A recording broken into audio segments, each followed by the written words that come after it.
Lock in, fellas. Today, once again, I have compiled the greatest his story videos that I have watched into this one video. Let's get into it. Enjoy. I outsmarted my bully. Chester, perhaps? Who are we talking about? Who's the bully? Let's get into it.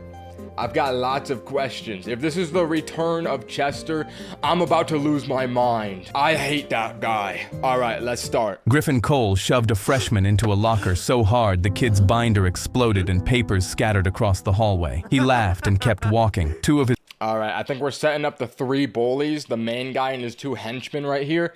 None of them are looking like Chester off the bat. I think this is a different bully, not gonna lie. friends high-fived him. Nobody said a word because Griffin was untouchable. I pressed myself against the wall to let him pass, and he didn't see me because nobody saw me. Every day I ate lunch alone in the art room, hunched over my sketchbook with a granola bar. I was drawing. Oh, he draws dogs. Watch, it's gonna say, I draw my own dog because she died. Yo, this guy's about to be set up as the most kind soul on planet Earth, I swear. A portrait of my dog when Griffin dropped into the chair across from me and said, "You should run for prom king," and I almost swallowed my pencil. Griffin Cole. Yo, that's not a pencil, bro. That looks like a cigarette. I'm not gonna lie, bro. Griffin Cole had never once glanced in my direction in 4 years of high school. He'd shoved a kid into a locker 30 seconds ago, and now he was sitting in my art room smiling at me like I was interested. Oh my god, bro. That was 30 seconds ago? Bro, this guy is just causing problems with everyone, and he looks like a dork too. How you gonna look like a dork while you're causing all these problems, man?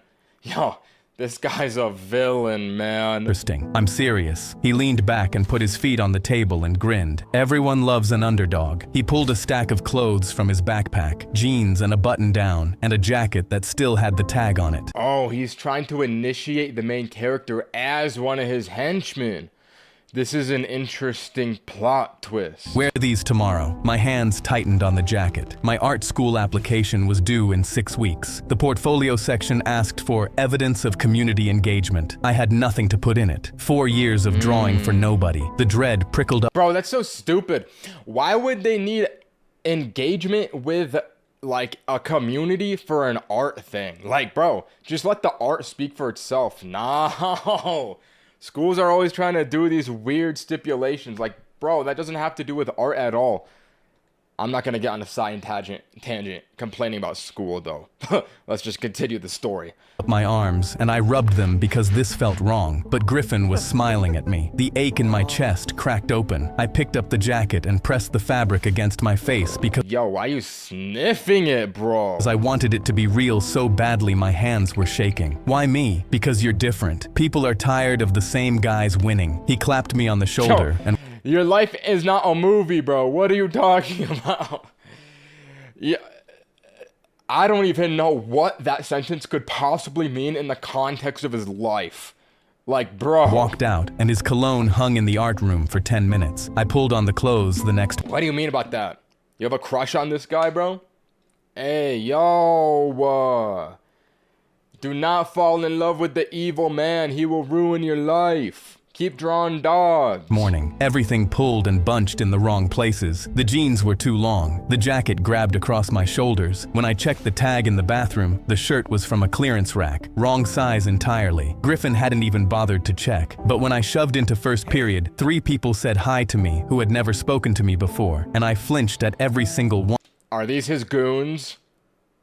And I mean that word in the traditional sense. You know what I'm talking about. You know, don't twist my tongue here. You know what I mean when I say his goons. Are these the goons from earlier in the hallway? Because Also, that kid had a bald spot.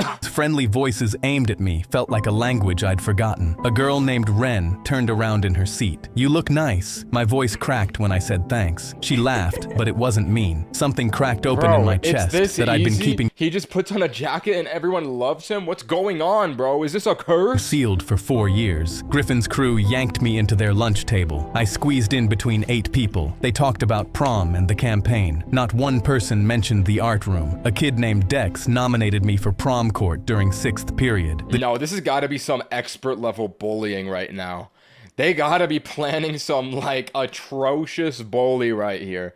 They're lifting him up to throw him down even harder. I think that's what's happening right here. Teacher read my name off the ballot. The whole class clapped. My face was burning, but I was smiling so hard my cheeks ached. They dragged me to a party that weekend. Griffin's house was huge with a pool in the back and 100 kids already inside. I shoved through the front door holding my sketchbook because my hands needed something to hold, and Griffin pulled it out from under my arm. Come on, show them what you can do. He opened it to a portrait of my dog. People crowded around. Wait. Griffin might be a good guy. He's showing off his art. He's getting praised for his art, and it's his cute little dog. Okay, I can maybe respect him. Griffin, do not let me down. The sketchbook. That's incredible. A girl asked me to draw her. I said sure, and she hugged me. I froze with my arms at my sides. The last person who'd hugged me was my mom. I drew her in 15 minutes while the party swirled around me. She watched my hand move without talking. Riz! When I showed her the finish. Oh, the baddies want to get a drawing from this guy. No. Oh, wow. And you know, bro made her look a little bit extra good in that drawing right there. Yeah, I see your game, Jit. Portrait. She pressed both hands over her mouth, her eyes filled with tears. Nobody's ever drawn me before. I taped it to the wall, and 3 more people asked for portrait. Why'd you tape it to the wall, bro? Why don't you keep it or like give it to her? Why are you taping it on the wall? It's not your house, bro. Yo, this guy's making himself a little bit too comfortable right now. Imagine you come home from like a work trip and like you just see drawings of random people on your wall.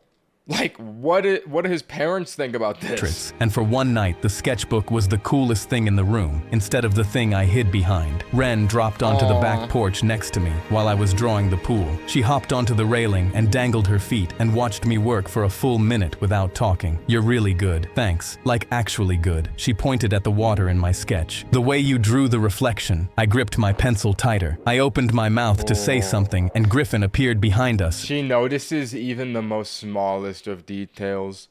She must be in love with him. There's no other explanation for that. And threw his arm around my shoulder. My boy Elliot, future prom king. He squeezed hard enough to push the pencil off the page. When Ren tried to say something, he talked over her and steered me back inside. The grip on my shoulder. Yo, see, it doesn't even matter if this guy's trolling. The baddies are already in love, bro. You can't take that away from him. He drew 2 of them. They've fallen for him. It doesn't matter how bad the bullying is about to be that comes from this guy, because he clearly has bad intentions. The ladies are already in love with him. You're not going to take that away. He's won. Tightened. Then Ren grabbed my arm before second period. She pulled me into the stairwell with a grip that was shaking, and her face was pale, and she held up her phone. I need to show you something. She turned the screen toward me. A group chat with $500 says I can get this kid crowned prom king. The freak in the art room. Oh my god, bro. Crown the freak and film his face when we tell him it was all a bet. Bro, there's 17 people in the group chat? That's the whole class. No, bro. See, this is what I'm talking about. But the girl is showing him proof. This is proof that she's in love with him. Bro already won, even if he's getting trolled right now. Someone get him in clothes, he looks homeless. Oh my god. Girl named Brianna. I'll get him a date, lol, she won't know either. $500 and 17 people, and every smile and every you look nice was part of it. I was a $500 joke, and the punchline was my face when they But what do these people have incentivized to do this? Like, who's getting the $500? Like, why would they care about this? Pulled me on stage. I sank onto the stairwell step, and the humiliation was so total my vision blurred. I clutched my sketchbook against my chest and pressed my forehead against the cover. Ren dropped onto the step next to me. I'm not part of it. Brianna added me by accident. She scrolled down. There's more. I read the rest. Griffin's plan wasn't just to crown me. He was going to let me win, let me take the mic, and then grab it and read the group chat out loud to 600 people. Bro, you just look like a chud in front of the school. They're not gonna let you do that. What do you think you're doing, bro? That's gonna be embarrassing for you. On the freak, let him cry, then show everyone it was fake. He was going to humiliate. Like, if he already won at that point, you're not taking that away from him. Bro, who cares at that point? He's already won. This guy might be a dunderhead. Humiliate me on stage in front of every person I'd ever tried to be invisible around. How long? Since the day he came to the art room. 3 weeks. I slammed my fist against the stair railing. Every high in the hallway was a setup. Every portrait I'd drawn for my art school application was built on a lie. And every kid who'd sat at my table and let me draw them would find out they'd— Bro, who cares about if the drawings are on a lie, bro? You still made the art. Like, you can still put that in your resume. Once you, like, get out of high school, you're never gonna see these people again, bro. Screw them. You're the one finessing them. You got art out of them, and you're gonna get a girlfriend. So who cares if he's bullying you for $500, bro? You're winning. Been part of a bet they didn't know about. I ripped the jacket off and threw it down the stairs, and it landed in a heap at the bottom. I need to tell you something else, Ren said. Griffin told the group chat that if you find out and drop out, anyone who spent money on the clothes or the nomination gets their money back from him. He needs you to stay in so he wins the bet. I grabbed the railing and pulled myself up. Then Who cares about this guy, bro? Like, why does this concern the main character? staying in. I pressed my face into my pillow, and the humiliation pinned me to the mattress. But around midnight, I threw the covers off, and the fury took over. Griffin bet $500 he could put a crown on my head and film me crying. I pulled on my own clothes, paint-stained jeans, and a hoodie with charcoal smudges. Griffin saw me in the hallway, and his grin flickered. Where's the shirt? Didn't fit right. The fury kept me upright as I brushed past him. Bro, how you gonna be bullied by a guy that looks like this? Like, he looks like he's been a super senior for a decade. This looks like a 30-year-old man. How is this dude gonna bully you, bro? Like, oh my god. If you get I don't know how you can even look like that in high school, bro. I set up a table in the cafeteria with my sketchbook and a sign. Free portraits, 5 minutes. First day, the chair across from me Oh, good play. Smart. stayed empty. I drew for the entire lunch period with an empty chair across from me. Griffin's whole table was laughing. Someone said— See, like, the other characters look like high schoolers. They look young. This dude in the middle looks like he's 35 minimum. I feel like he's got an office job for an insurance firm.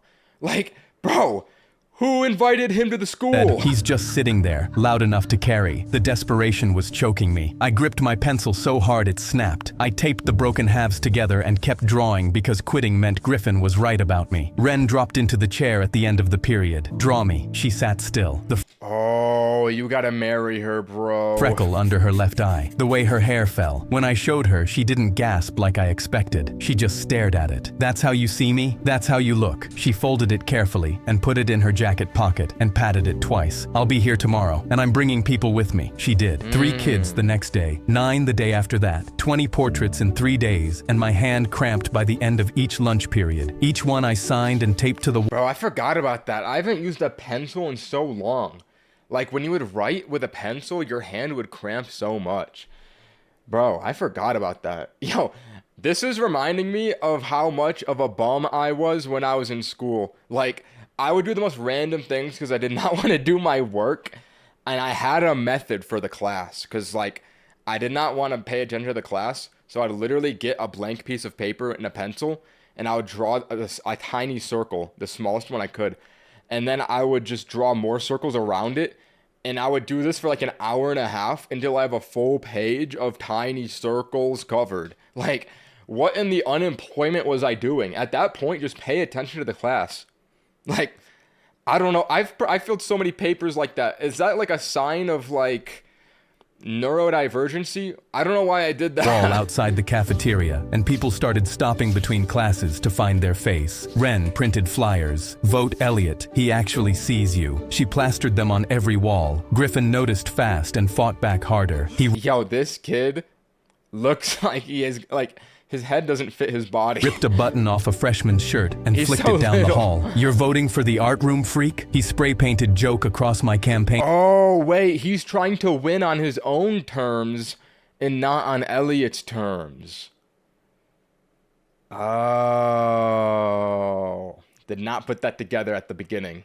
I mean, at the part with the, you know, when they explain that. But I get it now. Poster, and I had to scrub it off with my bare hands while people filed past. Owen's team put up professional posters with slick slogans. All right, who's this kid, bro?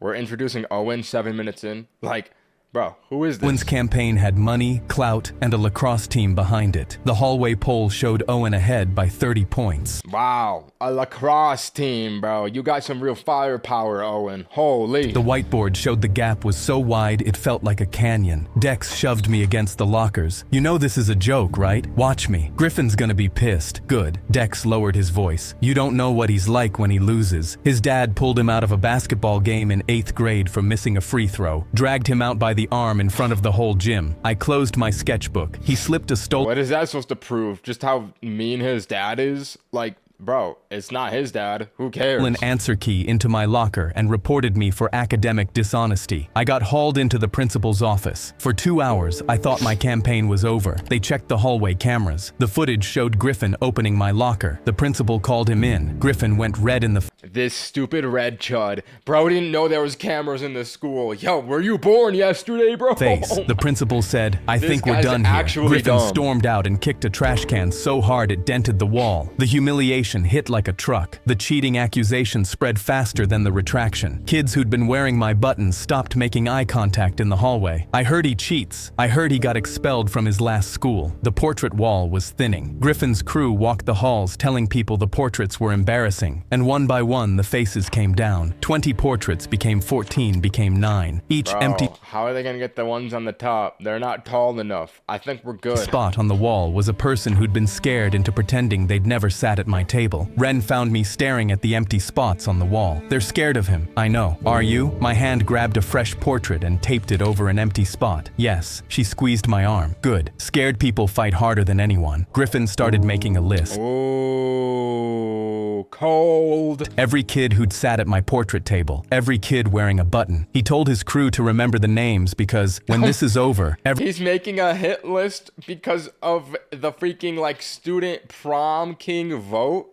Yo, get a life, bro. What? everyone who backed the freak is going to know what that costs. The threat spread through the hallways like a virus. 3 kids came to my table and quietly asked me to take their portraits off the wall. They couldn't afford to be on Griffin's list. Then Griffin went after Ren. She came to school the next day with red eyes and wouldn't tell me what happened until I blocked her Did he beat up his girlfriend, bro? car door and said, "What did he do?" She told me everything. How he cornered her between 2 cars. How he leaned over her and said, "When this is over and he loses, everyone's going to remember you as the girl who backed the freak." She was shaking.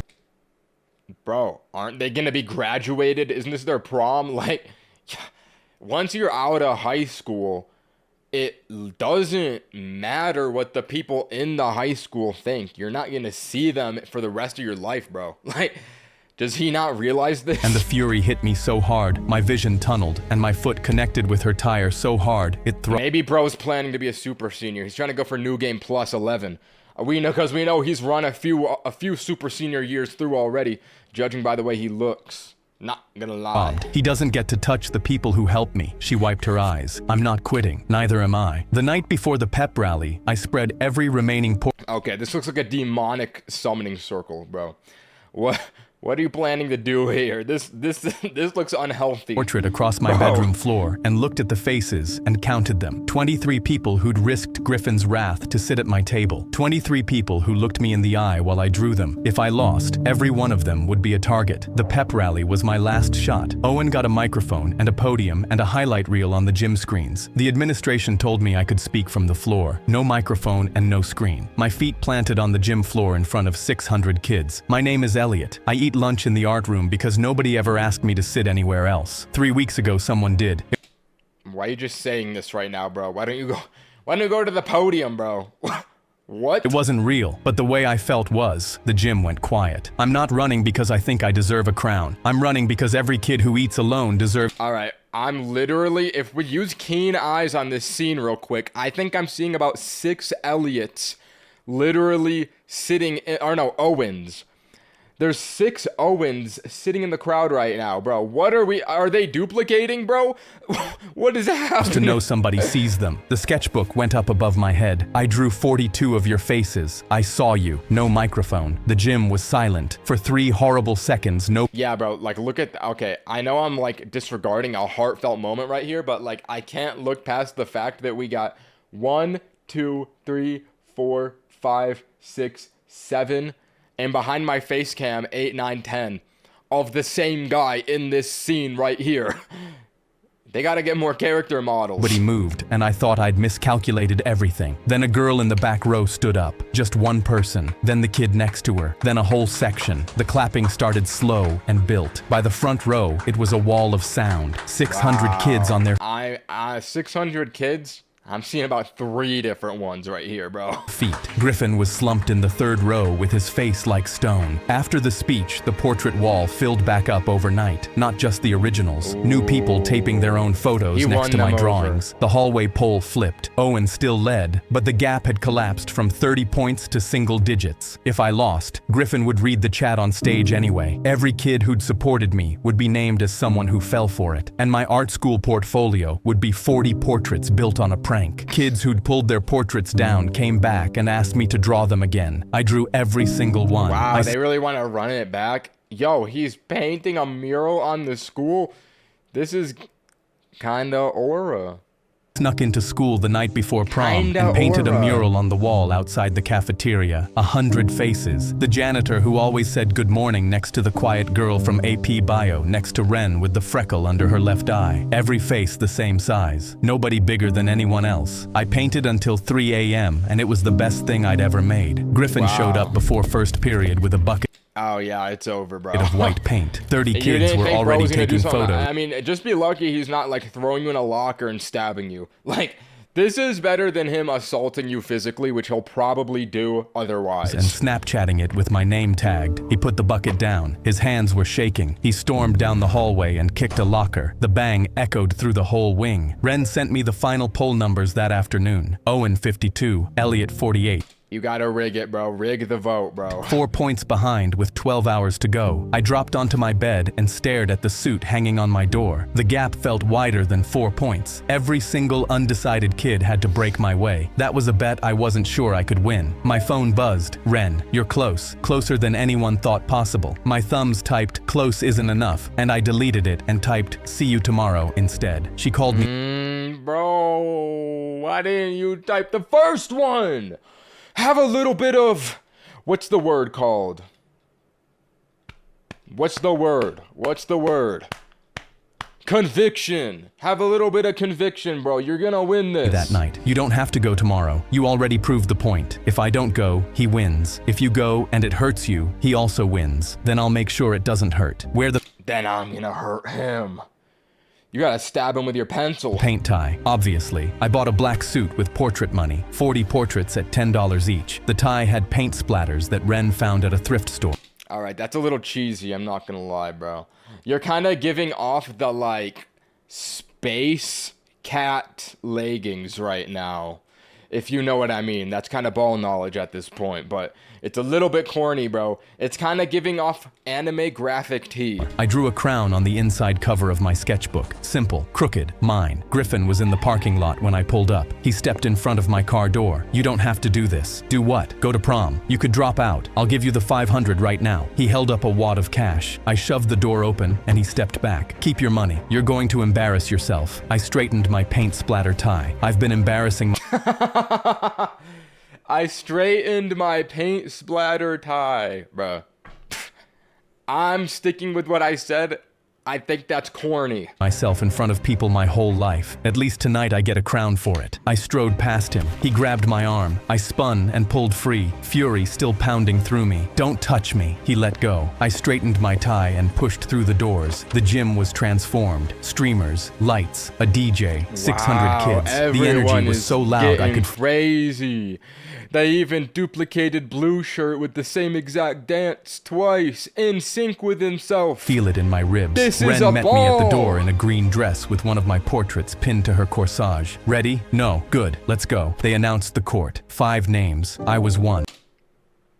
Who's this bald guy, bro? My face cam is over it. Bro, Who's this bald guy? Yo, is this a time traveler? What is happening? Owen was one. We lined up on stage and the lights were blinding and my hands were shaking but my feet were planted. And your prom king is... The principal opened the envelope. Elliot Ward. The room erupted. I didn't move. The sound hit me like a physical thing. My legs locked. Yeah, Ren was screaming my name from the front row. Bro. The joy hit so hard my knees almost buckled. Oh 600 God. kids screaming and the Bro, these guys are so funny. floor vibrating and Ren jumping up and down in the front row. They put the crown on my head and the emotion hit me so hard I had to grab the podium. Cheap gold medal. It sat crooked because my head was smaller than Owen's and the edge dug into my temple and it was the heaviest, lightest thing I'd ever worn. The principal reached for the microphone. Griffin stood up in the third row. He was heading for the stage. He was going to grab the mic and read the chat and destroy everything in front of 600 people. I lunged forward and took the microphone from the principal's hand before Griffin made it to the stairs. The room went quiet. I could see Griffin. And bro just gave up like that with a twist.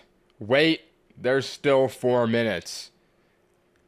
Oh God, okay, something bad's about to happen, I can tell. In the third row, arms It's not crossed, over. waiting. He might just kill him after school. He was waiting for me to break, to deliver the punchline of his $500 joke. I lifted the mic. 3 weeks ago, I ate lunch alone in the art room every single day. I talked to my sketchbook more than I talked to people. Then somebody noticed me. I turned toward Griffin. He shifted in his seat. Griffin Cole walked into the art room and told me I should run for prom king. He gave me clothes. He got me invited to parties. He got me nominated. He got people to talk to me for the first time in 4 years. Dead silence. Griffin was standing at the edge of the stage. He'd made it halfway up the stairs before 2 teachers blocked him. His crew was exchanging glances, and 2 of them shifted their chairs away from him. What Griffin didn't know is that I found out about the bet 3 weeks ago. The ripple hit the room like a shockwave. I could... Oh, all 17 of them know. Wait, why is the bald guy in the crowd again? He's right there. No, they keep positioning him under my webcam. I think they're trying to hide this guy. There's something up with him. Bro, I think he's a time traveler.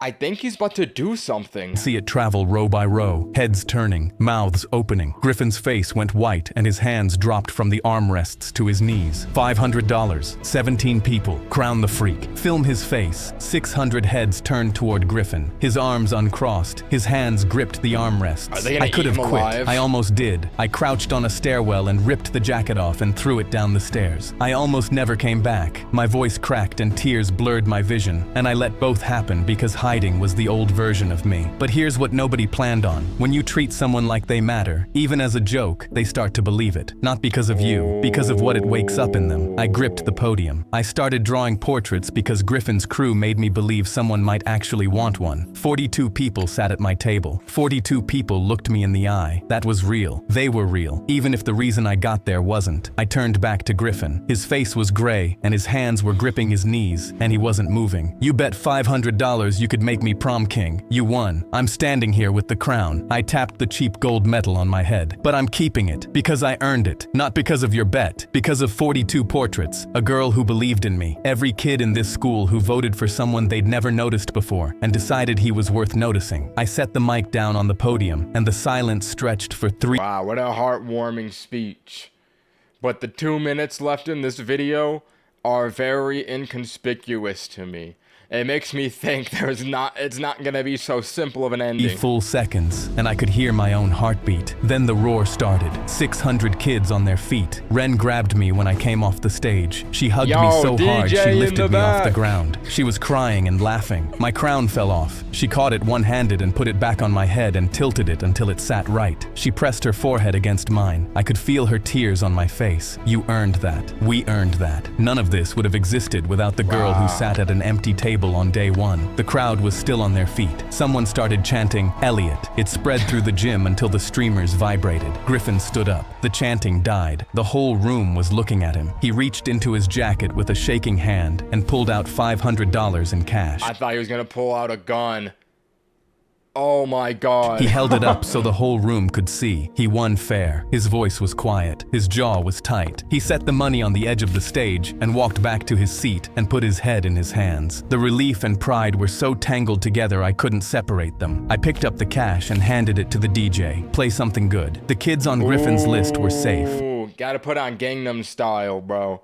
Hit song. Every portrait on the wall was real. My art school application was real. The freshman whose button Griffin had ripped off was standing in the second row. He reached into his jacket and pulled out the Vote Elliott pin he'd hidden inside and held it up above his head. Then another kid held one up. Then 10 more. The DJ cranked the speakers. The whole gym rushed the floor. Yo, I was dancing wow. in a paint splatter tie with a crooked crown and Ren's hand in mine. Griffin Cole was leaning against the bleachers alone, watching the kid he bet against own every second of the night he'd planned as a joke. Dex found me. I'm sorry. I know. I voted for you. So did half of Griffin's table. He held out his hand. I shook it. He pulled me into a hug and pounded my back. I'm sorry, he said one more time into my shoulder. Stop apologizing and go dance. I danced until my feet hurt, and then I dropped onto the gym steps with the crown in my lap and pulled out my sketchbook. I drew the gym, the lights, the streamers, Ren in her green dress. He's trying to remember the memories in the moment. Wow. The crown on the velvet pillow, and in the corner of the page, small and alone by the bleachers, I drew Griffin. My hand shook while I did it because the anger hadn't fully left, but I drew him anyway, the same size as everyone else, because everyone deserves to be seen, even the people who tried to make sure you weren't. Ooh, bro has no enemies. Respect. You know what? That was a wholesome one. Usually these videos have like death, decay, violence, war, you know, famine. And that one was like a little bit more goody, heartwarming, mushy, a little story to make you feel good. Honestly, I like the change of pace his story. That was not a bad one. I liked how lighthearted that story was. That one was actually very wholesome. I thought we were about to kill people, kill bullies and whatnot, but no. It was just a W message. My wife cheated on me, then lost everything. This one is about to be a heartbreaking tale, I just know. Let's get into it. Wait! Editor, equip my headphones. Boom! What a transition. All right, let's commence. I drove home so excited that I get to surprise my beautiful wife and 5-year-old daughter. I honestly felt like the luckiest guy alive. I came home early from a business trip and had bought a huge bouquet of her favorite red roses and chocolate truffles. Oh my I God. rushed Okay, of course we're setting this guy up to be the greatest husband on planet Earth, bro. Like, oh God, this is about to be so bad, bro. This one might be a contender for the worst rage bait on a video. inside, and I haven't even thrilled watched beyond it. belief. When I entered, my daughter rushed out of Oh, they've got a kid.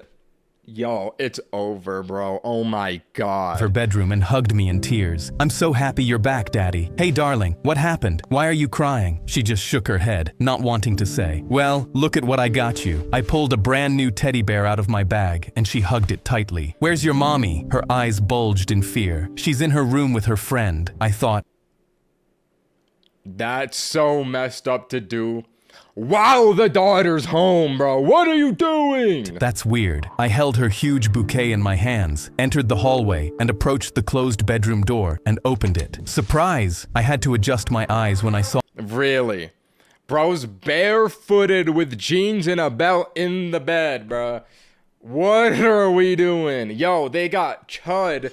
They got Chud in the bed, bro, of all dudes. my wife sitting in bed next to another man, sharing a cigarette. I was frozen, horrified, and speechless. I locked eyes with her, and they both glanced at each other, not sure what to say. I Yeah, you gotta kill the guy on the right. This is obviously the correct course of actions, bro. I hope that you do that, please. felt a deep betrayal in my gut that turned into a murderous rage. With our daughter in the other room? Are you people insane? That's what I was thinking, bro. My wife stuttered and tried to justify. You weren't supposed to be home until next week. You should have called and told me. My throat Oh my God, yo, what do you mean, bro? What do you mean that's what you say?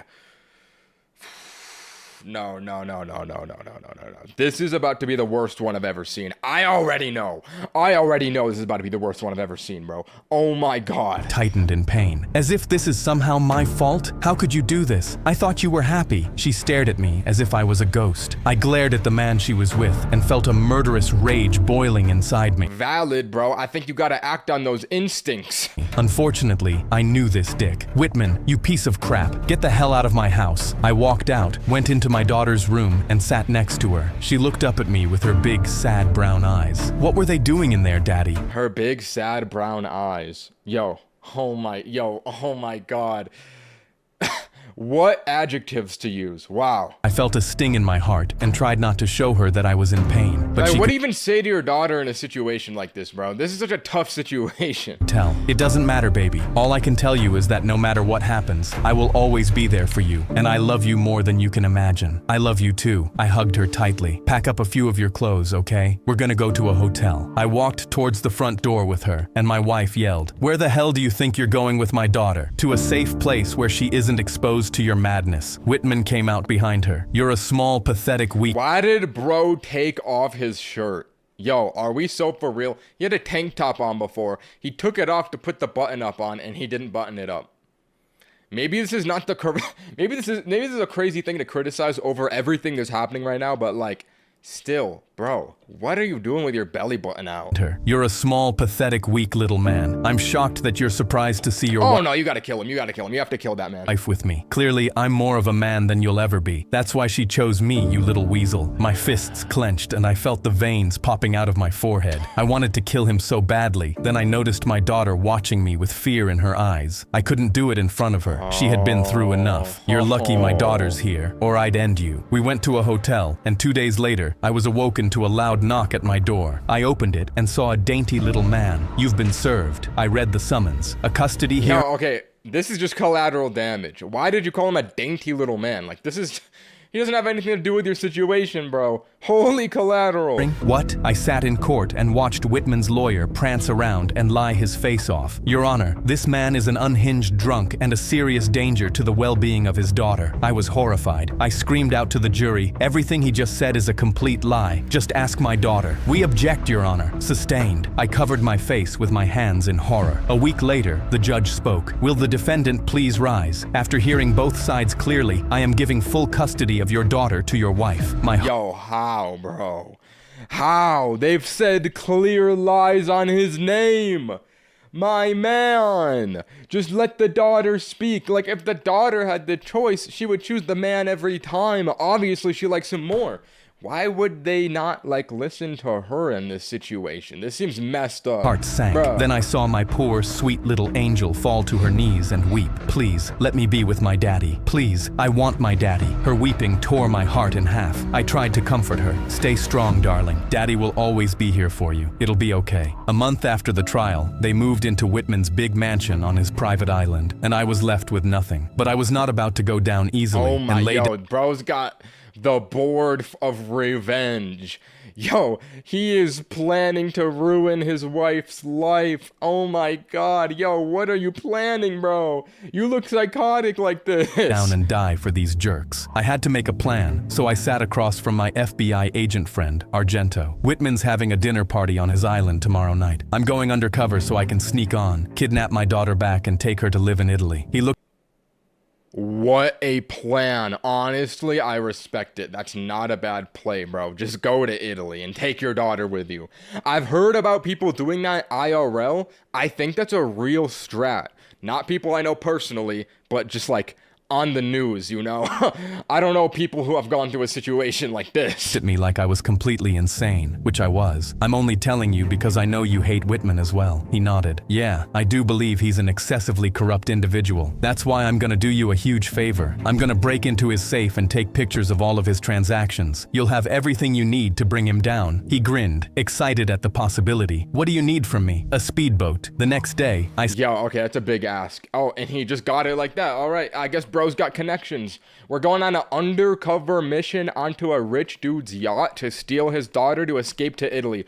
What a premise. Let's see if he executes the plan. snuck up to a small cove near the shore of Whitman's island and started changing into He owns an island. Okay, yeah, if I know anything about people that own islands, this dude is up to no good. Let me tell you that. my catering outfit, bow tie and all, in exactly 20...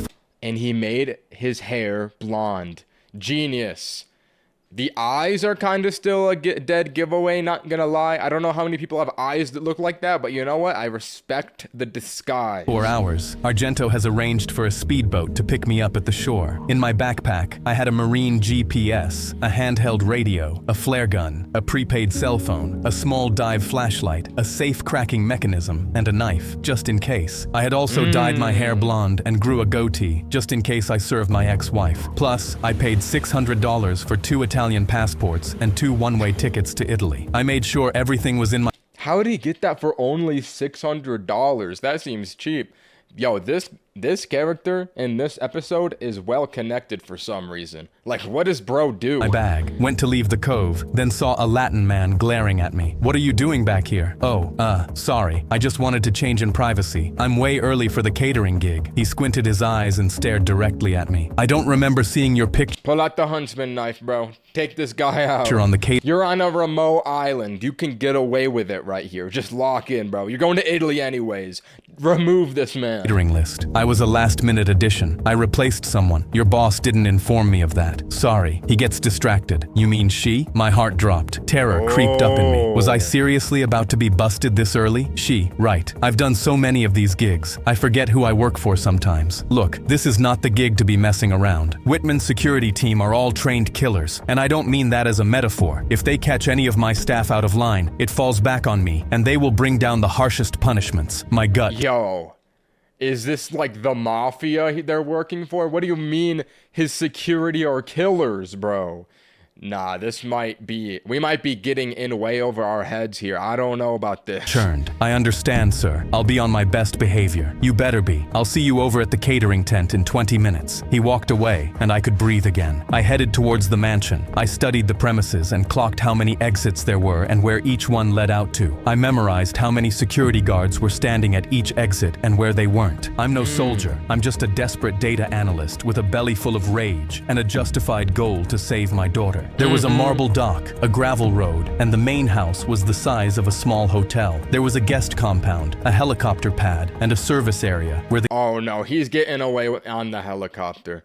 That's my prediction. I think it's gonna be like he goes in covert, they find him, he kills a ton of dudes like John Wick, takes his daughter, escapes on the helicopter, flies to Italy on the helicopter. That would be sick. catering trucks were already unloading. The security men wore dark polos and walked the perimeter on a 20-minute loop. There were 6 of them I could count, plus the head of security, a man named Burke, who was built like a refrigerator covered in tattoos. I checked in with my boss. "Go work on making salads." I made my way into the kitchen, and as I stepped into the hallway, I saw my ex-wife, Whitman, and my daughter, Sophie, all being led in from a back door. My heart sank as I watched this asshole holding my daughter's hand. I could tell by the look on Sophie's face, she was forced to hold his hand. My ex-wife had a cold, stoic look that showed me her new life was not all it was cracked up to be. I kept my head— What?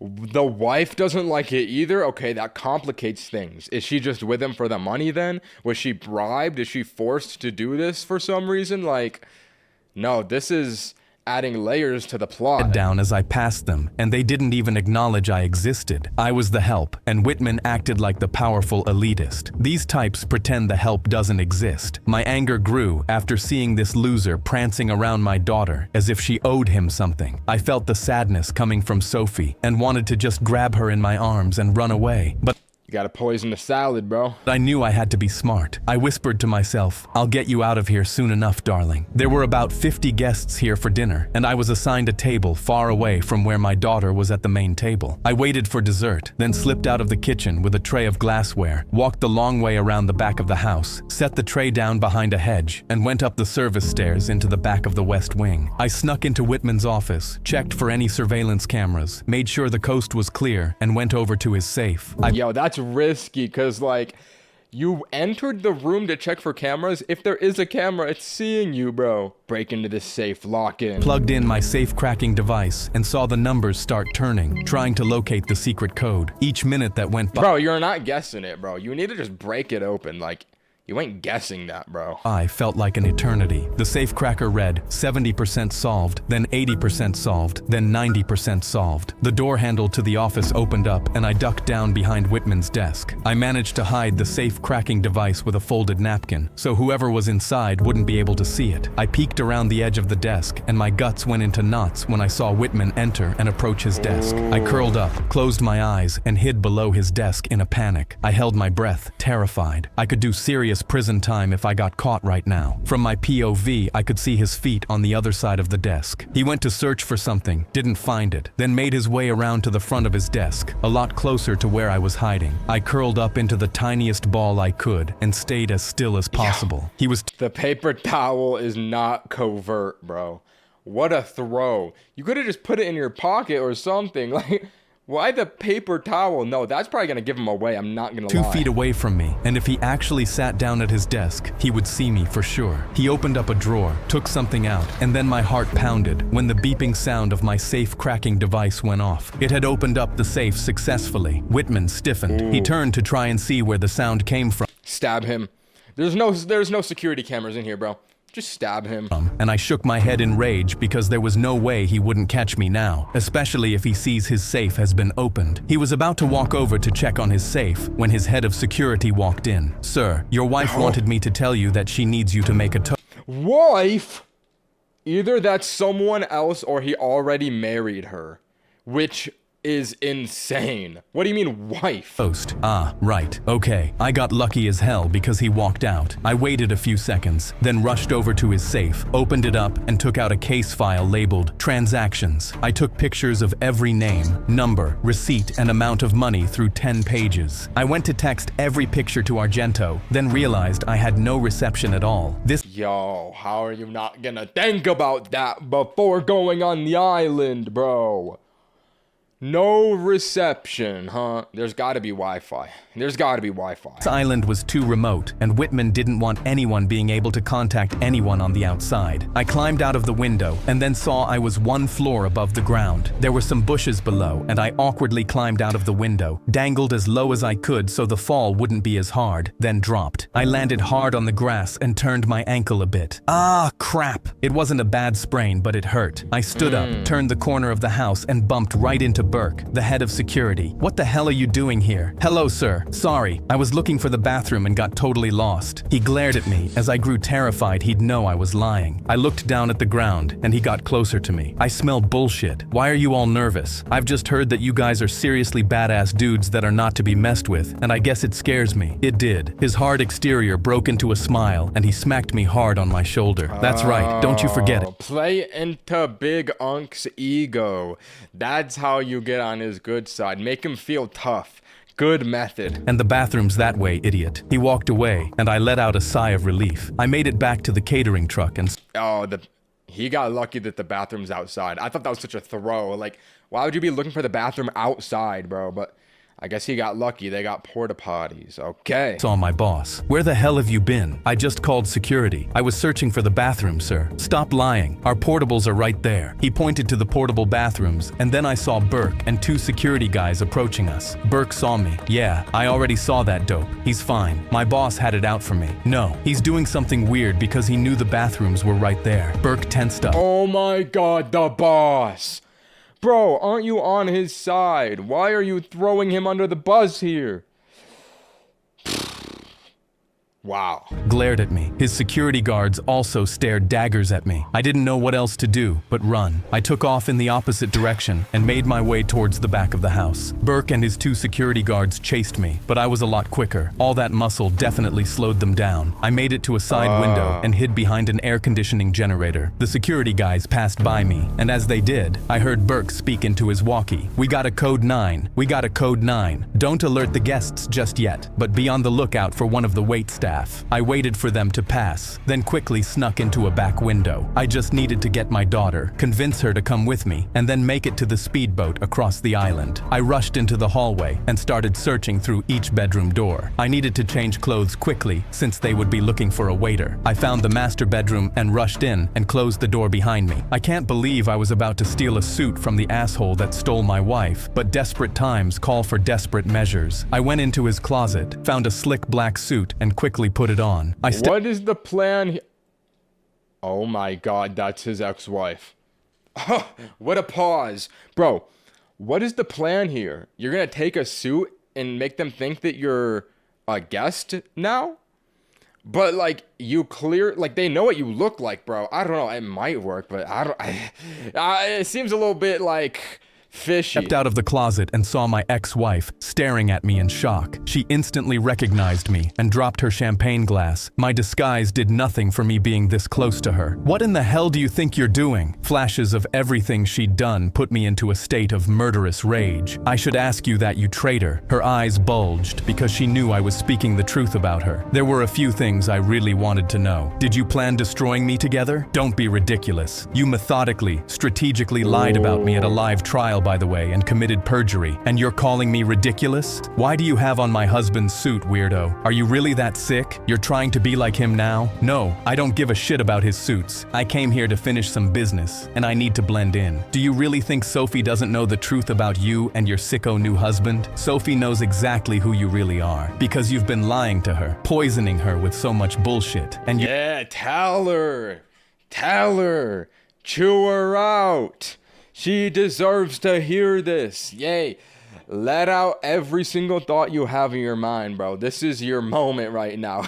You're too dumb to know that she's too smart to believe it. My little girl knows exactly who I am based on how much I love her. And I bet that terrifies you. She turned cold. Part of her knew I was right and didn't want to admit it. Why are you really here and what are you planning? I grinned, even though I was so pissed. You'll see. She grew terrified, then darted for the bedroom door. I cut her off, grabbed her by the arm, walked her into the bathroom. Bro's gonna lock her in the bathroom. Shoved her inside and barricaded the door so she was never getting out. Let me out of here right now. I will have you killed. Let me out. I checked my dumb suit in the mirror, then walked out. I kicked in all the bedroom doors and didn't see Sophie in her bedroom or any of the guest rooms. I entered the main ballroom area as if I truly belonged there and grabbed a glass of champagne. I had taken my fair share of acting classes and knew how to look important and blend in. I just had to sell it long enough to find Sophie and get out. I passed by a few guests and they stared at me, wondering who I was and how they knew me. On my way to the other side of the house, I ran into a bald man that was loaded with jewelry. Oh my god, Norwood level 6 right here.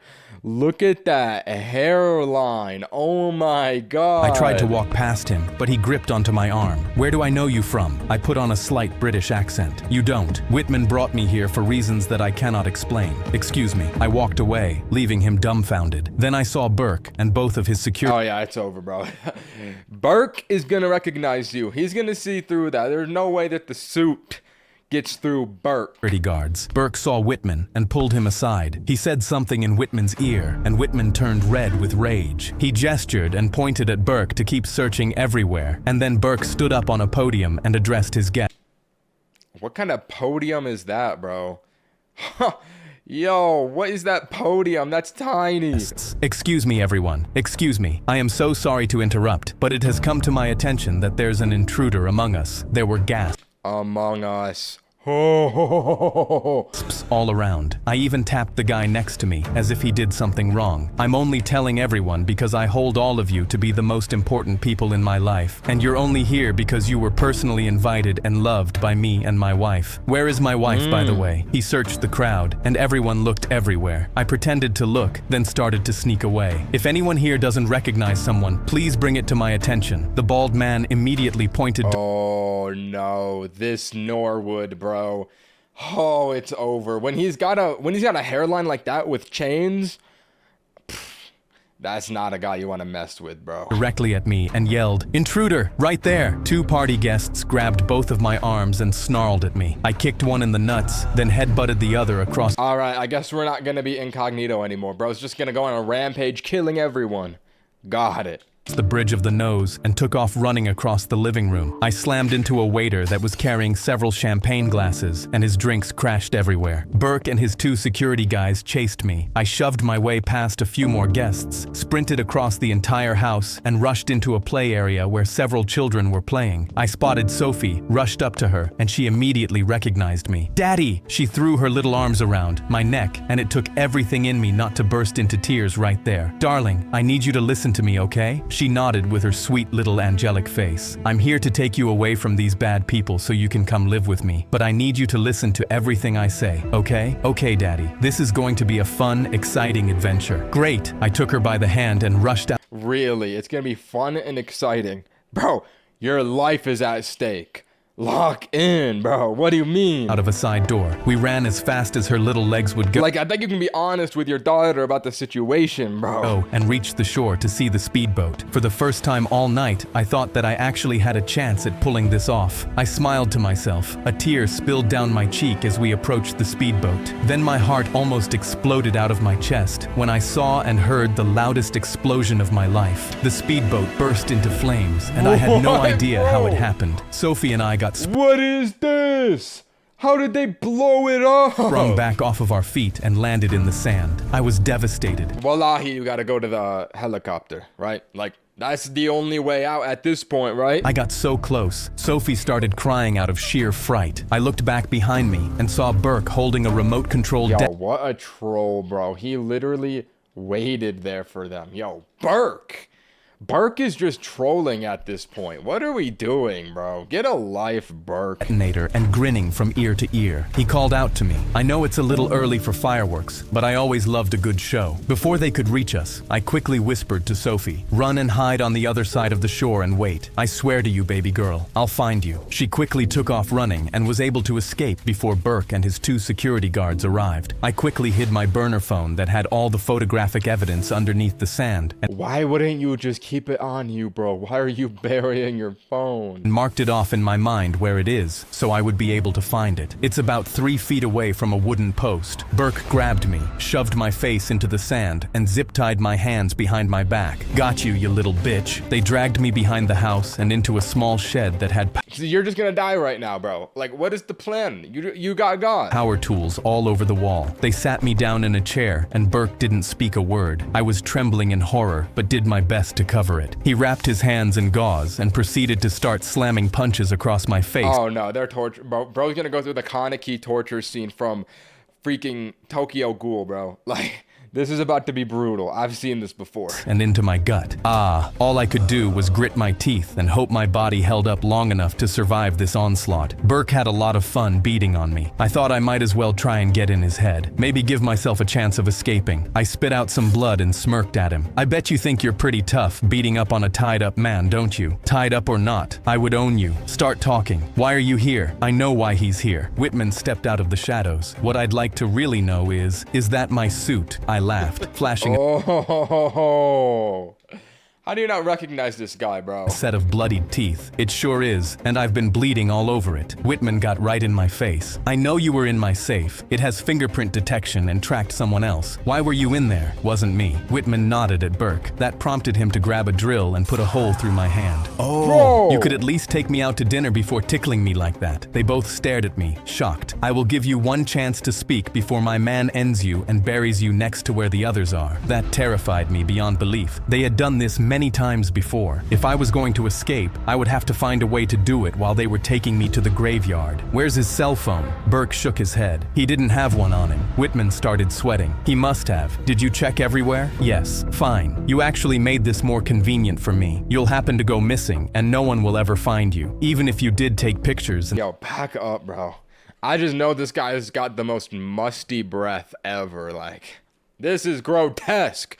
Why are we so close to this dude's mouth? I can see his pores. Stash your phone somewhere. It doesn't matter. It'll turn up. Get rid of him. He nodded to Burke and left. Burke lifted me out of the chair, and as he did, I was able to grab my small knife out of my boot without him seeing. Burke and both security guards walked me out. The knife in the boot. Okay, yo. How are you gonna solo these 3 buff refrigerator-like men with your hands tied behind your back with a knife? If you can get out of this, I'm gonna be so impressed. To a grassy area that smelled awful. I gagged and almost got sick all over myself. I was clutching onto my knife and they forced me down to my knees. Start digging. The 2 guards started digging out a shallow grave as I trembled and panicked. I used the knife to slice and cut into my zip ties. I got loose and froze. I'm no murderer. I wouldn't even know what to do with the knife. So I decided to pretend to still be tied up, and once they had dug deep enough, I got into the grave. Burke was surprised to see me step in so easily. I laid down and looked up at him. Come on, Barry. No, he's going to die. You're in the grave with a gun pointed at you, bro. Like, you don't get out of this situation. You should have done something, but when you could have. Oh my god, he's throwing. Let's get this over with. If I can't live with my daughter, I don't want to live anyway. Burke aimed a handgun down at my head, and I closed my eyes and prayed. Terror coursed through me. If he pulled... His daughter's gonna come through and get all three of these guys. No, the daughter's gonna clutch. I just know it. that trigger, I was done. He aimed it at me for what felt like an eternity, and then lowered it while his guys started burying me alive. Right before the last... Whoa, what? Mr. Beast 100 days buried alive, bro? Why are they just burying him alive right now? pile of dirt covered my face, I sucked in a huge, long, deep breath and held it. I must have been under the dirt for what felt really long, but was only about 90 seconds. Then I used my free hands and the knife to scrape, swing, and claw my out of the ground. It seemed to take a lot longer than I thought, and I was feeling my lungs starting to collapse. I was seeing stars and felt myself starting to lose consciousness. I fought hard and thought of my sweet little girl that was waiting for me. Come on, you got this. Dig deep. I had to survive for her, so I fought and fought, not caring about how painful the wound in my hand was. And the fact that I was a trained deep ocean diver seriously saved me. So we're just throwing that one out now. He was a trained deep sea ocean diver. All right, bro. I guess this guy does everything. That's very convenient, bro. Made it out and gasped for air. I got up, caught my breath, and barely recovered. I made my way back to... So they just left you. They just left you, bro. Where my daughter might be. My mind was racing because I had to figure out some other way of transportation. Luckily, they all thought I was dead, so I made my way back to where I hid the phone, grabbed it, and then went the long way around the island to where I hoped my daughter was. I stepped through some trees and saw Whitman. Yo, now's the time to use that knife, bro. Get revenge. It doesn't matter that your daughter is right there. You need to enact revenge. Stab this man. End him. I'm telling you. There's no time for being Tommy good to chew. Whoa. I'm lagging. A goody two shoes. Okay, good. Hey, my ping went to 100 right there. I don't know what happened. Standing in front of my daughter and scolding her. She was staring down at the ground, crying. How dare you disobey me like this? How dare you go against your mother and me, you little obnoxious brat? Then my ex-wife stepped out of the shadows behind... Oh no, she's about to do something too, because she was depressed earlier. I know there's something more to the wife here as well. Your crazy father locked me in the closet. What kind of a person does that? That's... Okay, maybe not.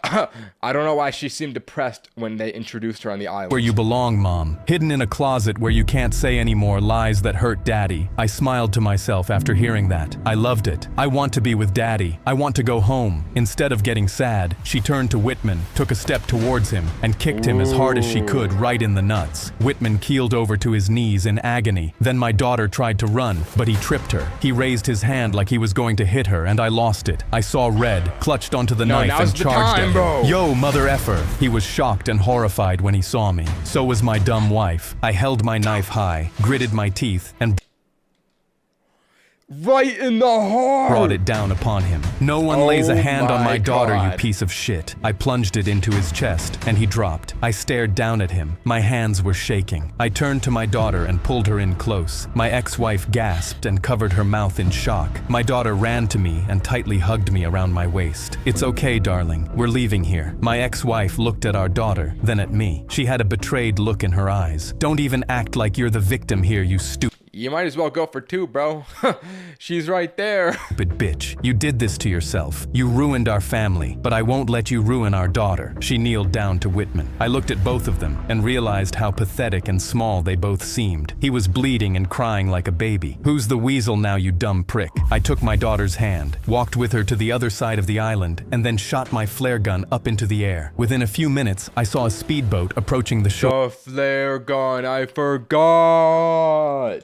It was the Coast Guard. He pulled up to the shore and called out, "You all right?" I had to think fast. My daughter and I are in real trouble. There are men here that tried to kidnap her, and we barely escaped with our lives. I obviously wasn't going to tell him the truth. Sorry to hear that. Hop on. He tossed us both life vests.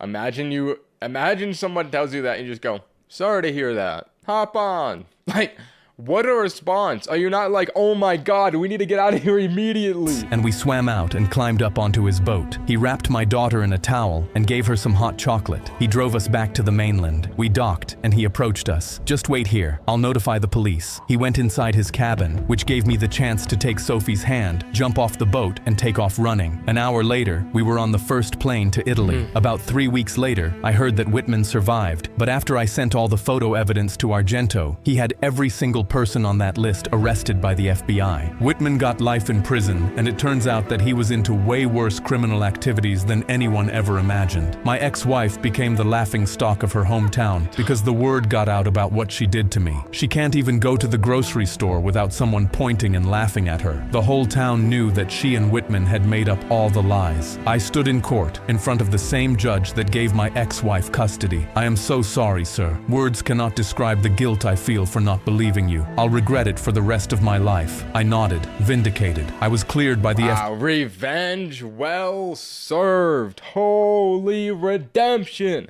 Wow.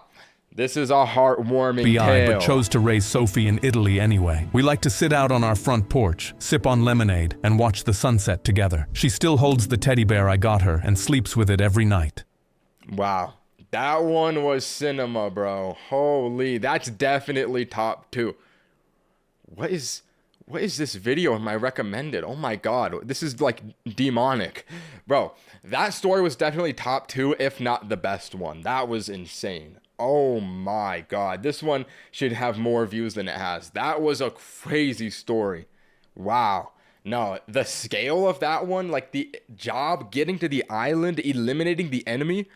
No, that one was cinema. Holy. Never trust your neighbor. This one is like the 3rd most viewed story, so I'm expecting this to be an absolute banger. Maybe even better than the Chester one. We'll see. I don't know. Suggested by this person. I believe that this is Olivia Rodrigo. So, Olivia Rodrigo, please DM me. Thank you for the suggestion. If you are not actually Olivia Rodrigo, please refrain. So, let's just get into it, fellas. Let's start. Wait!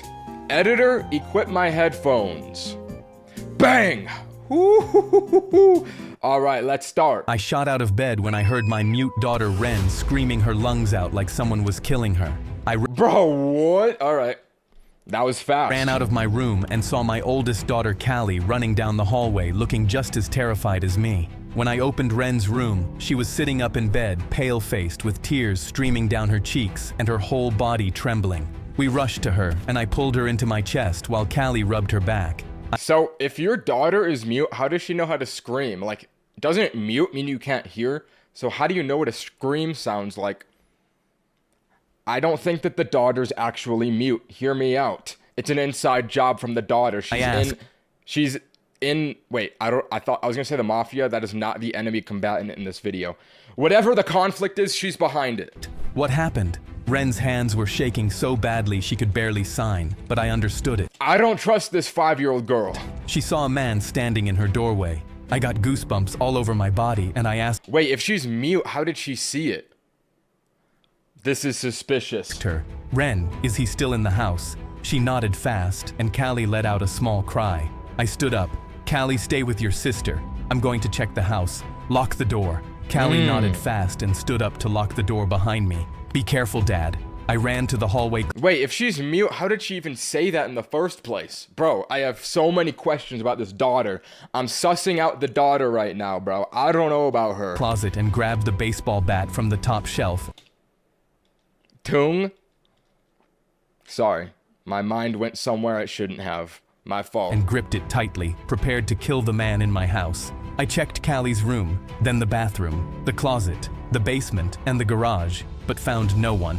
Even the front door and every window on the first floor was locked. My heart pounded because there was no one here, so I didn't know what Ren saw. Bro, this could have been a sleep paralysis episode. If all the doors are locked, what if it was a sleep paralysis demon? What a twist. Hold on, I might be cooking. Callie unlocked Ren's room after I knocked, and Ren was sitting on the bed trembling, and I knew I had to reassure her she was safe. I sat on the edge of the bed and softly said, Ren, he's not here anymore. Bro, she can't understand you. She's mute. Brother, this is your daughter. Why, you can't, like, you gotta learn, like, sign language. Bro, Holy plot hole. More. You're safe, I promise. But Ren shook her head fast, like she didn't believe me, and I didn't know how to reassure her more until I looked at her lamp on the nightstand and got an idea. I flicked the lamp off and on and signed, "If you ever need me, you flick the lights 2 times and I'll come running to you no matter where I am." Oh, I don't think you're gonna see that from your bedroom, bro. Like, why don't you just have her text you? This seems like a very bad... This guy is so bad at communicating. First of all, he's talking to his mute daughter. Second of all, he's trying to communicate through a lamp in her bedroom. Bro, where are you gonna see that from? Outside the window? Like, that's the only spot it would be even remotely visible at nighttime. Yo, he might be dumb. Ren's tears instantly stopped, and she bounced on the bed excitedly at the system, making her forget all about the man in her doorway. She flicked the lamp twice and watched me with a big smile on her face. Then her eyes got big like she had an idea, and she flicked it 6 times, then signed, "6 flicks means good night, Dad." I laughed. Oh, ho, ho, ho, ho. Wow. Yeah, bro. This family's stupid. Oh my god. And flicked it 4 times and told her, "4 flicks means good night." I don't think she can understand you, bro. I've said this a million times. His child's about to get abducted right now. If there's really a burglar and this is their method to combat the burglar, it's over, wallahi. Ren giggled and she hugged me tight, and I asked her if she felt safe now, and she nodded. 2 years went by without Ren seeing the man in the doorway, but the flicker ritual we made up that night became ours. And now you're covering the button with a photo. I thought that the method couldn't get even worse. You are covering the button to the lamp with a family photo. I'm starting to believe that the dad is behind it. I think the dad is the murderer on this one, or whatever, like the dude breaking into the house. Yo, he's doing everything wrong. Bruh, bamba kla wallahi. She'd flick the bathroom light because she scraped her knee, and flick her lamp because she'd thrown up in her sleep. And every night I flicked her bedroom light off and on 4 times, and she would flick her bedroom light 6 times. Things were... Yo, she's alright, yeah, she's spamming the method too much. It's gonna lose its meaning. Like, I thought this was to protect her from a home intruder. Now you guys are just spamming it at every single mild inconvenience. Like, holy... Yo, is this a rage bait compilation? What am I watching right now? So good, I thought the man in the doorway was the worst thing that would happen to our family until the day I got home from work and shouted Ren's name, expecting her to come running up to me like, "Oh." Probably because she can't hear you, bro. Oh my god, bro. Probably because she's mute, bro. She can't hear you. Always. But she didn't, so I went to her room, but it was empty, as if she never came home from school. I tried not to worry, and told myself she was probably playing in Callie's room, so I went to her room. But Callie was sitting alone on her bed, scrolling on her phone. My voice came out shaky when I asked, "Where's Ren?" Callie looked up from her phone and asked, "What do you mean? Didn't you pick her up from school?" I knew something was wrong, but tried to calm down by... Did bro forget to pick up his daughter from school? Really? Bro. Telling myself she was probably still at school. But when I called the school, the lady told me Ren got on the afternoon bus home. My phone slipped from my hand, and dread filled me as I realized something bad definitely happened to my daughter. I looked at Callie, trying hard not to look scared, but failing. She got on the bus, but she's not here. Callie was already standing up, eyes wide. "Dad, what does that mean?" I ran out to go to the bus stop. Why is she so small, bro? Does she not look 2 feet tall right here? Also, is this his other daughter or his wife? I can't figure it out. I don't know. But she's as tall as like half a door, bro. And heard Callie running behind me. "Dad, I'm going with you." Okay, it is his other daughter. Got it. I told her, "No, stay here in case Ren comes back." But she ran out the front door and climbed into the passenger seat before I could stop her. I drove fast to the bus stop while telling myself Ren was sitting on the bench waiting for me, and this would all be a stupid mix-up we'd laugh about later. But when we got there, my heart nearly stopped because the bench was empty. Callie's breathing got fast and shallow, and we both got out and walked up the road in different directions, shouting, "Ren! Ren! Where are you?" But then Callie suddenly stopped calling her name, and I saw her staring down into the ditch with her hand covering her mouth. Don't tell me she's dead in the ditch, bro. That would be a dark twist. My legs felt like jelly as I walked over, not prepared for what I would see. My eyes widened when I saw Ren's bright pink backpack in Okay, not as bad as I thought. the ditch. Callie let out a broken scream that I felt in my chest. I stumbled into the ditch and picked up Ren's backpack. Her lunchbox was in the grass a few feet away, and the True Moo I'd packed for her that morning was lying next to it. I knew in that moment that somebody had taken my daughter, and the first thing I thought of was that the man Ren saw in her doorway had come back for her. I tried not to spiral because Callie needed me not to spiral, so I called 911 with my hands trembling as I told the dispatcher everything while picturing Ren wherever she was right now and wondering if she was cold or scared or hurt. I hung up when she said a car was on the way and went up to Callie, who was crying and shaking. I squeezed her shoulder. "We're going to find her, Callie. We're not losing her." When the cop showed up, he looked around the area for 3 minutes, then said, "There's no signs of a struggle out here, Mr. Powell." I said, "That doesn't make sense." But he told me, "Most kids her age run away from home and come back in a day or two." Really, bro? Really, bro? You're a cop. You're a police officer. And you're just gonna say, "Oh, most kids run away from home." Bro, I don't think that's true. Are you like an enemy operative as well? Every single time there's a cop in one of these videos, I swear they're just trolling the whole time. There's no way that that is something that you should be saying. Like, holy, I don't even know, bro. Wow, I'm just at a loss for words. "Just go home and wait it out." I clenched my fists. You gotta kill him, bro. "You don't understand. 2 years ago, she saw a man in her doorway. What if it's the same man?" The cop sighed like I was making things up and asked if I filed a report, but when I said no, he said, "No report means that's not a lead. Best I can do is put out an alert." I knew he was going to be useless and not do that, so I told Callie we had to go, and we both angrily walked back to the car. Back at home, me and Callie started making missing persons flyers. Callie was crying the entire time, but kept wiping her tears and saying, "I'm fine," before I even asked. I squeezed her hand and told her that we— You know what? This could have been very avoidable if the dad didn't use a lamp. A lamp is a communication device, bro. This is kind of your fault, bro. You could have got like a camera, maybe a Ring camera. Maybe just like bought her a phone so she could text you. I don't know, bro, but this is kind of on you at this point. You can't even blame the cops. The dad is throwing even worse than them in this situation. we were going to find Ren because we had to. When midnight came, I told Callie to go to bed because we were going to hand out the flyers at 8 a.m. She nodded and went to her room while I went to Ren's. I flicked the bedroom light off and on 4 times to tell her goodnight and stood there waiting for her lamp to flick back 6 times, even though I knew nothing was coming. All right, so Unc is schizophrenic. Yeah, she ain't there, bro. I don't think she's flicking the lamp for you, bro. The next morning, Callie and I were out the house putting up flyers on every telephone pole when our neighbor Mr. Reeve came up to us. We never really spoke, so it surprised me when he told me, "Silas, I heard what happened to poor Ren. I'm not letting you do this by yourself."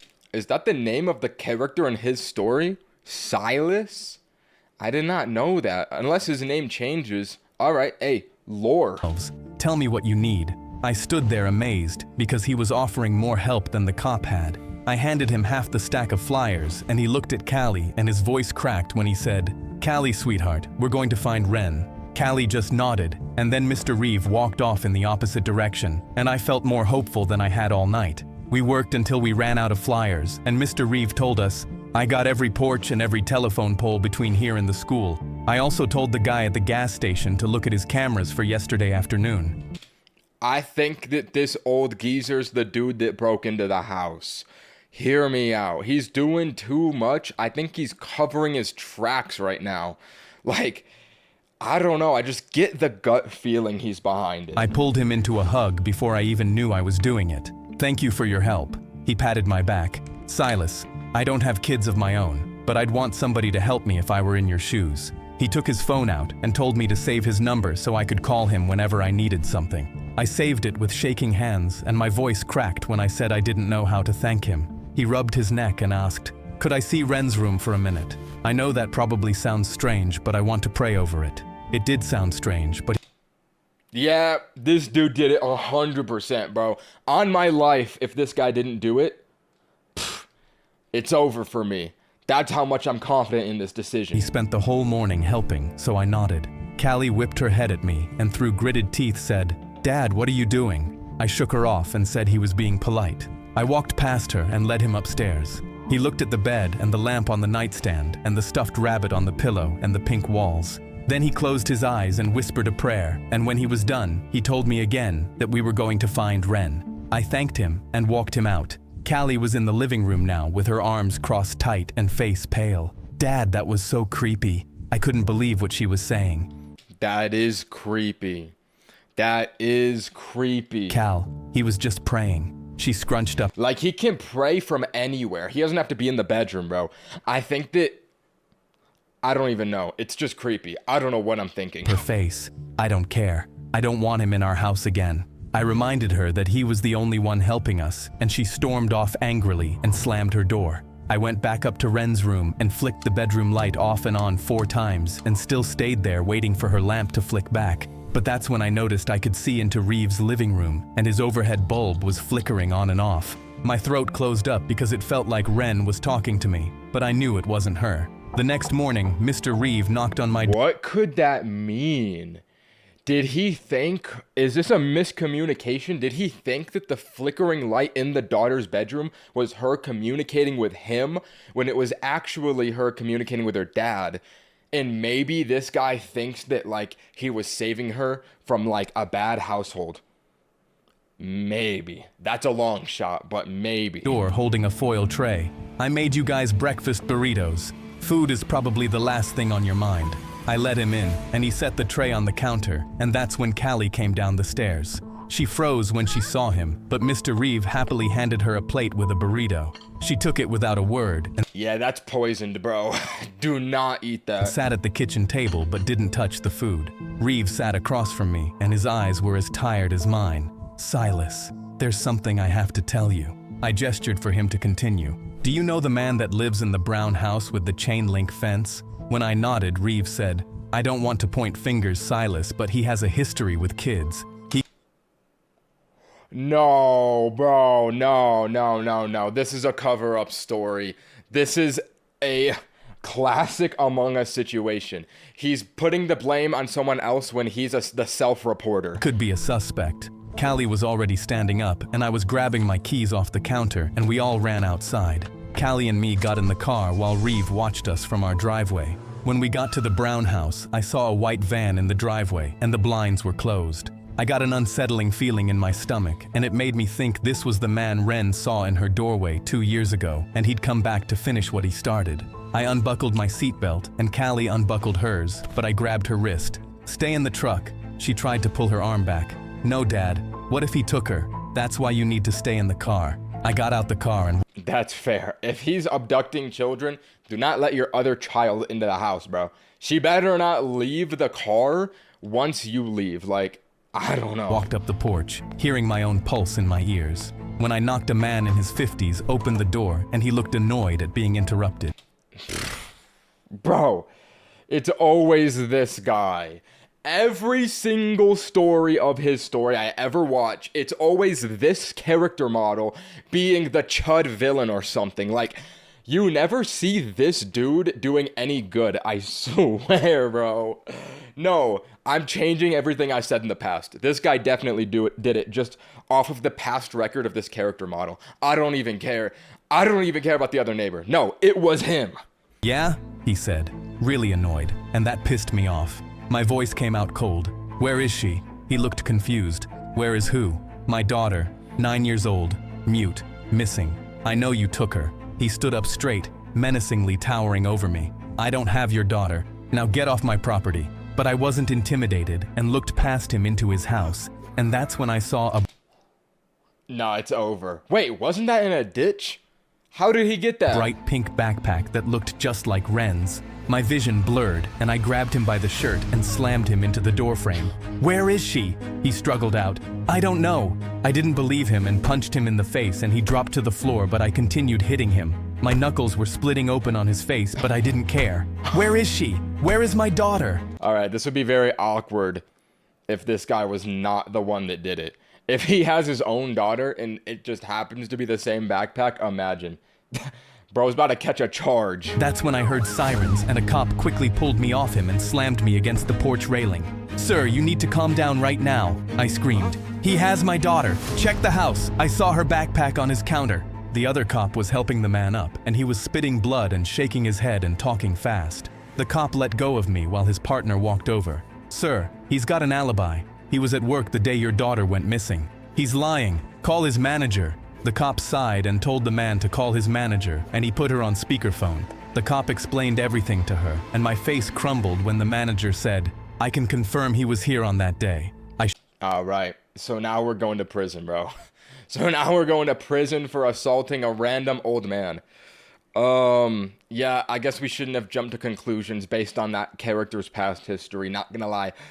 No, it's still the other old guy, for sure, bro. This is a setup. Shook my head rapidly and felt my head spinning. "No, he's lying, I know it. I saw her backpack on his counter." The cop sighed and asked the man if he could show me the backpack. It despawned! And when I saw it, I realized they were two completely different Bomba glat wallahi. bags. I closed my eyes and my legs almost gave out because I was still nowhere near finding Ren. He's not pressing charges, but if you come within 100 feet of this house again, you're going to jail. You understand me? I nodded weakly, then walked off the porch. When I got in my car, Callie looked scared of me, but then regained her composure and said, "Dad, you can't do that again. If you go to jail, Ren doesn't have anybody." I swallowed hard, suddenly feeling guilty, and drove us home in silence. When I pulled into the driveway, Reeve was at my window in seconds, and he covered his mouth when he saw my hands. "Silas, oh my God, your hands. What happened?" We got out of the car, and I told him everything. Mr. Reeve was moving around anxiously. "We need to clean you up. We need ice and a cloth." Callie stared with her arms crossed, then coldly said, "Mr. Reeve, you should go home. We're really tired." He froze. "I just thought Callie, not right now. Please." You know what? This is very weird. Why is this guy interjecting himself into every single moment of this story when it's literally like this is a grieving family, bro? Why are you interjecting yourself into every single moment? Yo, no. If I were, even if he's trying to help me, if I were in this situation, I would be like, bro, get out of my face. I don't want to, like, this isn't your problem. I appreciate you helping me, but like, give me some space, Unc. Literally. I would nah, this guy did it. This guy did it. I said sternly because I knew she was getting suspicious of him again. She looked at me in disbelief, then stormed off into the house. Reeve looked at me with a wounded face and tried apologizing, but I told him I just wanted to rest. He nodded, then walked away, and I went inside and straight to Ren's room. I laid down on her bed and pulled her stuffed rabbit against my chest and closed my eyes. When I woke up, it was dark outside, and I could see Reeve's bulb flickering on and off in his living room again. What does it mean, bro? Like, what? I figured it out! That's the daughter in his house flickering the light to signal to her dad. No, that has to be it. The daughter's gotta be in the neighbor's house. How did I not put this together earlier? Oh my God, I solved it. And watching it reminded me of the night I made up the ritual and how scared Ren was of the man in her doorway. I thought I'd kept her safe all this time, but she'd been in danger this whole time, and I was too stupid to see it. The next morning, it took everything in me to get out of Ren's bed, and when I finally did, I saw Callie on the couch with one of Ren's hoodies pressed up to her face, whispering into it. I watched from the doorway, and I couldn't make myself go up to her because if I touched her, I was going to break too. The next couple days blurred together. I would sleep in Ren's bed and couldn't get out most of the time, and when I did, I would notice that Callie stopped eating since her face was slimmer. Her hair was also matted on one side from sleeping on the couch. I'd been telling myself we were going to find Ren, but part of me didn't believe it anymore. The other part of me did believe it, and it was enough to get me to flick her bedroom light 4 times. I waited for the lamp to flicker, but the only thing flickering was Mr. Reeve's broken bulb. Yep, that's your daughter, bro. You gotta break into his house. You know what? Just drive your car through the house. Eliminate the enemy and save the hostage. I almost didn't look at it since I was sick of it by now, but I decided to look either way. It flickered 6 times, then stopped, and I suddenly couldn't breathe because I just counted Ren's goodnight signal from across the street. I started crying because Ren was across the street this entire time, and the man who had been helping me was the same man who'd stood in Ren's doorway 2 years ago. I instantly went to Callie's room because she had to know where her sister was. I opened her door, and she was in bed with Ren's hoodie pressed against her chest. Cal, Reeve has her. He's the man she saw in her doorway. Her eyes widened, and she suddenly got up and started hitting my chest angrily but Yo, send her in to kill him. Yo, his daughter is a fighter. I swear. You could just send her in to save the mission. You don't even have to step foot in there. She'll probably do a better job than you, bro. At the same time. I knew it, Dad. I knew he was creepy, but you wouldn't listen to me. I took her punches as I told her. I know, Callie. I'm sorry. I promise we'll get your sister back. We just need proof so the cops will finally listen to us. That's actually crazy to steal your neighbor's daughter and just keep her in your house across the street for like weeks and do nothing. Like, first of all, couldn't she just break out at some point? Second of all, why is this not like the most obvious plan ever? Like, just go somewhere else if you're really trying to do some insane crime like this. You're gonna get caught if you're his neighbor, bro. Me and Callie had hope again, so we got to work the second the sun came up. Callie put her phone on Ren's windowsill to record inside Mr. Reeves' house, and we saw him walk into his kitchen and prepare a plate of food and a cup of juice, then carried both somewhere down the stairs. Dad, he's going to his basement. I spotted a window to the basement low on the side of his house, and my eyes widened in fear because the basement walls were the same pink as Ren's room. My head... This is why he went into the bedroom to pray. He literally recreated her bedroom 1-to-1 in the basement. No, as soon as they get in there, towards the end of the story, it's gonna have pink walls, same bed, same lamp, and everything. I swear, that is sadistic. Started spinning, and I had to put a hand on the windowsill to steady myself because he had painted the basement just for Ren. Callie noticed it too, and dug her fingernails into my hand from anger. After 30 minutes, Reeve came back upstairs with empty dishes, then grabbed his keys and walked out of his house and got in his car. I stood up. Callie, stay here and keep recording. Call me if anything moves. I'm going to see where he's going. She nodded fast, and I ran out of Ren's room, grabbing my car keys from the counter and a baseball cap. I followed Reeve 3 cars back the whole way to a grocery store, then put the baseball cap low over my eyes to hide my face, and walked in behind him with my phone in my hand already recording. Mr. Reeve walked down the aisles picking up normal groceries like a man with nothing to hide, and that made me angry. But then he walked into the dairy aisle and he grabbed a yellow 12-pack.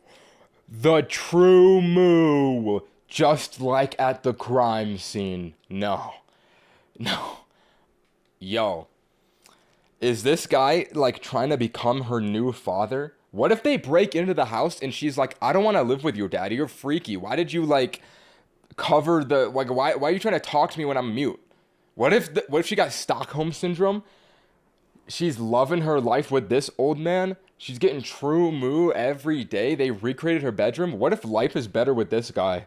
That would be a twist. Holy. Of True Moo and dropped it into his cart. My hands started shaking because I couldn't believe he was buying True Moo for my daughter, as if he were her dad. I wanted to slam him to the floor but stopped myself. After he paid for his groceries, I drove home knowing we had him. Back at home, I called 911 and told the dispatcher I had evidence that my daughter was being held in my neighbor's basement. She told me to stay in the house and that cops were on their way. Alright, I don't know if you have evidence. I don't think that just because he bought True Moo, that's evidence. Not gonna lie. But she probably is in there, bro. Callie, you gotta just do it on your own. Like, don't get the cops involved, bro. The cops don't do anything in these stories. And I held our breaths until we heard the police knocking on our door. After I let them in, they took our statements and our phones for evidence and said a warrant would be ready tomorrow. Before leaving, they warned us to not go near Reeves' property. Callie and me felt so much relief at finally being believed, and soon we were all going to be reunited. But for now, we sat on the couch watching Reeves' house through the front window. Every hour that passed felt like another hour Ren was alone down there. Then That's probably because it is. What was that sentence? Living room bulb started flickering. 1, 2, 3, 4, 5, 6. Callie covered her mouth and started sobbing since it was her first time seeing it. Seeing both my daughters hurting made me stand up ready to march to Reeves' Yo, just go, bro. Don't even wait for the warrant, bro. Just go right now. house Storm and bring the my gates. daughter home. But Callie grabbed my arms and pleaded, "Dad, you can't. If you go over there now, you'll go to jail and not him." She was right, so I took deep breaths to calm myself and then sat back down. The next morning, the cops, a detective, Callie and me were all at Reeves' front door, and when the detective knocked, Reeve opened the door looking confused. The detective held up the warrant. "Mr. Reeve, we have a warrant to search your home. Step aside, please." Reeve turned to me with a hurt look on his face. "Silas, you think Wren's here, but I've been helping you find her and praying for her." I cut him off, sick of his lies. "Save it. I know it was you in her doorway." He looked confused. "Silas? What doorway?" But he regained his composure and stepped aside. "Look anywhere you want, but she's not here." Callie coldly said, "We'll see about that, you creep." The cops spread out through the house, and we could hear doors opening and closing, and we'd hear cops shouting "clear" every few seconds. Dread filled my body at the possibility of Wren not being here. That's when Reeve put his hand on my shoulder. "Silas, you really think I'd do this? After everything?"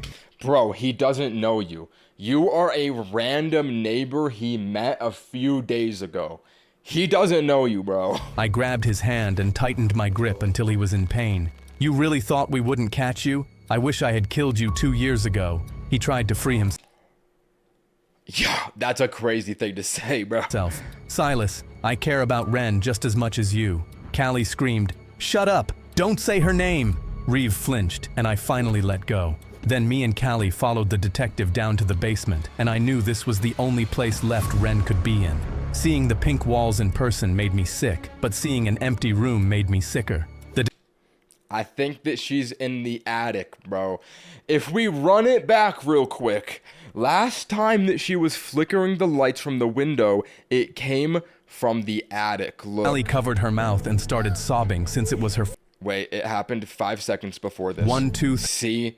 I think he rotated her position from basement to attic. They gotta check up there, bro.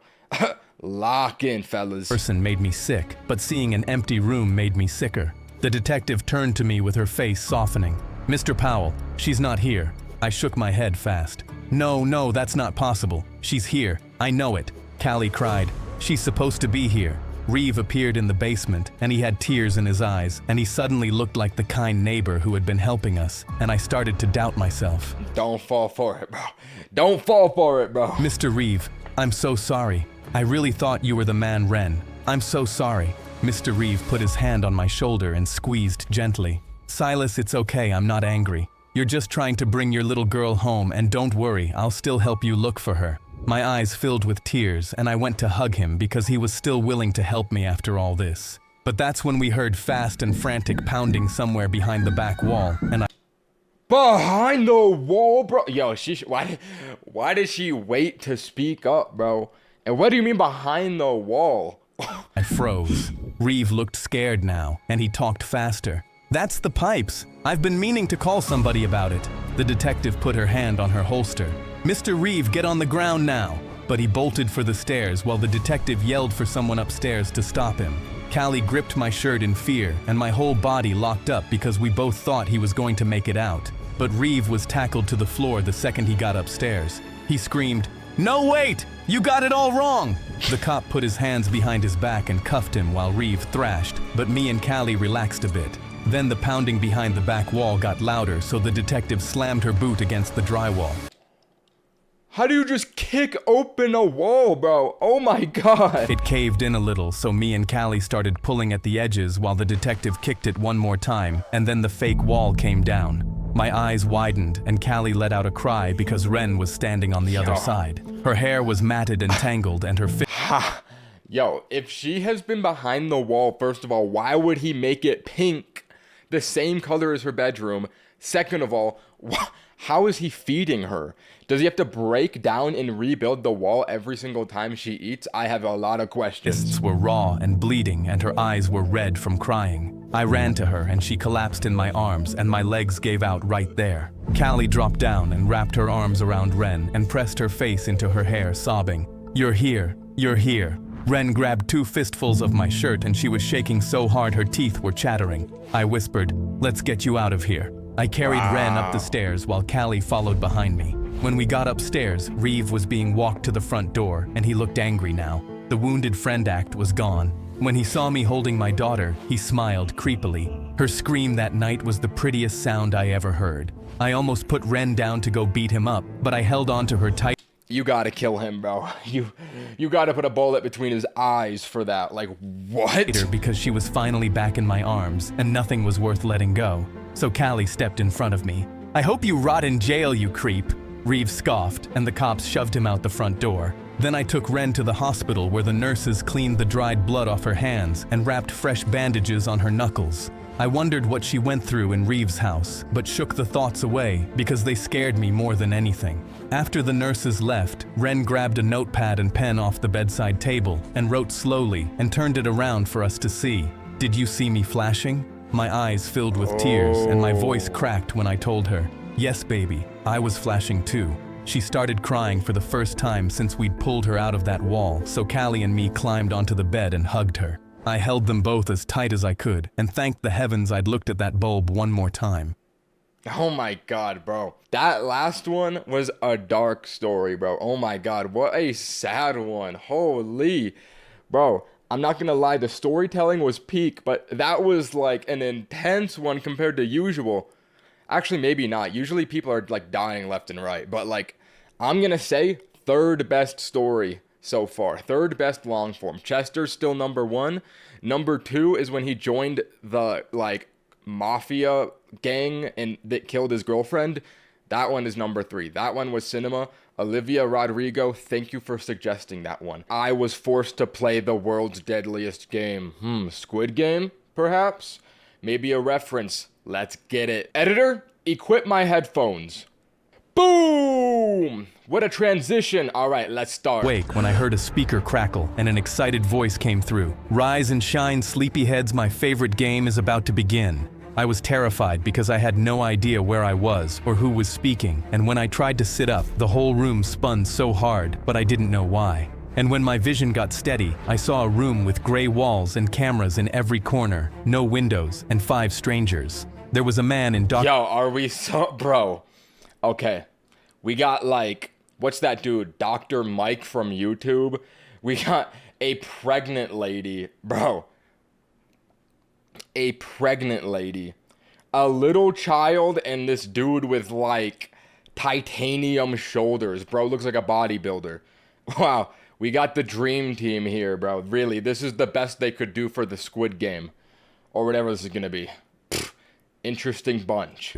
There was a man in Dr. Scrubs whose hands were trembling badly, a pregnant woman anxiously biting her fingernails, and a big man with broad shoulders shouting at a metal door, "Let me out of here!" And then my heart dropped, because there was a little girl sobbing in the corner with 2 messy black braids. Messy? Bro. I just finished watching England versus Argentina. Dude, it's so rigged, bro. Side note. No, they had to remind me about that by saying that it was messy. I just gotta move on. It looked exactly like my little sister Gia. It had to be her. I dragged myself across the floor toward her and pulled her into my chest. Oh, it's his little sister. Interesting twist. I feel like he's gonna have to sacrifice himself for her to live. But then the pregnant lady's about to give birth, and then his sister's gonna sacrifice herself to save the baby. If that's correct, I might be Akinator. And hugged her tight and sobbed out, Gia, I'm here. I'm right here. I'm gonna get us out." But then she looked up at me with brown eyes when Gia's were blue, and my heart... Bro, it's a different girl. You're just picking up a random little girl right now? Bro, how do you not know that's not your sister, bro? Oh my god. What a mistake. Sank because it wasn't Gia at all. I whispered, "I'm sorry. I'm so sorry. I thought you were my little sister." And her lip trembled, and she quietly said, "I want my mommy." I felt bad for her. Bro, you're getting put on a list, bro. Why would... How do you not recognize someone who isn't your sister? I don't even know, bro. What is that on his hand as well? A lot of questions in this video. This is a very mysterious one today. But just sat back on the floor in shock, and that's when I noticed the smudgy purple flower Gia had drawn on the back of my hand that morning before I left for work. My heart hurt, because that flower meant Gia was waiting for me at home. Oh, I thought it was like an atom, like an atomic thing. Like I thought he was about to like have a nuclear bomb go off in his hand. I thought that was part of like the game maybe.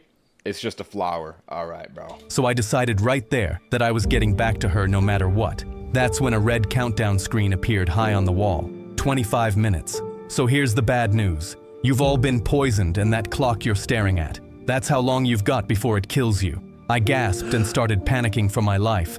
But then he said, "The good news is there's an antidote hidden somewhere in this building." And I almost sighed a breath of relief, but the voice continued. "But don't get excited now, because there's only one antidote, so you all have to decide who walks out of here alive." Bro.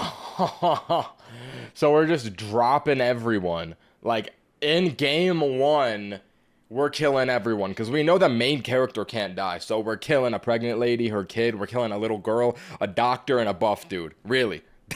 That's what we're doing off the bat. Understood. I balled my hands into fists as I decided that I was getting out of here before the timer hit 0, but that's when I grabbed my head because the poison was eating away at my brain. That's when the big... Eating away at your brain? I don't think that's poison. I think they put parasites. Bro got the, what is it called? The hantavirus, literally. Man gruffly said, "Listen up, I've got a wife and 2 kids at home, and I'm the only one putting food on the table, so that antidote's mine." This dude's got roid rage for sure, bro. Look at the veins in his hands. My heart raced, because if he got the antidote first, Gia was losing her brother tonight, and I couldn't let that happen. The little... Wait, no way that they could have poisoned the baby as well while it's inside someone's. If you let the pregnant lady live, then 2 lives can survive instead of 1. That is gotta be the move, no? Girl pressed herself against my side and cried, "But I want my mommy. Where's my mommy?" Then the doctor jabbed his finger into the big man's chest. "You don't get to claim it just like that. Everyone in this room has somebody waiting for them."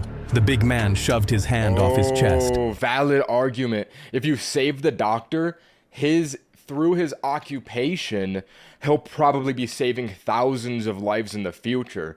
So the potential lives saved are much higher for him. "I don't care. My kids need me home, and that's the end of it," the pregnant woman yelled back with her hand on her belly. "And what about my baby? You think your kids matter more than mine?" The big man clenched his fist and looked at both of them like he was deciding which one to deal with first. But the countdown had already dropped to 23 minutes, so if we didn't start looking for the antidote now, we were going to die here. So I got off the floor and got between them. "Knock it off. We need to find the antidote first, and we figure the rest out together." That sounds like a terrible idea, bro. That's just gonna make it a mad scramble once you find it. Like, who knows if you're just gonna drop it on the ground while everyone rushes to it, right? I feel like it's smart to find it, to make a plan first before you find it. That's just me, though. The big man took a step toward me and roughly asked, "Who died and made you boss?" My hand was sweating because he looked seconds away from punching me, but the doctor and pregnant woman knew my plan was their only shot at survival. So the doctor said, "He's right, we're wasting time," and the pregnant woman nodded. The big man's jaw tightened, furious that he didn't get his way, but I turned away from him because every second we stood here was a second closer to dying. "Let's split up and check every room. We've got 21 minutes. We split up through 21?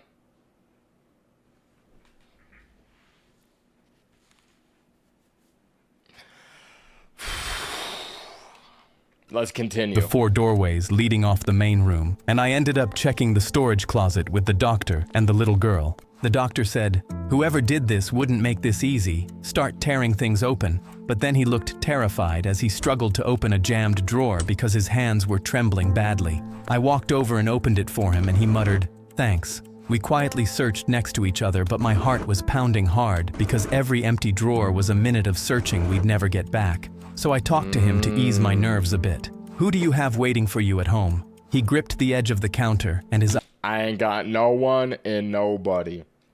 That's his lore, but he saves lives. I think that's gotta be the lore. eyes filled with tears. "My fiancé.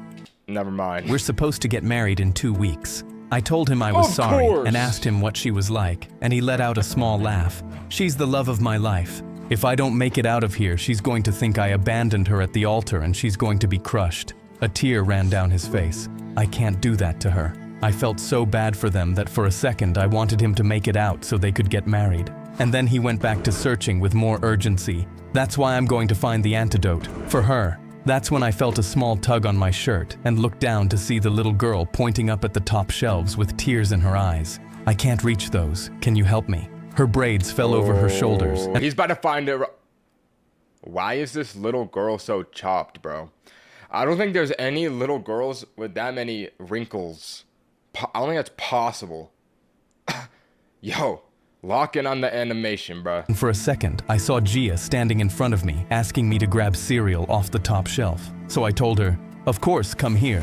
And I picked her up under her arms and lifted her up to the top shelf. She started pushing things around looking for the antidote, and her body was trembling from the poison. But she didn't say anything because she was trying to be brave. After a minute, Oh, the poison is aging her rapidly. Okay. she quietly asked, "Am I doing it right?" And I smiled. "You're doing perfect." But I looked over at the countdown, and it was already at 18 minutes, so we really needed to hurry up. That's when the big man stomped into the storage closet. Oh no, bro, not the big man, bro. What are all these boxes too? They just got like random things all around here. What are they doing, bro? Yo, they gotta take out the big man. Not gonna lie. They gotta like suffocate, bro. Get a team effort to eliminate him. Cause you know a roided up dude like this, and you know he's on roids because he's angry. A roided up dude like this is not what's the word? Rational, right? This guy is gonna sabotage everything. You gotta take him out.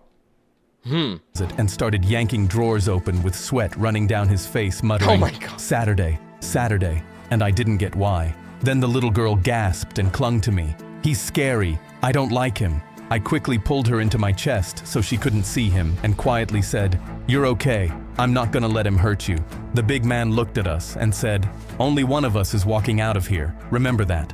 I got nervous because it was clear he was going to fight for the antidote, and then he stomped off into another room. The little girl looked up at me with tears in her eyes, and her voice cracked when she asked, "So I won't see my mommy?" My throat closed up because I didn't know how to answer her, but I pulled her back into my chest and told her, "Don't listen to him. You're gonna see your mommy." Why does she look so evil, bro? This little girl is sinister. I don't know if I trust her. And considering the wrinkles on her face, I have a theory cooking. I think that she's actually like 50 to 60 years old, and she's just very short. And she's got malicious intent, pretending to be a little girl to use people to get her way. It's a sympathy farm. I could be onto something. "We just need to find the medicine." She nodded, but I didn't even believe what I said. I set her back down on the floor, and we got back to searching. I grabbed a small container from one of the lower shelves, and before I could open it, a wave of dizziness hit me so hard I had to grab the shelf to keep from falling. I gulped anxiously because the poison was getting worse, but we weren't getting close to finding the antidote. The little girl saw me struggling and reached up. "I can do it." I gave it to her and noticed my purple flower getting more smudged. And I told myself the first thing I was doing when I got home was letting Gia draw a new one. But then the little girl looked inside and frowned. "It's empty." My heart dropped, but I forced a smile and said, "That's okay. You did really good. You're helping us a lot." And her face lit up. But then she started coughing really hard, and her face went pale, and her little legs Bro. gave out. I caught her before she hit the floor, and we both slid down to the ground together. My heart was racing. Yo, bro. This is a tragic one, bro. Oh my God, bro. This is not like any of the other his story long forms I've watched so far. This is just like a demented situation for everyone involved. Oh my God. Yo, there's got to be a way to make everyone live, right? They're not going to have a tragic ending like this. They're not going to kill the kid, right? Because she was getting sicker fast. "Just rest for a second, okay? I'm gonna stay right here with you." She rested her head against my arm and quietly said, "I want my bunny. He always makes me feel safe." I talked to distract her from the pain. "What's his name?" "Mr. Peanut," she said. Terrible name. Terrible name. Bro, I have a rabbit of my own, and I would tell you I will never name a rabbit Mr. Peanut. Are we for real? Listen, bro. Get on my level. My rabbit's name is Bjorn. Much better name. W. Bjorn. Said. And when I told her that was a silly name, she giggled, but it quickly turned into another cough, and it worried me. But my worry got worse when I saw the countdown at 16 minutes. My stomach twisted because I needed to be searching for the antidote to get back to Gia, but I couldn't leave the little girl alone either. But that's when the doctor walked over to us. There's nothing else in here. We have to check the other rooms. I pushed myself off the floor on shaky legs and lifted the little girl up to her. Why does bro look like he just gained 10 pounds? Yo, what is going on? Is the poison also making you rapidly get fatter and older? Yo, I don't know what kind of poison this is, bro. Girl up to her feet, and we headed into the next room to keep searching. The pregnant woman was already in there opening cabinets, but she was struggling to bend down and check the lower ones because of her belly. So I told the little girl to start checking the drawers on the other side of the room, and then I walked over to the pregnant woman and told her, I'll check the low ones. You can check the higher cabinet. They always, in things like this, they did it in Squid Game Season 2 as well. They're always putting pregnant ladies into these situations. Like, why in the first place? And every time they put them into these, they always give birth mid-dire situation. Like, it's pretty much confirmed at this point that that's going to happen later, I swear. Like, on my life, wallahi, she's going to give birth in this video. She let out a relieved breath and said, thank you. I opened the lower cabinets and she checked the high ones while holding her belly, and I asked, how far along are you? She rubbed her belly. 7 months. I'm naming her Connie, after my mom. I told her, that's a pretty name, and her eyes filled with tears. My mom's been sick for a while now, cancer, and this baby's the only thing keeping her holding on. If I don't make it out of here, she's never gonna get to meet her. I softly said, Connie's lucky to have a mom like you, and she gave me a small smile. Thank you. That means a lot. I felt a little happy that I could comfort her, and then we went back to searching. But we didn't find anything, and the countdown had dropped to 15 minutes, so we rushed to the next room. But the big man stomped past us and started ripping every cabinet open, muttering, Saturday. I can't miss Saturday. Saturday's his birthday. I got him a bike. I gotta be there. Bro, no one cares about your bike, bro. It's just a bike, brother. That's really what's at stake for you right now? A bike? Yo, bro, you gotta die. Heart broke for him, because that's what he'd been muttering this whole time, and now I couldn't even be mad at him for fighting so hard for the antidote. The 5 of us started ripping through every drawer and cabinet because we all had someone waiting for us at home, and So you're telling me you knew he had a kid, but you weren't convinced of his sob story until he got his kid a bike for his birthday? That changed it for you, bro? Wow. After a couple of minutes, the little girl opened a cabinet in the back and pulled out a small glass vial, and she turned to everyone asking, is this the medicine? They're gonna eat her alive, bro. Why would she say that? Just take it for yourself, bro. My heart actually stopped for a second because that was our way out, but then I watched everyone's reactions to the vial and realized we all wanted it. The doctor tightened his jaw. The pregnant woman's hand went to her belly, determined to save her baby, and the big man's eyes locked onto that vial like nothing else in the room existed. That's when everyone moved at once. The doctor crouched down in front of the little girl with tears running down his face and held out his ring finger to her. Sweetheart, look at my ring. It's pretty, right? The little girl sniffled and nodded slowly. It's really pretty. Yeah, it is. My fiance. She's really pretty. Yo, I don't think this 9-year-old girl gives 2 squats about your fiance, bro. Yo, she probably doesn't even know what a fiance is. Why are you trying to, like, rationalize why you should live over her? What is going on right now? Too, and she's waiting for me. You want to help me get back to her, right? Just give me the medicine. I got so mad I grabbed him by the back of his scrubs and yanked him away from her, yelling, Yeah, that guy's gotta die too. Are you seriously manipulating a little girl right now? We stumbled back, and the pregnant woman immediately rushed at the little girl from the other side, See, I don't think she's gonna do a trick. I feel like she's virtuous. sobbing. I'm sorry, sweetheart. My mommy's been waiting her whole life to meet my baby, so I can't die here. I let go of the doctor and shoved Alright, never mind. Bro's just gonna one by one solo everyone as they try to convince this little girl that she should die for them. her away from the little girl. Stop it. She's a child. Are you all out of your minds? And that's when the big man Are you all out of your minds? Oh, because she's pregnant. There's 2 brains in her. Yo, that was quick thinking on the main character's part. And stepped forward, his face wet with tears. My body filled with dread when he roared, "I told you that antidote was mine," and charged straight for us. I threw myself in front of the little girl to protect her, but the big man slammed into both of us so hard, we crashed back into the cabinets, and the vial flew straight out of her hand. Everything moved in slow motion, and I couldn't breathe. It says antidote 1 of 2, bro. It literally has that text on it. 1 of 2. Can they not read, bro? There's 2 of these. Just find the other one. And I couldn't breathe, because that was our Oh, they're setting it up so that the main character and the little girl can live and everyone else dies. Alright, I see what's going on here. only way out, and it was falling right under our noses. The doctor dove forward, the pregnant woman screamed and lunged with both hands out, and the big man stumbled trying to catch it, but the glass vial hit the concrete and shattered into 100 tiny pieces, and the clear liquid splattered across the floor. Yo, they gotta lick it up like Rod Reese did in Attack on Titan. Let me pull up the reference. See, where they got that on the floor? They gotta do this, bro. Just lick it up off the ground. They did it in Attack on Titan. They can do it. They can do it in this. It works. The room went dead silent, except for the sound of the countdown ticking down to 11 minutes, and we all stood there frozen, staring at what we'd just done. My legs gave out, and I dropped to the floor devastated because I knew I was never seeing Gia again. Then the voice came over the speakers with a long, mocking laugh. Oh, that was incredible. All that fighting just to break the only thing keeping you alive. Congratulations, you just killed each other. The big man dropped to his knees and just pulled a folded photo out of his wallet with shaking hands. Wait, maybe this is all a trap and they're trying to do a life lesson. Now everyone thinks they're gonna die, so they're gonna all soften up, open up to each other vulnerably, right?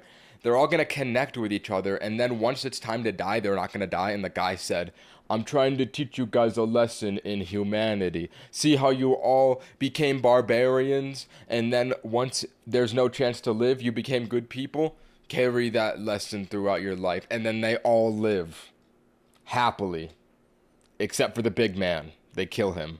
I don't know, that'd be a good ending. I could see it was 2 little boys and a woman, and he muttered, I'm not gonna be there Saturday, buddy. Daddy's not gonna make it. Seeing him cry made my chest ache, and then I saw the pregnant woman sink to the floor and pressed her hands against her belly and started talking to it. Connie, baby, I'm so sorry. Mommy's so sorry. Grandma was gonna love you so much. She's been waiting for you her whole life. I had to look away from her because I couldn't watch a mother apologize to her baby for dying before she got to meet her. The doctor was also crying and playing with his engagement ring, whispering his fiancé's name over and over. The little girl tugged at my shirt, and tears were streaming down her face when she asked, Are we gonna die? I dropped down to my knees in front of her and pulled her into the tightest hug, sobbing hard, and I felt her little arms wrap around my neck and her braids pressed against the side of my face, and for a second, it actually felt like I was hugging Gia goodbye. But then the little girl started coughing badly, and when I let go, there was blood all over her mouth, and the pregnant woman started moaning and clutching her stomach harder. Oh my god, bro, she's about to give birth.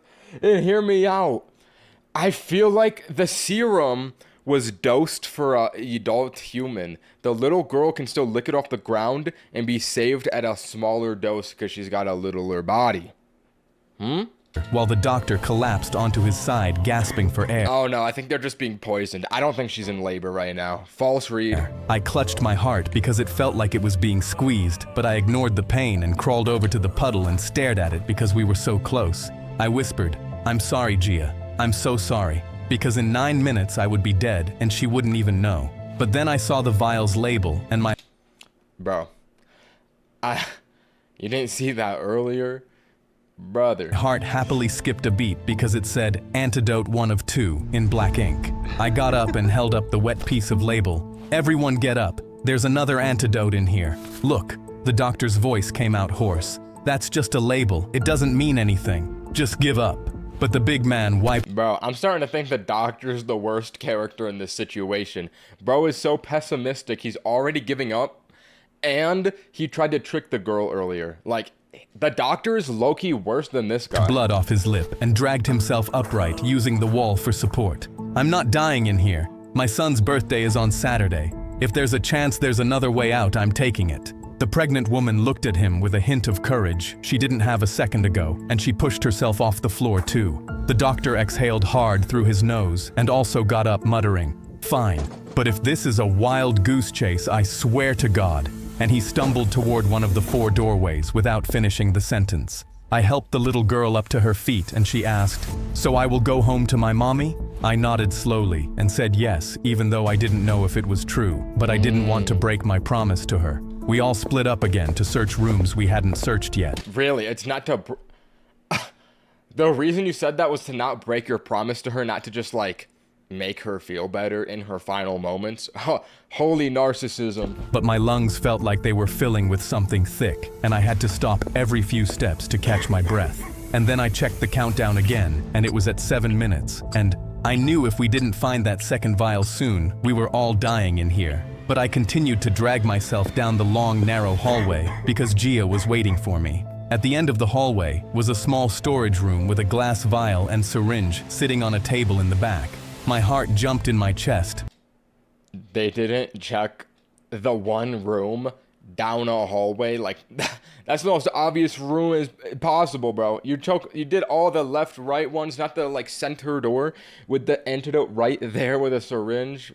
Brother. Because that was my way back to Gia, and I almost ran toward it. But that's when the big man stumbled in through a door on the other side of the room. He looked angry when he saw me, but then his eyes locked onto the table, and his whole body went rigid, and I knew I had to act fast, because we only had 5 minutes left. I held up my hands. "Don't do anything stupid. We promised we'd figure this out together." He shook his head with tears already in his eyes. "It's not stupid. I promised my boy I'd be there for his birthday." Bro, who cares about his birthday?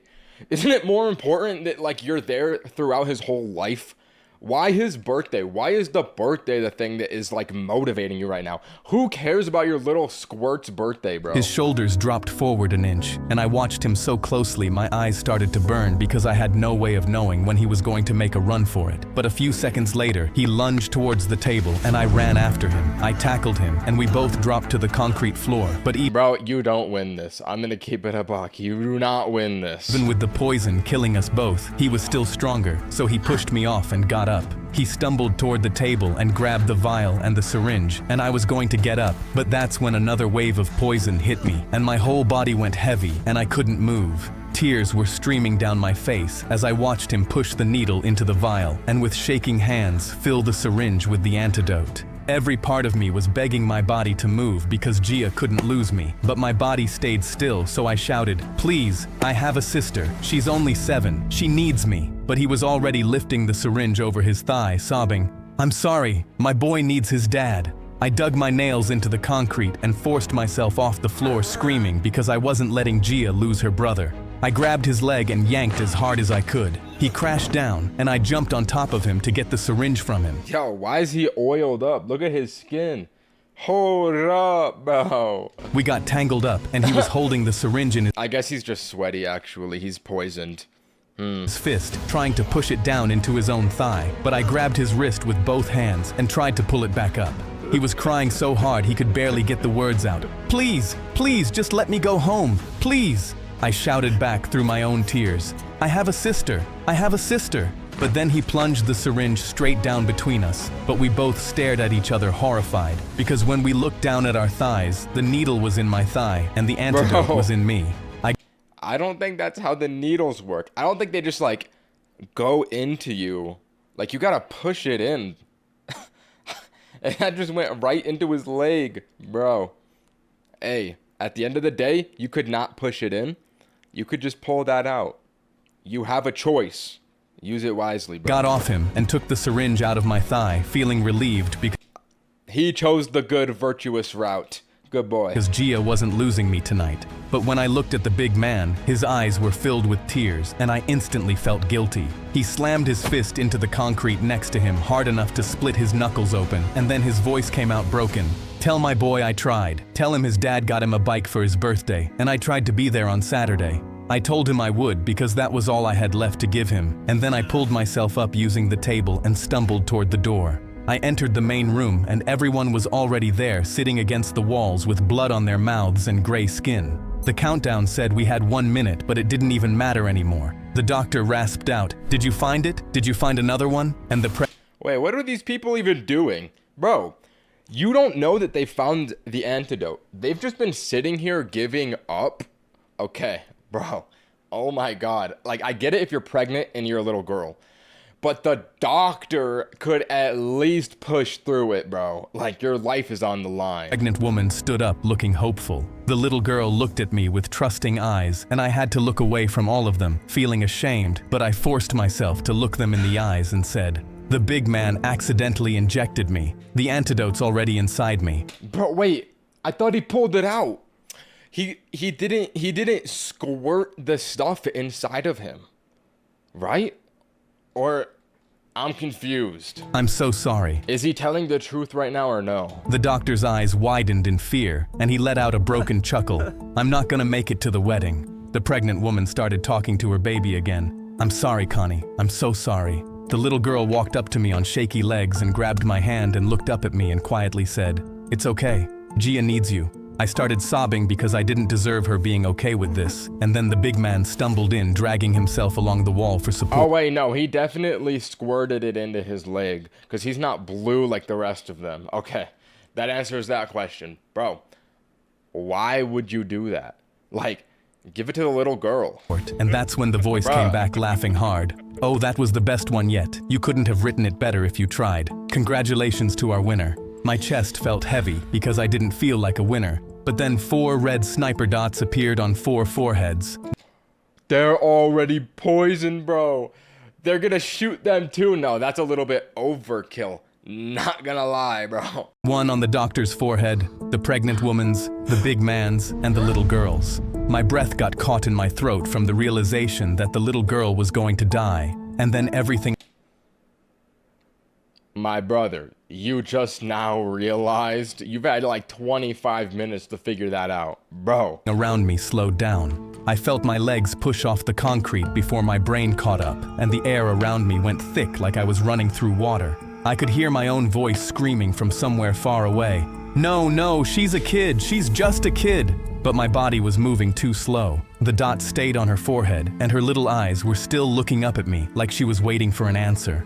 I wasn't going to push her out of the way in time. I wasn't going to make it. But then I tackled her onto the floor as 4 gunshots cracked through the air at once.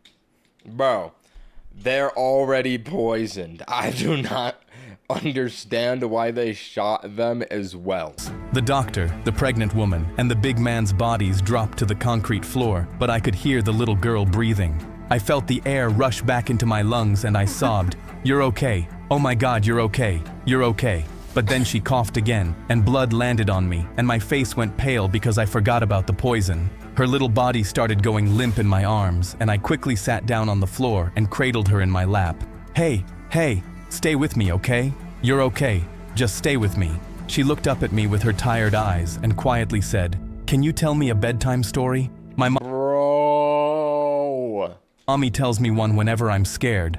I was so devastated I couldn't find the words, but if this was Gia's, I mean the little girl's last request, I had to try. So I took a shaky breath and said, "Once upon a time there was a brave little princess, and she lived in a castle with her stuffed bunny, and her bunny would protect her from any monsters that tried to get her." She smiled with blood on her teeth, and I had to bite the inside of my cheek so I wouldn't break down in front of her. She said, "Just like me and my bunny." I nodded and stared up at the ceiling because I was barely holding myself together. "Yeah, just like you and your bunny, and the princess was never scared because her bunny protected her, right?" I waited for her. Yo, wait. The rabbit is about to run into here with a 3rd antidote and save her. That's what this story is foreshadowing. No. Oh, wow. If that happens, this is gonna be cinema. Lock in. Come on, Mr. Peanut. Her answer, and my pulse quickened when I didn't get one. It took everything in me to look down at her, and I saw her eyes were still looking up at me, but there was nothing behind them anymore. No, Mr. Peanut didn't clutch up, bro. This is heart-crushing. But I refused to believe it, and I shook her gently and asked about her bunny, but she didn't move, and I couldn't deny it after that. Yo, this is your fault, bro. Like, you could have given her the antidote, bro. You could have given her the one on the ground, bro. Like, this is completely your fault right now, bro. You gotta take accountability for this. The little girl who held my hand and trusted me died in my arms. I gently closed her eyes and let out a broken sob, and I kept whispering, I'm sorry, I'm sorry, I'm so sorry, because I'd promised her she'd see her mommy, and I'd lied right to her face. I slammed my fist into the concrete and my bones cracked, but I didn't care. I looked up at My bones cracked and I didn't care. Tommy Tough Knuckles over here, holy. the cameras and screamed, she was a kid. She was just a kid. Why her? Why did you take her? But no one answered me. That's when the countdown on the wall hit 0 and the door at the front of the room clicked open, allowing me to leave, but I couldn't let go of the little girl. I held her for as long as I could, but eventually I forced myself to lay her down gently on the floor. I gently brushed her braids out of her face one last time and stood up with all the strength I had left. I fell into the wall, but I used everything to limp towards the light. But just as I stepped out, I heard the speaker. Congratulations, Jackson. I'm glad it was you. My eyes widened because he knew my Okay, his name is Jackson now. I remember it was Silas in one of the last ones I watched. Why do they just keep changing this guy's name? I guess he has no lore-accurate name. Noted. name this whole time, and none of this had been random. I felt my fists clench. He was still toying with me after he killed innocent people, but I heard, there, someone's coming out. I looked up in shock and saw police cars and an ambulance lined up across the parking lot, and 2 officers were running up to me. One of them asked, Sir, are you okay? Sir! They grabbed me, yelling for medics. Where are the others? But my eyes filled with tears. It's just me. I'm the only one. I saw his face go pale, but they rushed me over to the ambulance. We need to hurry. They put me in the back of it, but that's when a woman walked up to me crying really hard. Bro, this is gonna be the mom of the girl, bro. Why wouldn't you at least tell the paramedics that they could, like, I don't know, maybe do something? I don't know what medicine can do. Maybe they can bring her back. You're really just gonna, like, leave her? No. The main character needs to die in this one. I hope that he falls out of the paramedic car into a highway, barreling into oncoming 80-mile-per-hour traffic, struck by 10 cars, causing a 10-lane pileup, falling to his death. Please. Mister, my daughter was in there. Is she coming out? I didn't know who she was talking about, but then my eyes widened when she pulled out a stuffed bunny from her purse. The same rabbit wasn't real this whole time. I thought the rabbit was real. Oh. same bunny the little girl kept asking for. She gets scared easily, so I brought her bunny. She'll be right out, won't she? I started sobbing so hard I couldn't breathe, and the mom instantly realized her daughter was dead, and she dropped to her knees, bawling her eyes out. Then a little boy behind her said, Mommy, so Daddy's not gonna be at my birthday? He heard everything, and my heart stopped when I saw 2 boys and their mom, the same ones from the big man's picture. Tommy Tough Knuckles' family.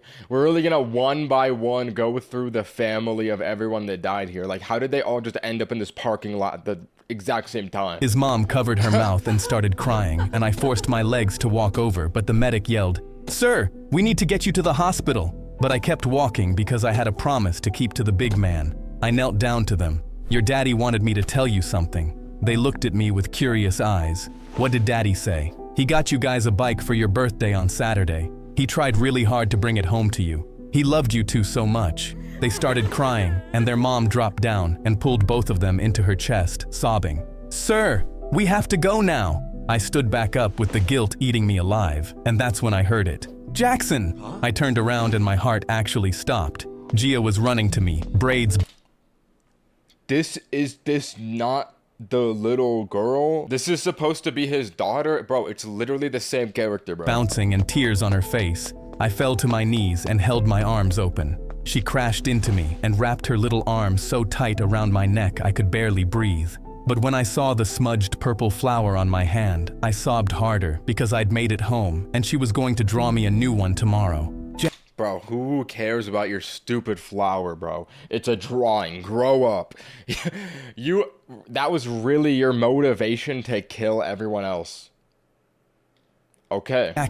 Jackson, I thought I lost you. Please, please, please don't leave me ever again. I'm here, Gia. I'm not going anywhere. I promise. After a while, I pulled back and looked at her face, and her braids were a mess, but it was her, my baby sister. I shakily whispered, "Let's go home," and grabbed her tiny hand, and we walked to the ambulance together. But as we climbed inside, I saw the big man's family and little girl's mom sobbing, squeezing her bunny. I realized I had survived the game, but I would never survive what it cost me. Bro, oh my god, yo.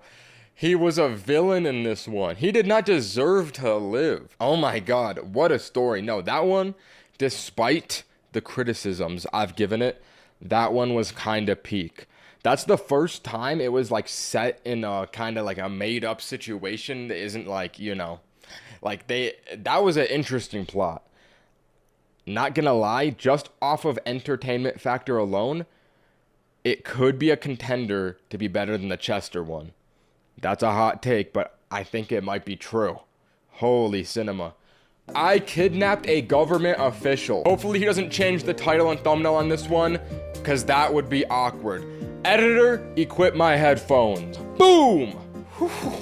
Aura. Alright, let's watch. Dad, I'm 10 years old. You don't have to tuck me in anymore. I thought you still liked me doing it like when you were little, and I'd read you Batman comics. He smiled. Alright, so off the bat, the government official is going to kill his son, and he's going to have to hunt whoever this guy is. The president, the governor, I don't know. But, I mean, just look at that kid's face. He's looking very, you know, executable. Yeah, I used to love those stories, but I already know all of them. Are you excited to go on your school field trip tomorrow? Yeah, I actually am. You're going to the The dad is going on a school field trip?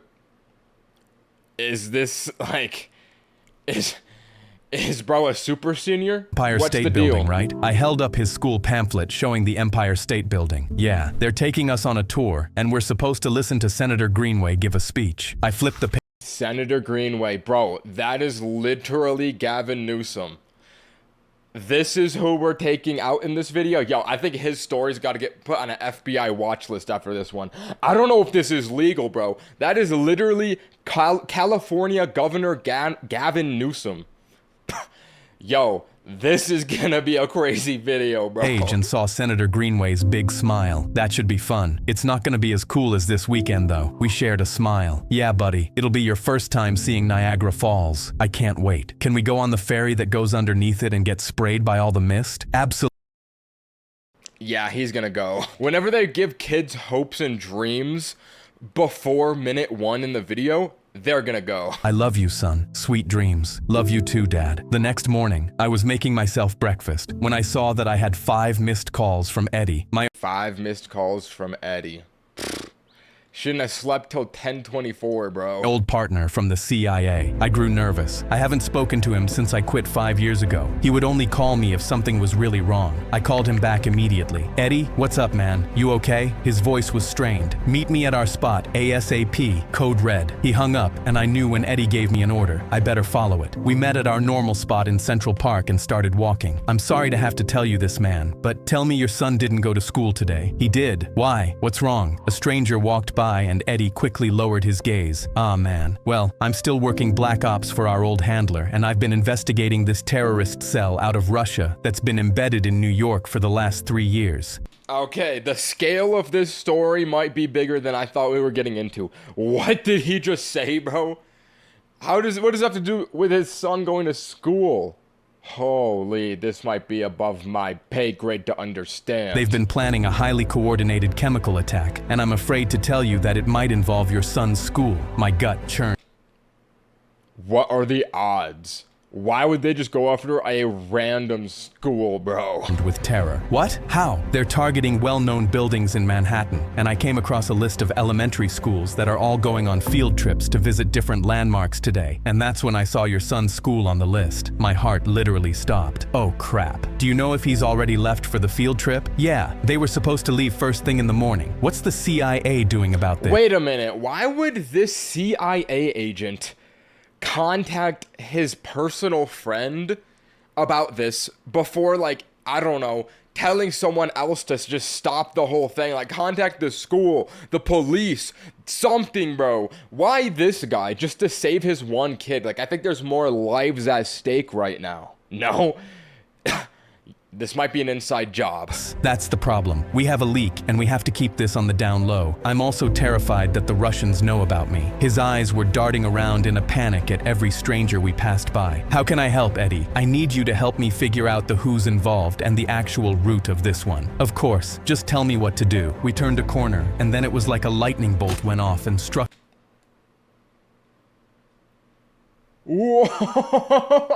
What? Eddie in the head. Eddie, no! A sniper caught him from somewhere I couldn't see. Then I heard another shot go off and bounce off of the building wall beside me. My heart started racing, and my adrenaline massively spiked. I ducked. Okay, I did not expect him to immediately get killed. Yeah, okay. I don't think he's in on an inside job at this point. Just a hunch. He might have had, good intentions behind that. Not gonna lie. Down and took off running. I felt awful being forced to leave Eddie behind, but I didn't have a choice. I had no idea where they were shooting from, so I hid behind a dumpster and waited, trying to calm my breathing down. Then I slowly made my way down another street and back to where they shot Eddie. I arrived back at the spot and was horrified when I saw that he was completely gone, removed off of the street as if it never even happened. I looked at all of the people passing by, and they all acted so natural and calm as if nothing had happened. I anxiously grabbed the first Yo, you can't just grab people, especially women. Why is that the first one you went for, bro? Oh my god, yo, he's about to get put on a list. stranger's arm. Did you see what happened to my friend? Get your hands off of me, weirdo. I got in another stranger's face. How about you? Step aside or I'll cut you. I searched the ground for any That was just an aggressive individual. Why did he say that? traces of blood or anything, and found nothing. This group of assassins was elite and seriously knew how to cover their tracks. I now realized that it was up to me to stop this attack and make sure my son was safe. I immediately drove to the Empire State Building and spoke to their head of security. You've got to listen to me. This isn't a joke. There is going to be an attack. He laughed in my face. Okay, pal, get back on your meds. I was horrified at how little he seemed to care. Oh. There is... Imagine a cop says that to you when you say there's gonna be an attack, bro. What? I started searching through a massive sea of students of all ages and stopped when I couldn't find my son's group. I would need to stop the attack in some other way. I glared at the head of security. I'll be back to stop this shit, and when I do, it'll be on you for not taking this more seriously. Go back to Bellevue, you jerk. I quickly picked up... What is Bellevue? Hold on, I'm gonna look this up. Bellevue is in Minnesota? I thought we were in New York. some basic supplies and drove over to a park in Bethesda. Eddie and I had a fallback dead drop spot there ever since 2002. Whatever Eddie had been working on for the last 12 months would be here. My hands shook as I took out a loose brick in a retaining wall behind the maintenance shed and found a sealed manila envelope inside. The envelope had no dust on it, meaning that he'd recently made a drop. I kept checking my watch and thinking, there's not going to be enough time, and I need to figure this out quickly. I got back in my car, opened up the envelope, and took out a USB flash drive, a single Polaroid, and an index card with one word that... Sokolov. Wait, that sounds Russian, no? Like read, the people behind this whole thing?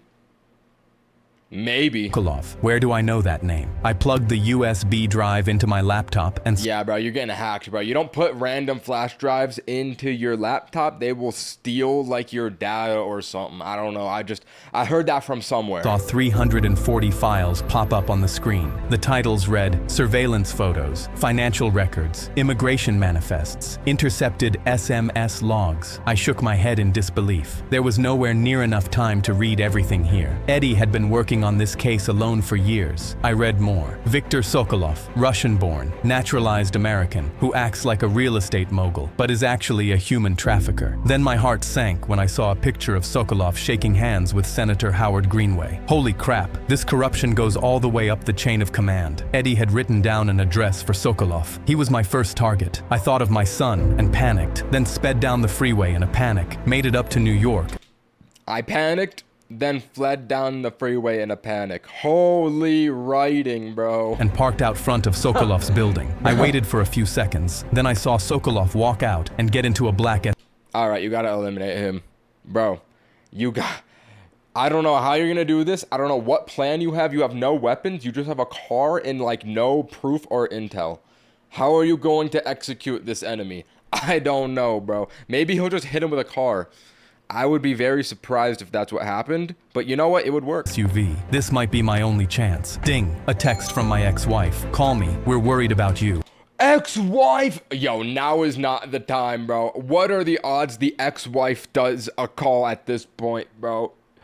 It must be the cop that told him to get on the meds. He must have reported to the wife. That was always my ex-wife's way of wanting something from me. Can't engage in your bullshit right now. I'm trying to save our son. I had a horrific, nightmarish fantasy of seeing my son choking on some chemical gas. I shook my head. Snap out of it. You don't have time. I ignored her text and followed Sokolov to a Why does that even happen, bro?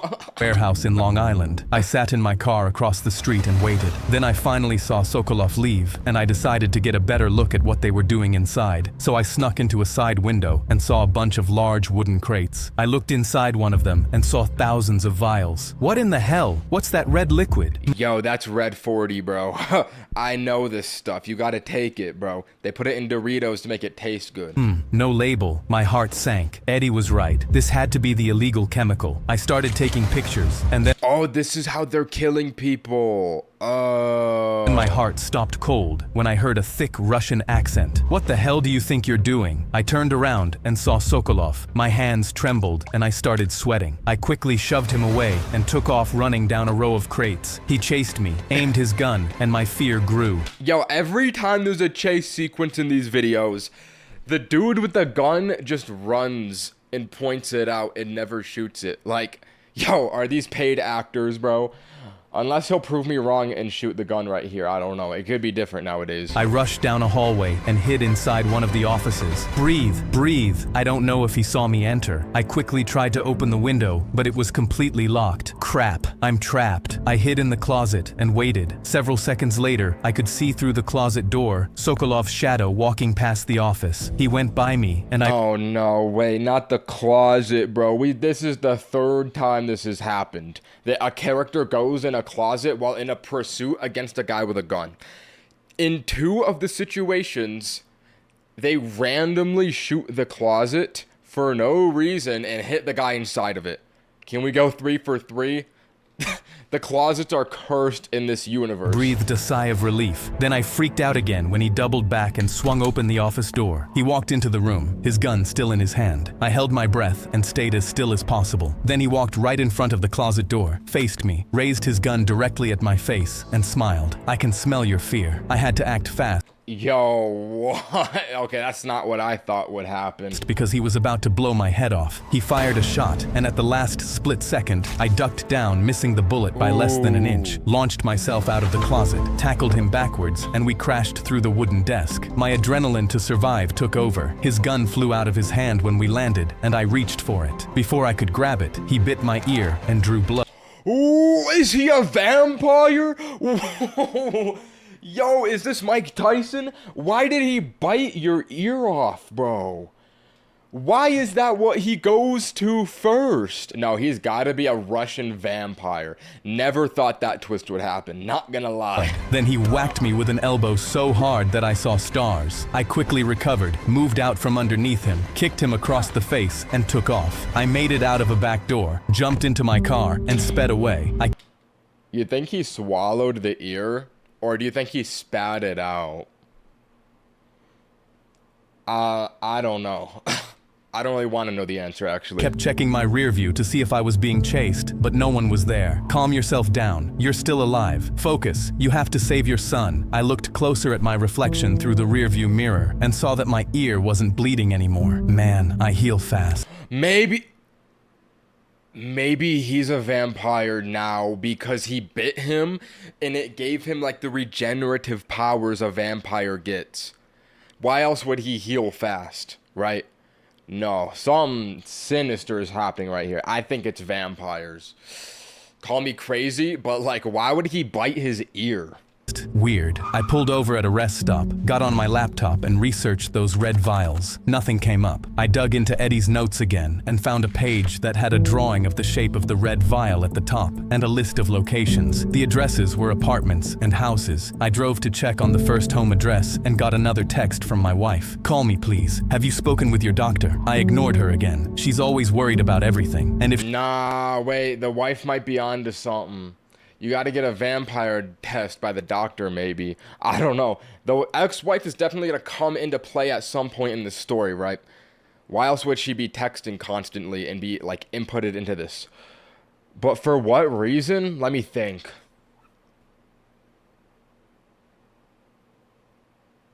I think it has to have something to do with his healing regenerative powers, right? Because that's very unhuman. I think he's got to get tested for some kind of vampiric aura of sorts. That's my theory. All right, let's continue. she knew what I was actually dealing with, she would really be freaked out. I drove up to the first house and saw a man with a thick black beard. He's gotta be a part of this, and he might know an exact time they plan to attack. Then I got a call from my doctor and— Yo, why is the doctor calling now, bro? I thought it was the ex-wife, but now the doctor's calling. Something's gotta be up, bro. I think your ex-wife is pregnant. sent it to voicemail. He was calling to give me my test results from a CT scan I had a week ago. I felt fine, so I'm sure it was nothing. I knocked on his door, and he opened. "I'm sorry to bother you, but I'm looking for a friend that had your address listed in his book. What's your friend's name?" "Eddie Garrett." His eyes widened. "Come in. We need to talk. There is a lot to tell you about Eddie." "Okay, but please tell me quickly. I have to get back to the Empire State Building." "Okay, take it easy, my friend." I grew nervous, unsure. I stepped inside his house, and it seemed like no one lived here. There was no furniture and some unpacked boxes. Moving in or moving out? "I'm leaving. I'll make us some tea." He went into the kitchen, and I glanced down at a label on one of the boxes that read, "Ship to Islamabad, Pakistan." Oh, now this complicates things. We got Russia, Pakistan, and vampires, and doctors, and ex-wives. Bro, how is this all gonna tie together? I heard him fidgeting around in the kitchen. Then he came out and had one hand underneath his tray that had a pot of tea with 2 cups on it. His other hand was behind his back. He had a big smile on his face, approached me, and I was skeptical of what he might have put in the tea if he was indeed a part of this, and what he was hiding behind his back. The strangest part to me was his eyes. He held an odd smile, but his eyes had a cold, dead quality behind them. That's gotta be the red, bro. I think he's taking red. He's getting high on red. I would be careful, bro. I would be careful. You don't know what red can do to someone. Gave me a wicked chill. As he got close to me, he hurled the entire tray of scalding hot tea right at my face. Yeah, he really made tea for a sneak attack like that. Yo, bro, just like shoot him if you're trying to attack him. What kind of plan was that? What kind of attack was that, bro? I barely managed to lift my arm and block some of it. Ah! 3rd degree burns on my arm. With his other hand, he pulled out a large kitchen knife from behind his back and— You know, the kitchen knife first might have been more effective than the tea. Stabbed towards my stomach. He pierced the tip of the blade into my side, but I didn't let him stab any further in because I gripped onto his wrist. He yelled, "You will never stop us." We struggled back and forth. Then I overpowered him, slammed a vicious headbutt across his nose and broke it. "How are you a part of this? When is the attack happening?" Eddie died like a dog in the street, and so will you. In a furious rage, I got the knife out of his hand. Yo, this guy sucks, bro. Yo, you threw boiling tea on him and attacked him with a knife and still lost? Now you're running. Bruh, how did... This dude's is so buns. But he ran into the hallway and into a bedroom. I chased after him and he slammed the door in my face. I rammed my shoulder into it a few times and finally busted it open to see this man swallowing He's taking red. Lock in, bro. Oh my god. And biting down on it. He looked up to the ceiling and said some prayer in a language I didn't understand, and then whatever he swallowed caused him to double over in pain, foam at the mouth, and die. What did— Oh. Well, he gave up very fast. Really, you're just gonna do that. Well, Okay. Did you swallow? Answer me. What did you just take? I was shocked and horrified. Why did this man feel the need to do such a terrible, self-inflicted act? I took a few deep breaths, recovered, patched up my small stomach wound, and started looking around his place. In a side drawer, I found an address in New York City marked Target, Empire State Building, and today... Yo, dudes just be writing out their whole plans and addresses and times and dates on papers all over this world. Are you not gonna like try to be secretive about these things? Today's date, December 1st at 1:30 p.m. In 2 hours from now, I felt a terror unlike ever before. My son being exposed to some freaky chemical haunted me. I had to contact my old boss at the CIA, so I walked up to a sign that read, Harper Accounting. No one would know it's actually a secret location for the CIA, because from the outside, it looks exactly like an unassuming accountant's office. I walked in and told Agent Harper everything. He was my old handler and knew me better than most. He heard me out. Then to my surprise, he looked at me as if I was deranged. Wow, how long have you been investigating this? A few days now. I'm seriously onto something, Harper. I wouldn't have bothered you if I wasn't. He shifted around, nervously. I felt like he didn't believe me and that maybe he was in on it. My stomach went to knots. You can verify what I'm saying. Go check out the address and where that man with the black beard lives. You'll find his body. Look at this wound. I lifted my shirt and showed him where I had been partially stabbed. Yo, that is a cartoonishly large band-aid, bro. Where did you even get that? Party City? Bruh. And he looked at it, very unimpressed. Then he looked up at me, highly concerned. Fine, I'll pair you up with your old buddy, Ortiz. He signaled over to Ortiz to join us. Take him to where this all happened. Ortiz seemed uncomfortable. Are you sure? Yes, he needs help. So do what he asks you to do. Okay, I drove out with Agent Ortiz to the warehouse first. We arrived and saw the Yo, bro, go see your doctor, bro. Why are we doing all of this? Bro, at least listen to his voicemail. Your you don't know what could be up with. You could have cancer, bro.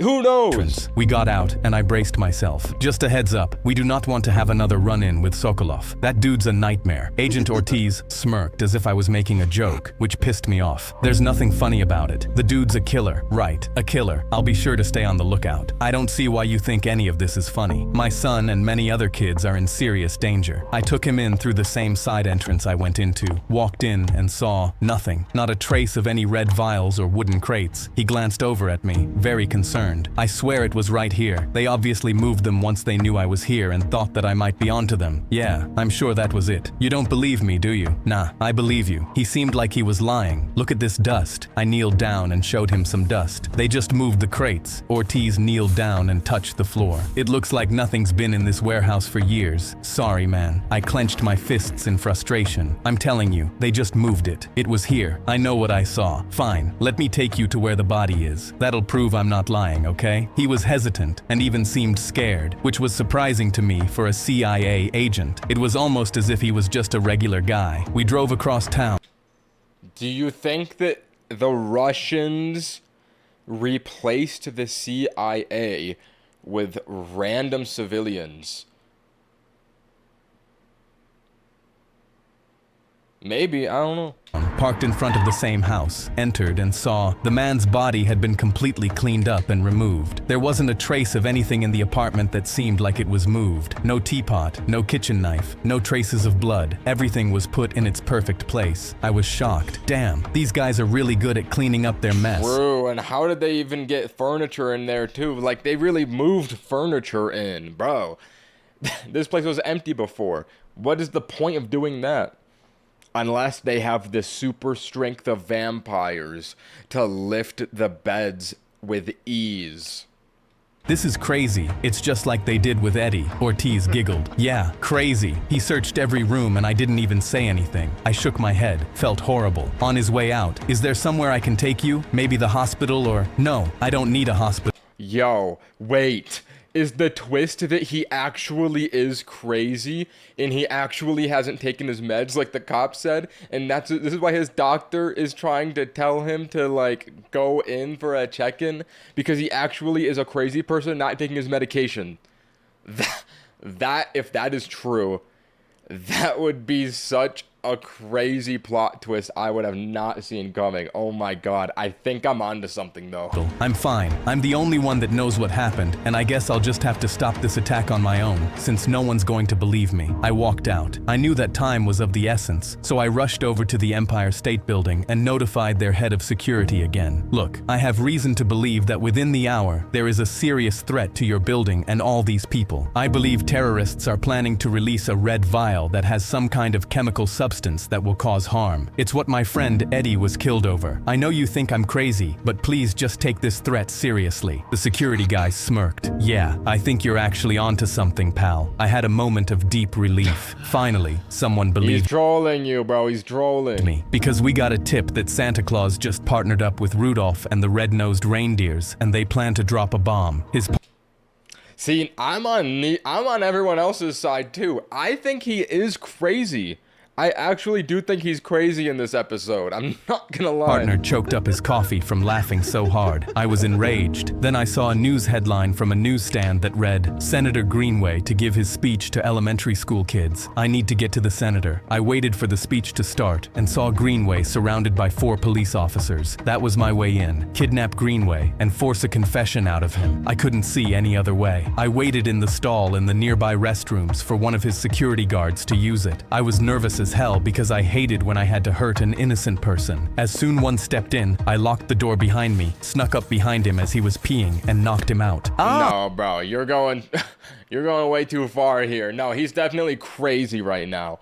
Like, why is this what you have to do, bro? Is this really the best idea? I don't think so. My knuckles hurt. I dragged him into the stall and took his clothes. I looked slick in a policeman's uniform. I tied his hands around the toilet bowl, put a gag in his mouth, and walked out. I made my way through the crowd and approached Senator Greenway. Sir, I just got word that someone in our security outfit is connected to a potential terrorist plot. I'm gonna need you to come with me to a safe place until I rectify the situation. Did you say someone on my team of security? One of you guys? Yes, sir. I've just been informed by the CIA. The threat is real. I need you to come with me right now because we do believe that you're in serious danger. I have to give a speech in 10 minutes. All these kids are waiting. How long will this take? It shouldn't be more than a few minutes. Is giving a speech to elementary school children really worth risking your life, bro?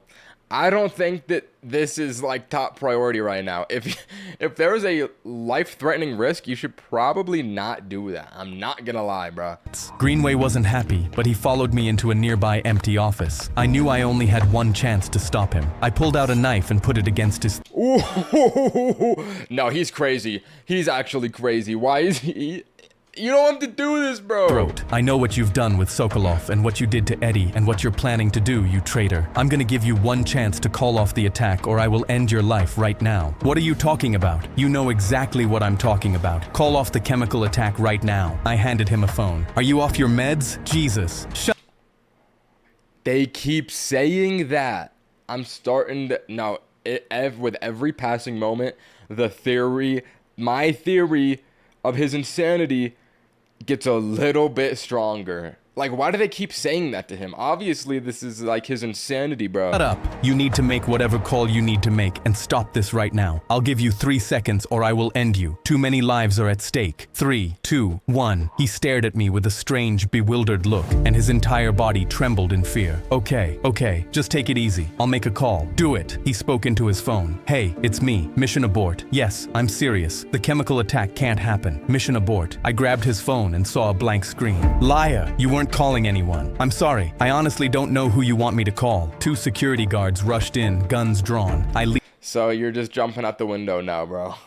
I mean, there was a previous one where he just jumped out of a like skyscraper building and lived just fine, so he'll probably be good. Leaped out of a window and took off running. The security guards chased me, but I was way faster. I ran into an alleyway near the Empire State Building and hid. They rushed by and didn't see me. The fact that he wasn't calling anyone confirmed that he was behind this. I would have to find another way to stop the attack and time was running out. It was 10 minutes before the attack time and I stood in front of the Empire State Building searching for any signs of foul play. I checked different people for anything suspicious suspicious and didn't find anything out of the ordinary. There were a few thousand innocent high schoolers standing around and waiting. I searched for my son, but he was nowhere to be seen. I wanted to scream out for them to run, but had no idea where to even start. I was terrified for them as I paced around and in between them. Then everything changed when I saw Sokolov turning a corner. I forgot about this guy. I don't even think he's real. I think this guy's just a manifestation of the main character's mind. Like, I don't think this guy actually exists in real life. I think this is just like an illusion. And heading towards me. Behind him was a semi-truck with what looked like the same cargo crates of red vials right behind him. He was about to launch the attack. The semi-truck pulled over to the side of the street and parked. The driver stepped out and joined Sokolov. I had to stop them. Hey, there they are! Someone grab them! I charged Sokolov and tackled him down to the floor. He looked up at me, enraged, and I saw a timer fall out of his hands. It was counting down in seconds. 30, 29, 28. I looked below the semi-truck, and under the main compartment, there was a block of C4 explosive that— Wait, is this actually happening right now? Maybe he's not crazy. Unless it's a trick. I don't know. I'm so confused, bro. I might be entirely on the mark. I might be so far off that, like, I'm just doubting everything. I don't even know. Maybe I'm the crazy one. Maybe I didn't take my meds. Was on the same timer. I had to save my son and so many more, and I was rapidly running out of time. I had to disarm it before it exploded. Sokolov got up, kicked me, rushed into a black SUV, and they peeled out. I was left alone in the middle of the street with thousands of New Yorkers and high schoolers walking by without a clue they were about to experience a chemical attack. It was too late to tell people to run, so I went under the semi-truck and studied the timer. 11, 10, 9. I had no idea how to stop it. I saw blue wire. Cut it. 2 wires, a red and a blue one. 3, 2, 1. I had no idea which wire to pull, so I totally guessed and yanked out the red wire and tightly shut my eyes. Please, God. You're gonna die, bro. You're gonna die, bro. God, help me. Please be the right wire. I love my son so much. Please. I didn't hear anything, so I opened up my eyes and saw that nothing had happened. Oh my— Oh, okay. I would have gotten him killed in that situation. I see. My God. Oh my God. I stopped it. I stopped it. I wept like a little kid. I was so relieved. Damn, I got lucky. I hugged a few high schoolers and they had no idea why, but I didn't care. Then I shifted my way through a few kids and saw my son. I pulled him into the longest hug ever. Then I saw a car pull up with 2 male nurses and my doctor. His doctor showed up. Okay, this is gonna be the big reveal. Is my theory correct or no? Why is the doctor here? Lay it on me. I'm ready. He was staring at me with concern. Hey doc, what are you doing here? He grew really sad. I'm sorry to tell you this. You escaped from the hospital again. It's taken us the last couple days to track you down. I looked at my son, who now looked concerned, and I started laughing. Yeah, right. What are you going on about? My doctor stepped towards me. Mr. Holloway, you're having another episode, and you're— Oh my God, I was right. Oh my God, I did not. I was starting to doubt it when they brought in the bombs, but no. I knew that door had a lock on it. Ex-wife notified us. You didn't take your meds, and you escaped from Bellevue Hospital 3 days ago. Bullshit. I just saved the city from a chemical attack. Look inside the back of this semi-truck right here. Look in one of the crates. I just saved my son. They didn't move, so I hopped onto the back of the truck and popped open a crate. I'm gonna show you a vial of some type of the chemical itself, but be really careful because we can't let it get out. I reached into a crate, and to my complete shock, I took out a can of Bum energy drink. Bum energy drink. Bum. There was no red vial. I stared at it in shock. No, wait, no, this doesn't make any sense. It can't be. I hopped off the back of the truck. Okay, well, look down here. I disarmed the C4 explosive detonator. I reached under and found nothing. The doctor put a hand on my shoulder. You get delusional hero fantasies, Mr. Holloway. You never worked at the CIA, and you never had a partner named Eddie. You were an accountant. Then explain Sokolov. He's a Russian terrorist. So it really was an accountant building. He thought it was a CIA undercover one, but it was just a real one he went into. Wow. He shook his head. No, Mr. Holloway. Sokolov is your wife's new husband. He works in real estate. You had another episode that was originally triggered from the time your daughter passed away when she was 3. That trauma triggered you to have to go to the mental hospital. I felt a massive wave of terrible sadness swell up inside of me, and I fell to the floor in tears. Lizzie. Lizzie. That's right. My baby girl. We need to get you back to the hospital right now. I glanced up at my my son, and he was sad. Okay. The male nurses helped me up, and That's so depressing, bro. Imagine your son has to like witness this from the other side. Like your dad is just a crazy person.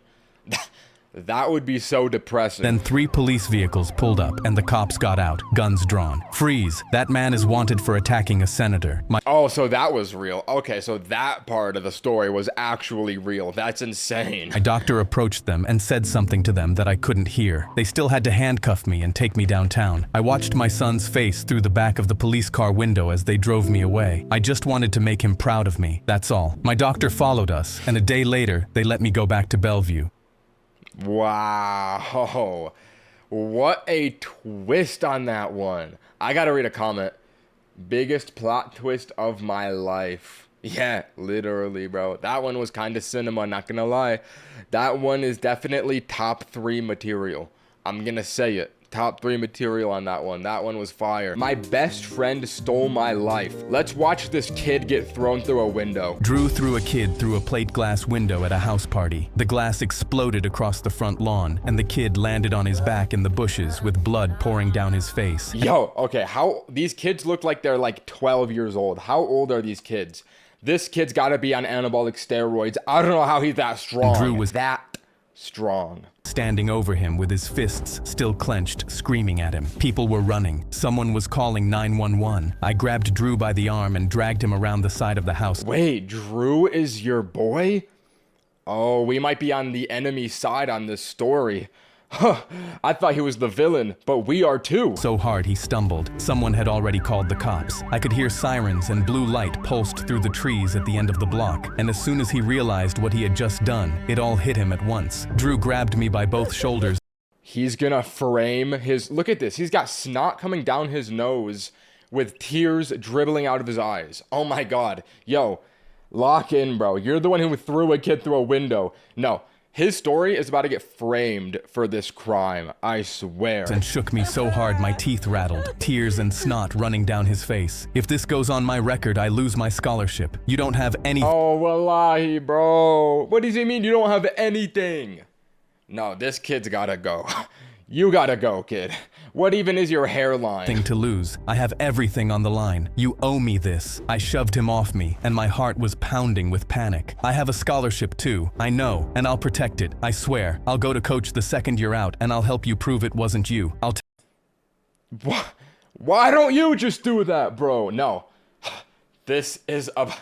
No, okay, this is another rage bait story. This is about to be just a downhill escalation of this guy's life falling apart because of this little squirt with a weird hairline. Tell them everything. I just need time. He dropped to his knees on the pavement and gripped the front of my jacket with both Pause, bro. fists. 1 month. You'll do 1 month, and when you get out, I will fix everything. Your scholarship, your girl, your spot. I swear on my life. Drew had been my best friend since 3rd grade. The sirens were on our street. I grabbed the front of his shirt and pulled him up off his knees. I was terrified of what I was about to do, but I said yes. I took the plea. 1 month in juvenile detention. My lawyer told me I was... All right, so we're really believing the little kid that just threw someone through a window.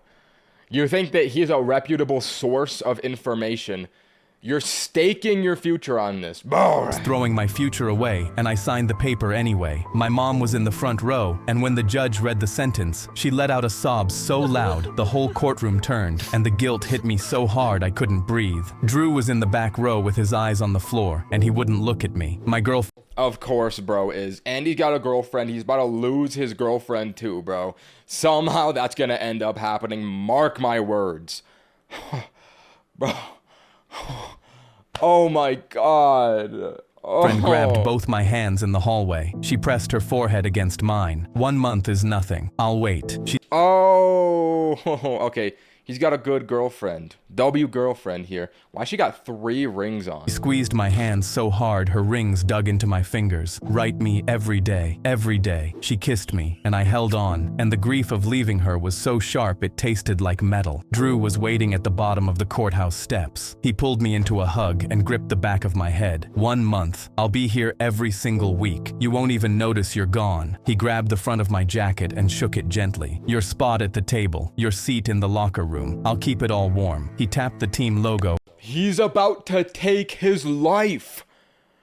What does that mean, Drew? Oh my God. Yo, we gotta get this kid locked up. There's gotta be a Ring camera on one of those houses that recorded him throwing that little kid through a window. Why'd he even do that, bro? Over my chest. And the second you're out, I go to coach and we fix this. They put me in a van with blacked out windows, and I was so terrified my teeth were chattering. I slammed my palm against the glass. My mom was on the sidewalk rocking back and forth, and Drew was next to her with his hand on her shoulder. The van turned the corner and they disappeared, and I slammed my palm against the glass one more time, and nobody was there to see it. The facility smelled like bleach and sweat. They took my clothes and my phone and gave me a gray jumpsuit. A kid twice my size looked up from his bunk when they put me in my cell. What are you in for? I couldn't answer because my jaw was locked shut. All right, let's predict what this kid's in for.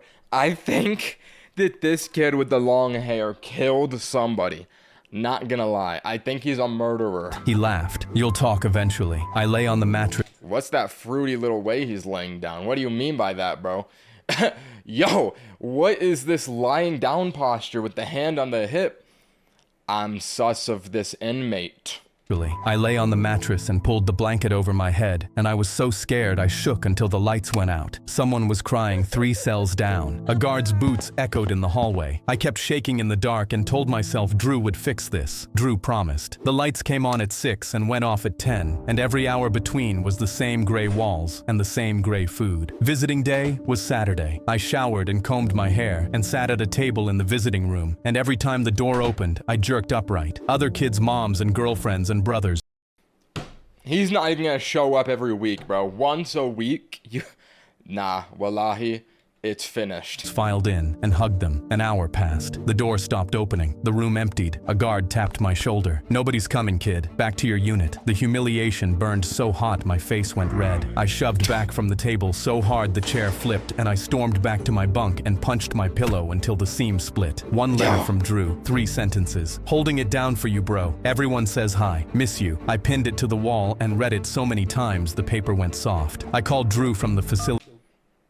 You read it so many times the paper went soft. What does that even mean, bro? Phone, and he didn't pick up. I called again. Voicemail. I left a message. Drew, pick up the phone. I'm in here for you. I called my girlfriend. Ooh. She picked up and sounded far away. Things are just really busy. I could hear music in the background. He took his girl, bro.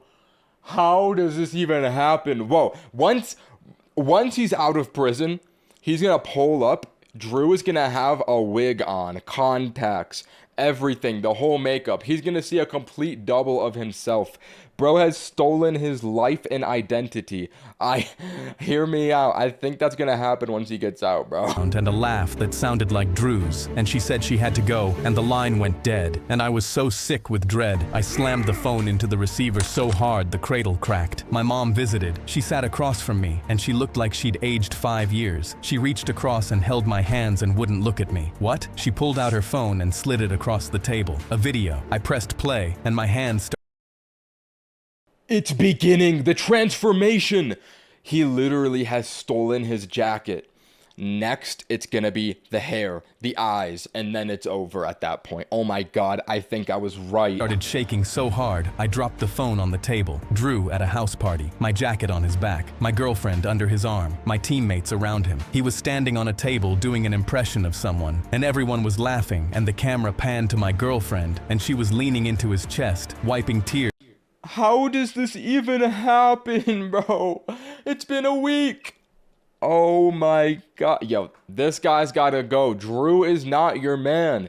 He's throwing kids out of windows. Why would you trust him? Yo, holy. You gotta go through a villain arc in prison right now. Train, get ripped, and then just beat this dude up. You already have a criminal record at this point. It ain't getting cleared. You can't trust Drew to help you out here, bro. You just gotta eliminate him, all right? I think it's deserved at this point.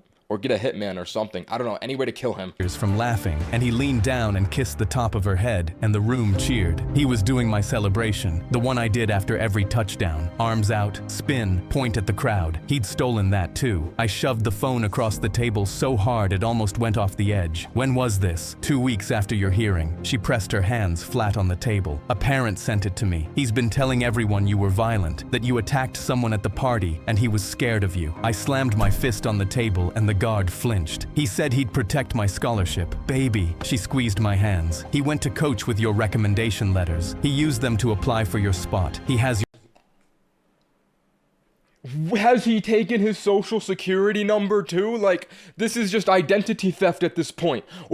What? your scholarship. I shoved back so hard the chair tipped and the guard stepped toward us. I grabbed the table edge and pulled myself back and pressed my forehead against the metal and closed my eyes because Drew had used my own letters to steal my future. A kid from my school got transferred in. He told me Drew had been telling everyone I was dangerous, that I snapped at the party, that he'd been scared of me for years, that he needed a restraining order. I counted the days on the wall next to my bed, scratched them in with a pen cap. Every mark was one day closer to making Drew answer for what he did. Release day. My mom was in the parking lot. Nobody else came. I shoved through the gate and the sun hit my face, and my mom sprinted across the parking lot and crashed into me. And I wait. Oh my god, I just realized if he crashes out on Drew, it's only gonna confirm the lies he's been spreading about him. They're gonna think he's just a violent, insane person. Yo, this dude might be a mastermind. Drew has thought of everything. Oh no. Feel how much weight she'd lost. She drove me home. I mean, screw it. You already lost everything, bro. Just kill him, bro. Who cares? Drove to school, and my hands were strangling the steering wheel. I shoved through the front doors, and the hallway went quiet. A girl I'd known since middle school crossed to the other side when she saw me. My old lab partner grabbed his bag and walked the other direction. They're treating bro like he's got the cheese touch right now. This is brutal, man. Passed my English teacher and said good morning, and she flinched and looked at the floor. Even the teachers. Yo. Oh my god, everyone hates this kid now. I turned the corner toward the cafeteria and stopped dead. My lunch table, Drew in the center, my jacket on his back, my girlfriend next to him, my teammates around him laughing. He had taken everything, and I was so furious, I kicked the cafeteria door open so hard it cracked against. Did I just see that correctly? Bro, I think his leg just broke inward. Like, what is this, bro? Oh my. Yo, he broke his leg right there. Holy. So hard, it cracked against the wall. I shoved through the cafeteria doors and walked straight to the table, and every step felt like concrete. The table went silent. My girlfriend pulled her head off Drew's shoulder, and her face went pale. All right, what's the plan here? They've had a month to think about this confrontation when it's gonna happen, right? There must have been a plan of some sort. Drew looked up at me, and his face was blank. Oh, hey man, good to see you. How was it? My scholarship. Dude, you were gone. Coach had to fill it. You used my recommendation letters. He shrugged. Things happen. You said you'd go to coach. You said you'd fix everything. And it is. He leaned back and spread his arms across the bench. I'm here, aren't I? He picked up his drink and took a long sip and smiled at me like I was a stranger asking for directions. Every person at that table dropped their eyes except Drew. I set my tray down and turned and shoved through the cafeteria doors and bit the inside of my cheek until I tasted copper. I went to Coach's office. He leaned back in his chair. Drew came to me with strong letters and a clean record. The scholarship was reassigned. I gripped the arms of the chair. Those were my letters. I wrote those essays. That was my scholarship. I understand how you feel, but the deadline for reinstatement is end of this week. You'd need Drew to withdraw his application, and I'd need proof the original recommendation was yours. All right, I think I have a plan. If he dies, if Drew dies, there's no chance that he can, you know, by the end of the week make that deadline. Hear me out. This is the only way, bro. Gripped the arms of the chair so hard my knuckles cracked. That will never happen. Then I'm sorry. He stood up, and I could see the plaque on his desk with Drew's name already engraved on it. Is bro becoming the principal?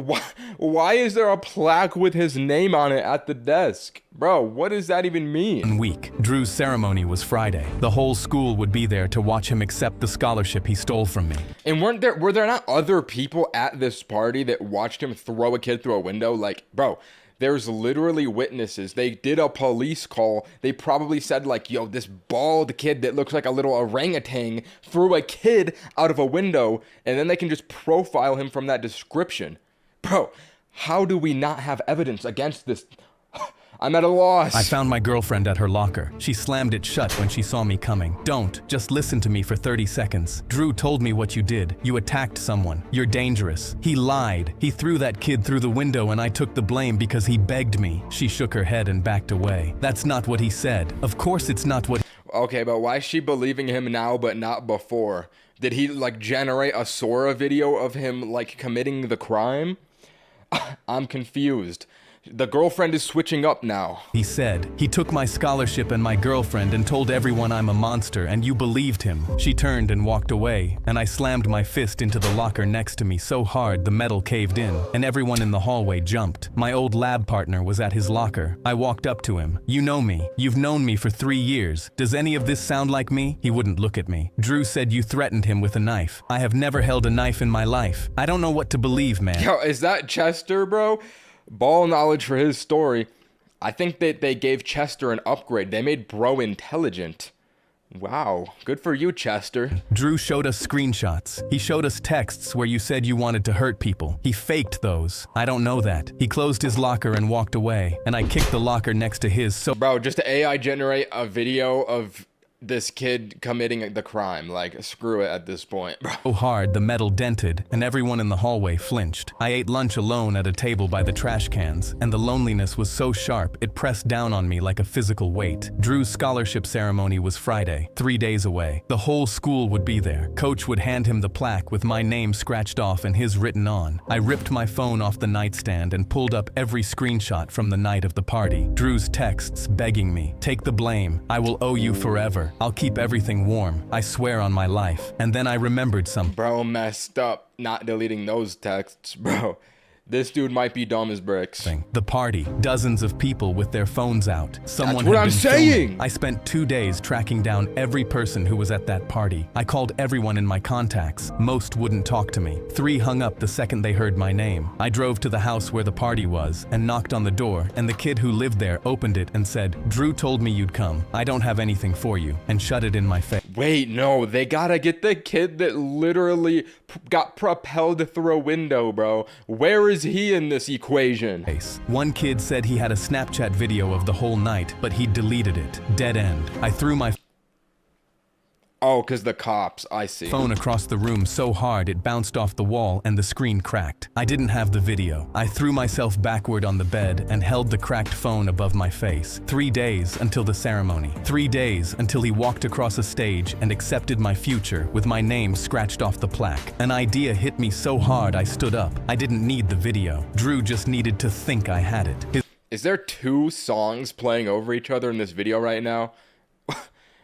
Do my ears deceive me? His own fear would do the rest. I told 3 people I had a video from the party that proved Drew threw the kid Okay, never mind. I think I was hearing things. I don't know. through the window. I picked 3 people who couldn't keep a secret if you stapled their mouths shut. I told each one a slightly different detail so I'd know which version got back to Drew. By second period, the hallways were buzzing. By lunch, kids I'd never spoken to were walking up to me asking if it was true. Drew cornered me in the hallway. He grabbed the front of my shirt and slammed me against the lockers. What video?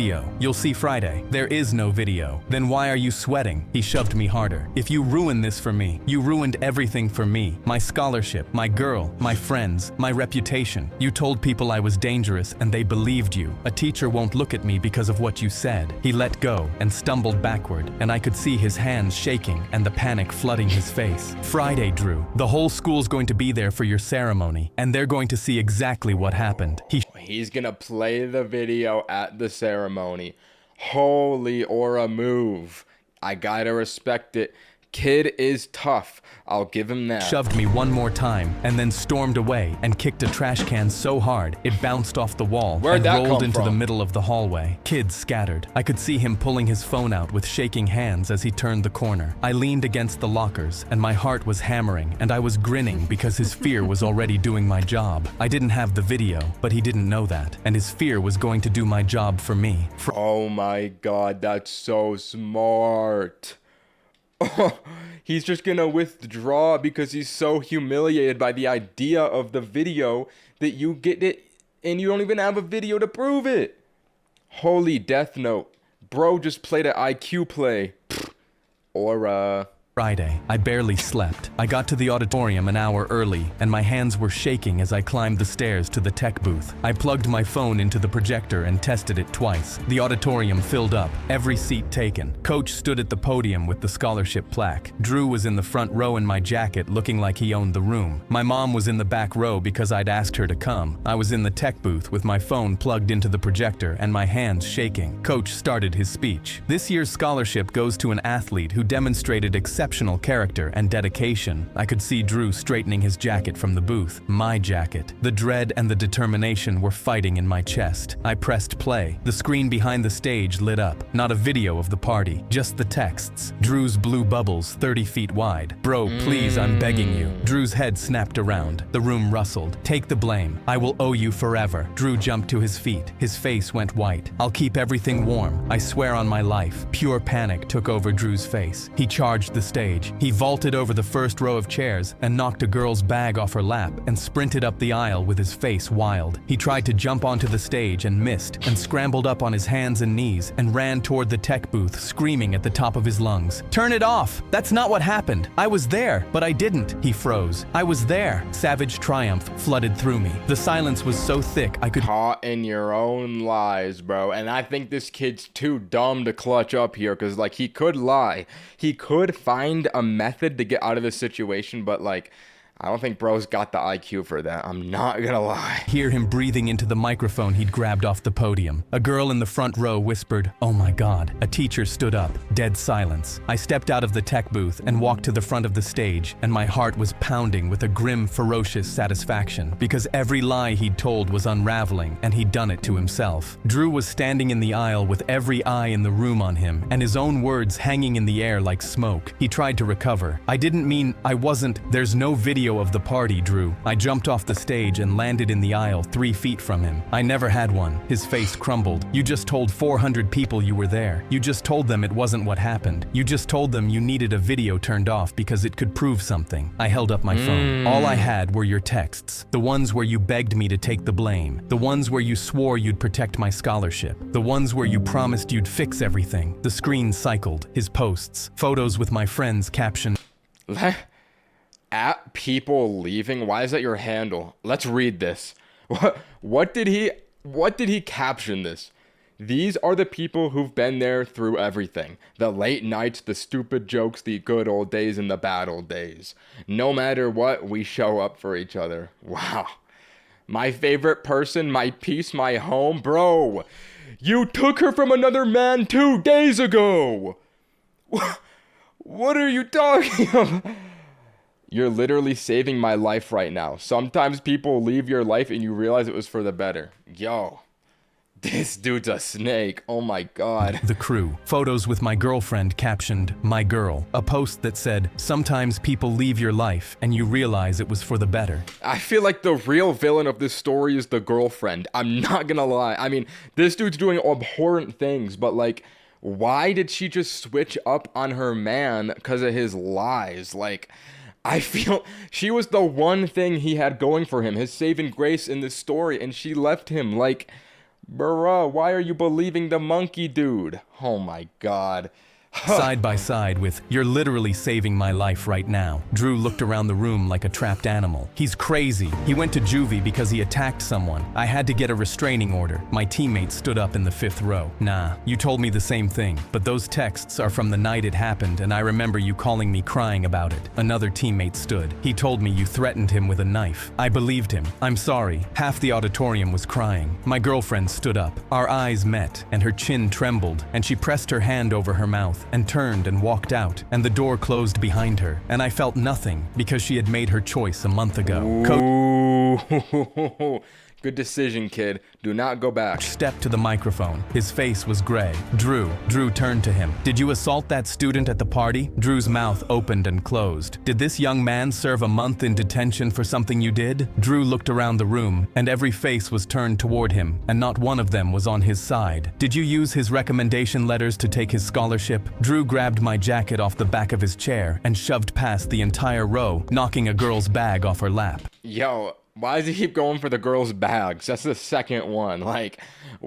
what does he have against bags? He shouldered through the auditorium doors, and they slammed shut, and the sound echoed off every wall. The projector was still running. His words still glowed on the wall behind the empty stage. Coach walked down from the podium. He bent down and picked my jacket up off the floor where Drew had dropped it, and I was shaking with so much emotion, I couldn't name all of it. He folded it over his arm and walked it to me and held it out. I think we need to have a conversation about that scholarship. He turned to the room. The ceremony is postponed, effective immediately. He turned back to me. Come to my office Monday. I took the jacket and my hands were shaking, and I put it on and it still fit. The whole room stood up. The clapping started in the back row and spread forward and built until it was thundering off.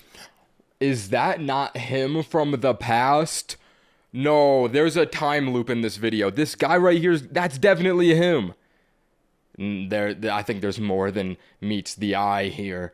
The walls. My lab partner was standing. The girl who crossed the hallway was standing. My English teacher was standing with tears still on her face. I pressed my face into the collar of my jacket and cried because a month ago, every person in this room thought I was a monster, and now they were standing for me. I shoved through the auditorium doors and into the parking lot. My mom was there. She saw the jacket, and the relief on her face broke something open in me. She sprinted across the parking lot and crashed into me and grabbed the lapels and smoothed them down with her hands. I told that boy this was yours. I held her and cried into her shoulder. 1 month and a bluff to get my life back, but I was standing in it again. Wow. What a heartwarming good ending. And you know what? W mom. The mom did not give up hope on him. Usually, the moms do not believe the kids in the stories. That was actually a good mom. So props to that one. Not gonna lie, that story was insane. Bro. He stole his identity and girl. Like, this might be the most rage-baiting one of all time.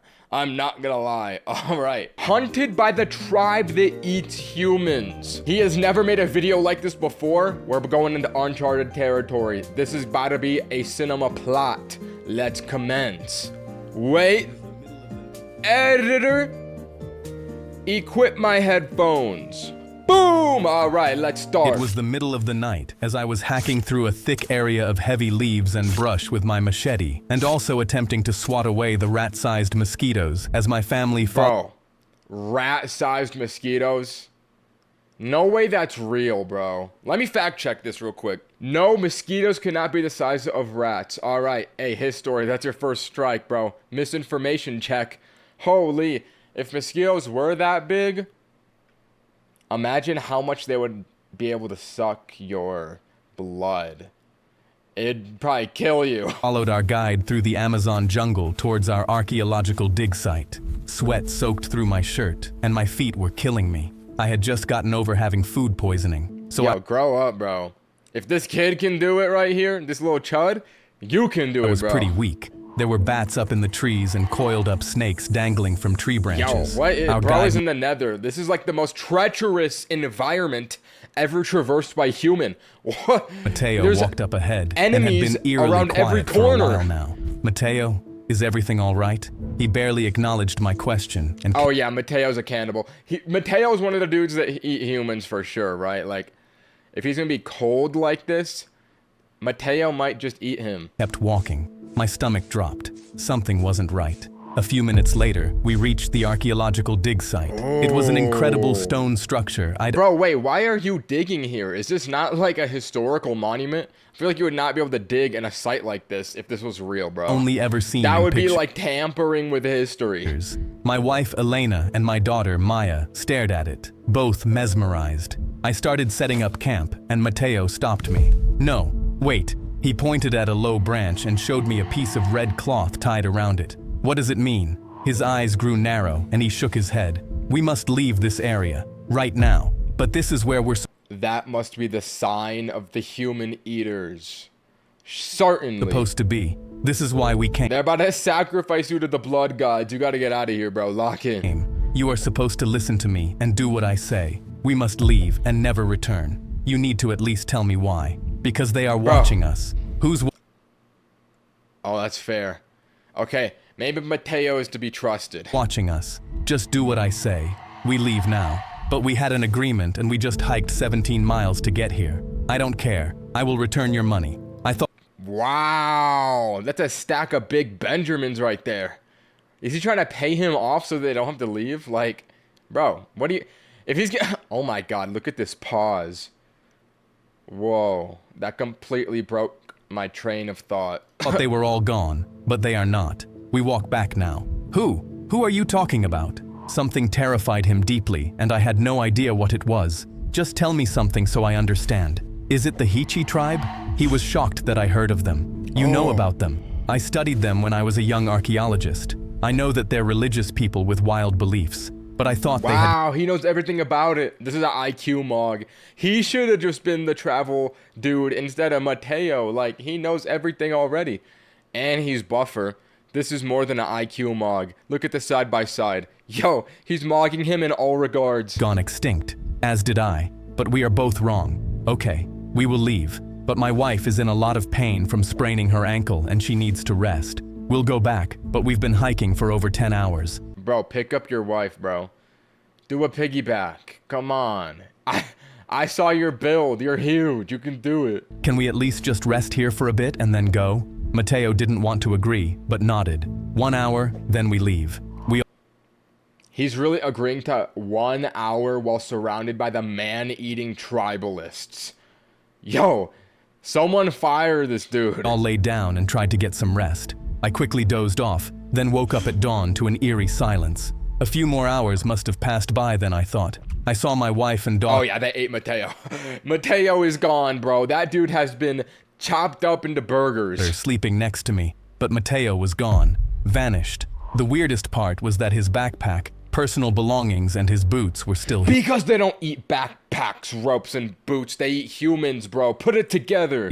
Why would he leave all of that behind? Terror creeped in. Maya woke up. Dad, where's Why does she only have one shoe on? Mateo? I'm not sure. I stood up, looked out, and at the tree line, evenly spaced 15 feet apart, were the same red cloths tied to tree branches. I counted 6 before I realized they continued in a complete circle around us. Then I saw the first person watching us. He had a painted face. His body was in red clay and white ash, and he was standing motionless between 2 trees on the south side. Then a second man in what I can only Oh no, yeah, bro. With a mask like that, just cut him up, bro. You got a machete in your hand. Just chop him to pieces before he eats you, bro. That could be Mateo in his stomach for all you know. Describe as a devil mask was standing on the east side. Then I saw another man, then another, all standing facing Yo, they got their cheeks out. All right. me with blank expressions as they eerily stepped out of the shadows. Wait, how's this guy have a fade? Bro's an ancient tribalist with a clean haircut fresh from a barber. Something's not lining up. I think that might be Mateo in disguise. But I don't know. I can't see his face. I can't confirm this. There were about 50 of them, all men. They had knives holstered in leather belts. I had never felt such a sinking feeling of horror. Elena and Maya joined me, speechless. Elena was quietly terrified and took Maya's trembling hand. 8 of them walked towards us, no weapons drawn. One was taller than the others, his devil mask painted black where theirs were white. He stopped 6 feet in front of me and tapped his chest twice. My hands trembled, my stomach turned to knots. He pointed at us, then pointed at the river and raised one finger. I understood the grammar of one raised finger in any language. It meant that we needed to follow them and didn't have a choice. What? I have never heard about that expression. This does not mean follow me. This means, I've got a fun fact to share with the class. Like, did you know that amphibians grow to 3 times the size of their body to brain ratios known for the average animal?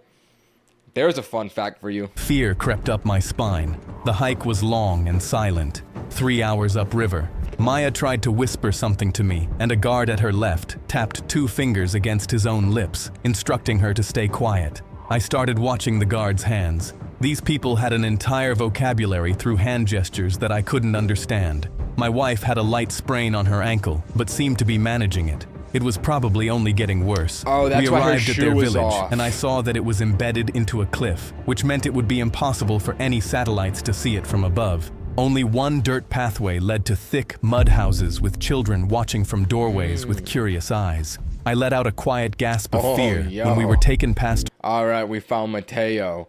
He's definitely one of these. Bro, that's brutal. A row of human skulls that were arranged on a low fence, the way another culture might keep flower pots. Maya looked down at her feet, horrified. Elena looked at me, hoping I had an answer or a plan. I didn't. At the center of the village, they led us to what I can Yo, that's gotta be millions of dollars. That a solid gold throne? How did they even do that? Wouldn't you have to create like a forge and a cast and then melt the liquid gold in? Like, bro, this is some advanced civilization right here. Wow. only assume was the leader. He was a tall, massive man sitting on a gold throne. He wore a crown made from what looked like bones painted black. He held a spear and stared at me like I was truly nothing to him. He pointed at Elena, then at Maya, then gave hand signals to the man that led us up here. They instantly grabbed my wife and pulled her away. I yelled, "No, get Okay, this is where you gotta do something, bro. You've been standing there with a machete in your hand doing nothing for this whole video. Take some action at this point. Lock in at this point. your hands off of my wife." I reached out to grab her, but it was too late. He dragged her away as she reached for me, shaking and sobbing out of fear. Maya frantically wrapped her arms around my waist and closed her eyes, terrified. I held her tight. "It's gonna be okay." Another man ripped her arms off of me. "Don't touch her. She's just a kid." I tried to shove past him, but they were too strong. She kicked and screamed, "Don't let them take me, Daddy. I'll find you, baby. Try to be strong." My heart sank watching Maya being taken away. We locked eyes as she teared up and faded into the distance. Another man grabbed my arm and shoved me into A bamboo cage? Bro. What? Really? 5-foot-long cage. I started to quietly panic and felt this overwhelming sense of claustrophobia being in this tiny cage. Mosquitoes kept attacking me, and all I had was a muddy ground to sit on. The height of the cage was too low for me to stand up straight, so I was forced to crouch down by several inches, which ached my legs even more. Ooh, first sighting of a girl tribalist. It is not an all-male tribe. This is lore right here. But I watched these people. They were carrying water and food, some staring at me. The kids were playing with small spears and were vicious with each other. I couldn't stop shaking. Wow. No, that looked incredibly vicious. No, that looked... The kids were playing... That just looks so vicious. Wow, these kids are brutal. They're practically animals. This behavior should not stand. He needs to do something about this. Oh my god. With small spears and were vicious with each other. I couldn't stop shaking. What the hell was this place? But then someone else screamed. 2 villagers in devil masks. Is that a different... No, that's definitely Mateo. Okay, bro's still alive. Good to know. Mateo, you gotta do something, Walked Mateo man. out and placed him down on his knees in front of the leader. His hands were tied up behind his back, and he was quietly shivering and crying. He caught me looking at him out of the corner of his eye and yelled, "You have to get out of here. They're gonna kill us." You don't think that's already apparent at this point, bro? You have to get out of here. Yo, he's in a cage, and his entire family was just stolen. You don't think that we have pieced that together at this point? Yo, this guy is the worst travel instructor of all time. Said they need 4 sacrifices by noon tomorrow. I felt my blood go cold. How did they say that? They don't even speak English. Yeah, this is cap. The massive leader slipped on his mask, grabbed an axe, said a few words to Mateo in their own language, and Mateo begged for his life. See what I mean? In their own language. They don't speak English. "I am a good worker. I can make food and clothing. I can..." Several villagers raised their arms up to the sky and prayed and chanted, "Bukaraka, Bukaraka," Mateo wept. Bukaraka. "Please spare my life. I am one of you." But I saw the leader stare at him. Then he raised his axe. "No, please. and just as he swung it down, I covered my face. I was shivering. I Bro knew I had was that one probably coming. next. If I had just listened to him and left immediately, we'd all be safe right now. It took everything in me not to be sick. Oh, wait, let me play this out. Then I noticed My face cam was covering that slightly. Bro, look. I thought they cut his head off. This is just funny. I have nothing to say about this. It just looks funny. several villagers joyfully grab Mateo's body and carry him away. Then it hit me like a ton of bricks. These people were cannibals. This was a normal routine for them. The skulls on the fence weren't decoration, they were trophies. I realized that I needed to escape as quickly as possible because me and my family were next. My mind was racing and my heart was pounding as I thought through several Bro has the survival instinct of a fly, of a hay fly. Bro, you just pieced this together. Alright, so we're running single-digit IQs in this one, noted. scenarios of escaping. A few minutes later, a little kid that couldn't have been more than 5 years old kept smiling at me while he was eating something with a wooden fork. His friend pushed him, causing his wooden fork to fly out of his hand and land near my cage. I quickly grabbed it and hid it behind my back. I couldn't see where Elena and Maya were, which was terrifying. It was unimaginable to me what might be happening to them. I waited until dark, broke off a small piece of the wooden fork and used it to pop open the lock on my cage. Oh, These people genius. Whoa. That kid really threw with the fork right there. Alright. Your IQ is officially double digit, bro. Let's see if you can get to triple. This guy's a nasty double digit IQ right now. didn't have the most stringent security. They didn't have to because this village was so remote. I snuck behind the cage, then quickly ran into the jungle. I just had to get away, but just as I thought I was safe, I heard footsteps behind me. Then I saw him. Another masked man from the tribe was watching me, just That's the elite unit, bro. You gotta be careful. Yo, if with this dude is like 6'3", ripped with a wooden mask. Wallahi, he might be finished. staring, but he just stayed there. He knew that I wouldn't just leave my wife and daughter behind, so he really wasn't worried about where I went off to, and he was right. He knew I had no choice. I kept running, and finally found our camp from last night. I finally had food, water, but I knew I was running out of time. I needed to hurry. The thought of what my poor wife and daughter were going through was horrifying. I ripped open Mateo's backpack, found a machete, climbing rope, fishing line, 2 road flares. Do you not already have one of those, bro? And a bag of digging spikes. I also found a small leather notebook. It was half in Spanish with pencil sketches of hand signs. His notebook was a dictionary. Mateo wrote on a page, "Will the lost child return to his people?" Was he talking about himself? Then Really? So bro has a translation of this tribe's language, and he didn't have the foresight to think, maybe we shouldn't sleep for hours surrounded by them. Yeah, Mateo might be the worst character in this arc. I found the word that the villagers were all chanting, Bukaraka. I had spent 20 years studying how ancient people lived. It means blood of Oh, and he studied 20 years. And you still... Honestly, it is their fault for getting in this situation, bro. Like, just walk away. I don't care if you went on a hike. Your life is at stake, bro. the returning betrayer. Mateo used to be one of them. No wonder he was the first one to take this job. I continued reading and discovered that there must be 4 sacrifices before the next full moon. Number 1, the betrayer. It said he will be slain. That was Mateo. Number 2, it states that she must be given to the water gods, which I can only assume meant they would take my wife to the river. My hands started to shake. Then number 3, which stated they would sacrifice her to the god of fire. And number 4, the king. They were setting up a rope and meant to be a sacrifice to the god of air. And if my Wow, study... it's almost like Mateo lured them in. It's like perfect. They need 4 people. 4 people come in. No, it's lining up too perfectly with the ritual. Mateo's behind this, bro. Well, I mean, I guess he's dead now, so that might be proof enough that he's not behind it, but still. of Mateo's journal were correct. Elena was next. I learned every hand gesture I could in 10 minutes, then rushed back up towards the village. Just as I got there, I saw someone. A scrawny messenger carried a long cloth-wrapped bundle to a shack near the river. It was his normal job. He probably did it daily. I looked at my arm, and it gave me an idea. Luckily, I was a similar shade of brown skin. Alright, bro. What about the haircut, though?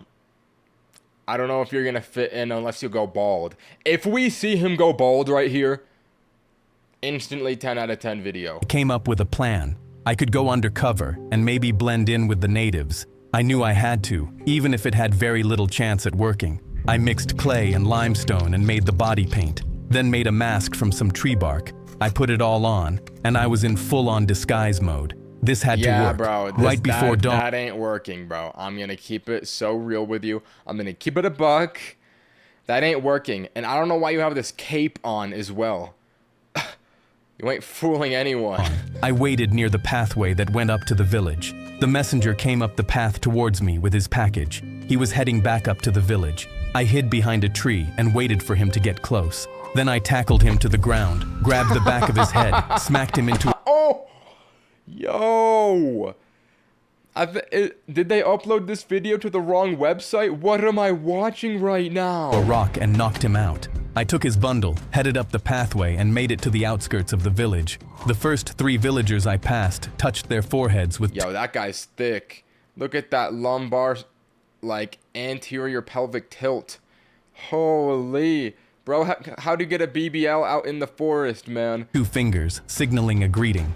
I returned the gesture exactly the way I'd seen it. I was sweating, but so far, they were buying it. Then I needed to find Elena's cage and started searching for it. A guard stepped right in my face. I bowed my head down and started to step past him, but he raised one hand to stop me and pointed at my feet. I looked down and slowly Oh my god, you didn't choose different shoes. Oh my god, you didn't choose different shoes. Realized that the messenger had been wearing woven sandals. I was wearing my hiking boots. He looked up at my face. He couldn't see my eyes through the mask, but he could see my chin. My chin was the wrong color underneath the clay. He yelled. Do you mean like skin color? Because I think there's a little bit more of a dead giveaway other than your chin, that you're a different color. He yelled out something guttural in his native language, making the entire village erupt into chaos. He pointed at me, and I knew I was caught. I panicked, took off running for the tree line, looked behind me, and saw 7 men chasing me with spears and hatchets. My heart was racing. They were screaming at me, but just as I ran into the forest, I quickly hid underneath the canopy of a low tree. The men ran past me. I covered myself with mud and only survived because it was still somewhat dark underneath the heavy leaves. I stayed completely still for a few minutes, praying they'd leave. But then I heard a different word being chanted. I looked out over the clearing and saw 20 women villagers all carrying Elena above their heads. She was wearing a long white gown and was crying in terror. I knew I was running out of time. I snuck over towards the river, desperately trying to come up with some way to save her. I felt the sweat dripping. I had to do something fast. I had to create something big and distracting enough for me to somehow get Elena away from them without realizing it. And as I looked down at the bamboo at my feet, it hit me. What would do that better than fire? I was running out of Smart. All right, you might be a 3-digit IQ now. Good job. Options. I only had minutes before they would sacrifice her. They were chanting, so I started grabbing up as much bamboo as I could and pulled the flare gun out of my backpack. I knew it was now or never, so I took a deep breath, lit it, aimed, and threw it. It quickly went up in flames and started spreading towards the edge of the lake. I backed up and had to run before it burned me. I kept going and heard them chanting. Wait a minute. The fire's on the wrong side of the river. It's not gonna spread across. This is like... You should have done it on the other side of the river, bro. Alright. Back to a 2-digit IQ. I'm sorry, bro. I looked up ahead, but they were still going. I could see the fire spreading, but it wasn't enough. The main village woman said a prayer up to the skies, grabbed Elena by the back of the head, and... Bro, they're drowning your wife. And you lit the fire on the wrong side of the creek. Okay. Dipped her face down into the water. She held her down with all her strength as Elena was desperately trying to break free, her arms flailing, legs kicking back. I started to panic. They didn't see the fire. She was starting to lose consciousness as her body was no longer fighting. I picked up a branch and ran over. It caught fire, burning my hand, but I kept going. I threw it behind them, but the female villagers were so busy. Bro, just set them on fire. That would really solve it as well. Probably faster, not gonna lie. Chanting and praying up at the sky to notice. Then the fire started to catch on her dress. Oh my god, bro! How are you this bad? You set your wife on fire. How do you even do that? She was in a freaking body of water. You set her on fire while she was... I don't even know how this is possible. Suddenly, she screamed. They all saw the fire and instantly started panicking, running away from her. They let go of her. And okay, where even are we now? This is a completely separate location.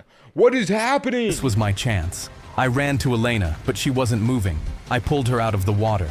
Elena, please. I knew I had no time, so I instantly slammed my hands down on her chest. Please, wake up, darling. I performed CPR on Elena and rapidly went back and forth from chest compressions to mouth. Back and forth, I worked desperately. Come back to me. Come on. I was terrified to lose her. She was the love of my life. I worked harder, faster, and with even more urgency, and she still wasn't responding. It didn't matter. I would give her CPR until I passed out if I had to. 2 minutes in, I gave her a hard chest compression, and she jolted up and spit out a gallon of water and sucked in a long, deep breath. She was alive. Thank God, you made it. I'm here. It's okay. Where am I? We need to go. I carried her away from the embankment and hid her underneath a tree. We kissed and hugged and shed a few tears together. I tried to lift her up so we could escape, but she grimaced in pain. I can't go. Stop. Wait. Her ankle had swelled up enormously and she couldn't walk.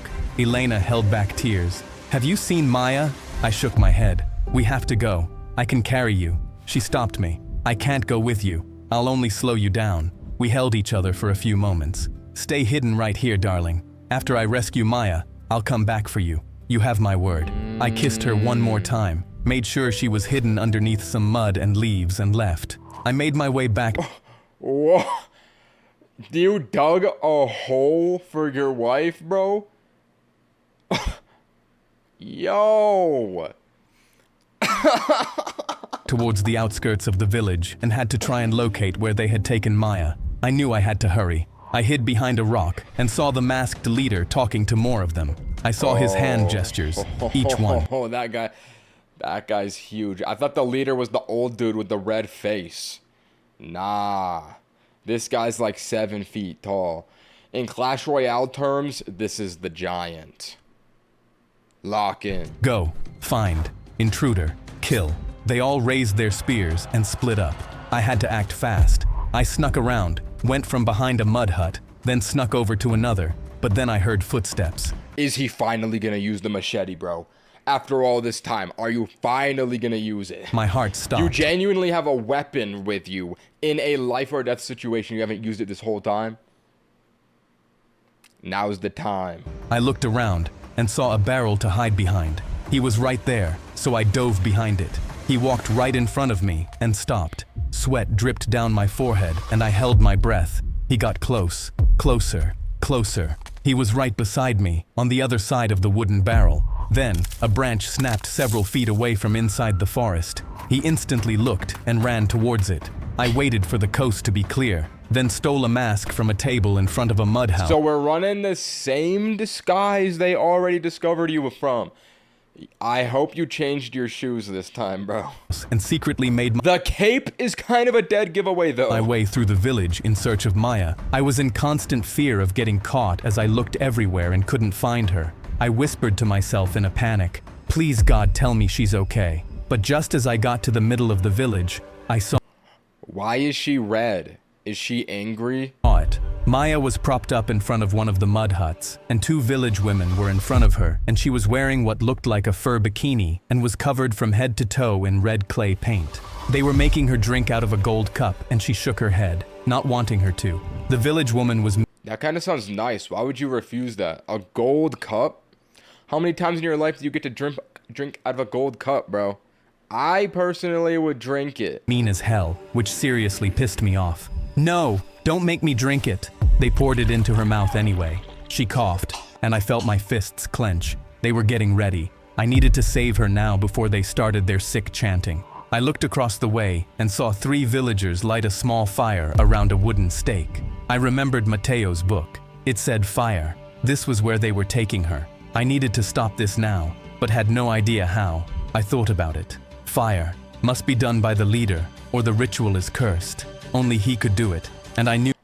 So if you kill the leader, they can't do it.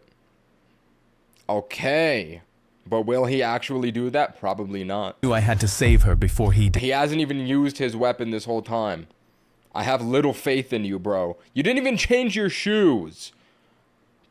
This guy. They turned around, leaving Maya there. This was my chance. I snuck over, praying they wouldn't see me. Oh my god, he didn't change his shoes. Bro, he didn't change his shoes. He's doing the same disguise again. They already caught. Bro, just. I've been waiting for them to show his feet for so long.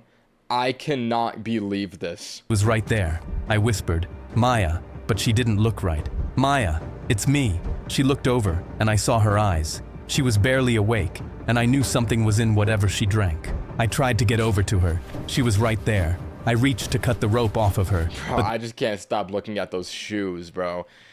What are we doing, man? Nah. You've got brown Air Force Ones. Genuinely, just go barefoot. That would probably work. Then someone screamed. A guard pointed at me and yelled out. Everyone came running, and they all saw me, pointing their spears. I tried to run, but everyone else is barefoot too. You don't even need shoes. Sorry, this guy's life is in danger, and I'm just looking at dude's feet. I need to lock in. Direction I went, I was completely surrounded. There was nowhere left to run. They all started walking closer, and I knew this was it for me. I failed. Their leader pushed through the crowd, staring at me with fury in his eyes. They were starting the fire and ready to take Maya, but I remembered what it said. Fire must be done by the leader. Blood must be drawn by the sacrifice first, or the ritual is cursed. Why are you saying this out loud right now, bro? They don't even understand you. They had to draw blood from me, an outsider first, or their sacrifice wouldn't work. I knew I had to challenge him. It was my only choice. I needed to prove to these villagers that their spiritual rituals have failed and that they're the ones that are cursed. They were closing in, but at that moment, I pointed at the leader. They all froze. You! I challenge you! But then, I heard a drum roll. I turned around to see. You think that's gonna work? How many times how many times is he gonna talk to them? Like they can understand it. Like, bro, give it up. Wrap it up, old man. 20 or so villagers carrying Maya above their heads in a procession towards a wooden stake. She was fully made up with body and face paint, and her head was drooping down like she had been drugged. They were chanting something up towards the sky in their own language. They put her on the small plank and tied her hands behind her back to the wooden stake. The fire was just below her feet and was starting to rise. I had to do something quickly, or else they were about to burn her alive. I stepped in front of the masked leader's throne, made the loudest, most guttural yell I could. I knew this would be the only way I could get him to face me. Yo, really, that's the only way to make him face him. You can't just attack him and initiate combat. Your daughter is on fire right now, bro. Look at your stupid face. That's the best you have, is just to scream. Bye. And stand up. The villagers all stopped after I yelled and turned to face me. Their leader stood up, not expecting me to raise my voice at him like I did. I had pure primal rage in my eyes, and I needed to piss him off, so I shoved him, held up my hatchet, and yelled, "Fight me, you ugly bastard! Come on, fight me!" His villagers hadn't ever seen someone threaten their leader before. It worked. All right, lock in. This is the ultimate battle right here, bro. We got the final boss. This is about to be cinema. I'm ready. Grimaced with murderous rage, grabbed a sword and circled me.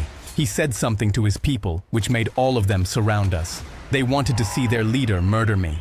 I briefly locked eyes with Maya and tried to signal confidence to her. She was grimacing in agony as the fire below her was quickly rising. I only had a few seconds before the fire would totally engulf her. The masked leader tossed off. I think it's, oh my god.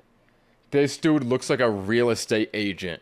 Oh, I was not expecting that face reveal, bro. His mask, pointed at me, and laughed. He was truly a hulking man. He probably stood at least 6 feet 6 inches tall and weighed at least 300 pounds. When he laughed, his... See, I'm rooting for this dude because he's just so funny. Like, that scream that he gave, oh my, he's just so bold too. Oh, yo, I actually think that this guy's gonna win. I'm not gonna lie. I'm rooting for Ankh right here. Villagers all followed and were cracking up hysterically. I was terrified and hadn't ever felt a murderous rage like that in my life. Come on, you fat ass. Yo, and your weapon is genuinely a stick and a rock. You're not gonna win, bro. You know you have a weapon. Like, how many times do we have to go over this? Oh, this one is... Of all of the stories, I didn't think this one would get under my skin the most. Like, bro. Take your best shot. I figured if I got him pissed off enough, he might make a mistake. He cornered me against a mud hut, swung his sword down at me, and I tried to block it with my hatchet. His sword literally snapped my hatchet in half. Ah! My hands ached from the pain of gripping so tight. I had no weapon, and he had freakish... You know what? I'm not gonna say what I was gonna say. Power and speed. He swung down at my face again, and I leaped out of the way and barely managed to avoid the blow. The one small advantage I had was that I was quicker than him.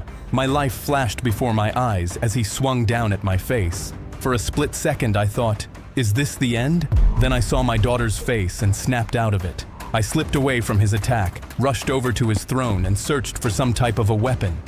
Oh yeah, bro, are we on God, bro? Bomba wallahi. Bro, it's a chair. I didn't find anything. I would have to somehow disarm him and steal his sword. I turned back around to face him and felt more and more insecure. I was running out of options and started to seriously panic. The villagers started chanting, "Kanabacha, Kanabacha, Kanabacha." I looked over at Maya and she was screaming and crying, feeling the flames below her even worse. She's literally on fire. And you're going, let me just check the chair for a weapon. Maybe I'll find a weapon in the chair. Bro. Now. This is the worst father of 2026. Then my eyes darted down at the ground. 2026 just got even crazier. And I got an idea. I needed to use what I know, the earth, use it to my advantage. He lunged at me, and I rolled down to the ground. Holy jump! Grabbed a handful of dirt and flung it into his eyes. He was temporarily blinded, which meant this was my chance, my only chance. I tried to grab the sword out of his hands, but he swung a punch across my head with his other hand. Get him! Get that boy! And nailed me in the temple. I flew 4 feet through the air, and the sun... Right onto a rock, too. Oh my god. Alright, get ready for your cheeks to get clapped by this real estate agent, bro. It's Raps. This dude is pathetic. You're gonna lose, bro. The side of my face landed hard on a rock. I saw stars, then saw the leader's mask on the ground, and noticed that the bottom of it that covered the chin was seriously sharp. Under my breath, my weapon. I grabbed it and heard the ground pounding as he was rapidly moving towards me to finish me off. He swung his sword down again, and he missed by ½ an inch as I quickly crawled through his legs, used the bottom of the mask, and he's gonna put it right into his dick. And shoved it up into his... Oh my god, he did! Bro! groin. His eyes went wide as he dropped his sword and covered his private parts. His blood started dripping into the dirt. As soon as it did... Bro circumcised him. Oh my god. His eyes bulged in panic. The entire village saw his blood being spilled, but it wasn't from me. I looked around and went from screaming and laughing to complete silence. Alright, bro, yeah. What do you mean? Don't forget the objective. She's on fire right now, bro. All within a second. They all realized their sacrifice was ruined, but they all glared at me and looked more vicious than I had ever seen. I wasn't sure if they would all try and kill me or worship me. Then the strangest thing happened.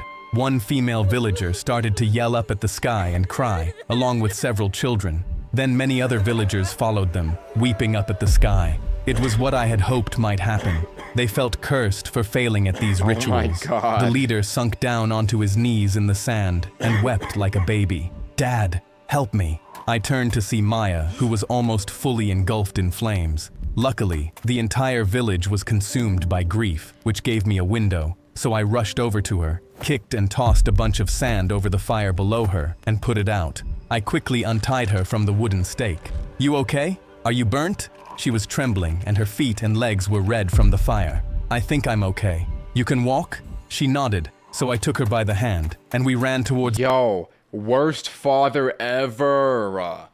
You're telling me your daughter's feet burned and you're not gonna pick her up? You're just gonna make her run away? Oh my God, bro. You need to get a spiky chin in your day as well. the lake where Elena was hiding. We made it over to her and helped her up I forgot that she was just in a hole. and out of the mud. Both of us put arms around her and helped her hobble out of the village and down the pathway. Elena was still freaked out. "Are they behind us? Please don't let them get us again, Dad." "I won't." I kept turning back to see if we were being chased, but we weren't. "We're okay now. I ruined their entire structure of survival. They don't care about us anymore." About 2 hours later, we made it down to the base of the mountain to safety, and I held my family close. We all wept with what we had all just experienced. We were so close to meeting our deaths, but even though we were all injured, traumatized, and barely still breathing, we were alive. I love you both. Love you too. All we knew was we had to get the hell out of here. We hopped onto the Where are we right now? first airplane and flew home. I kissed the ground of the tarmac once we landed in the States.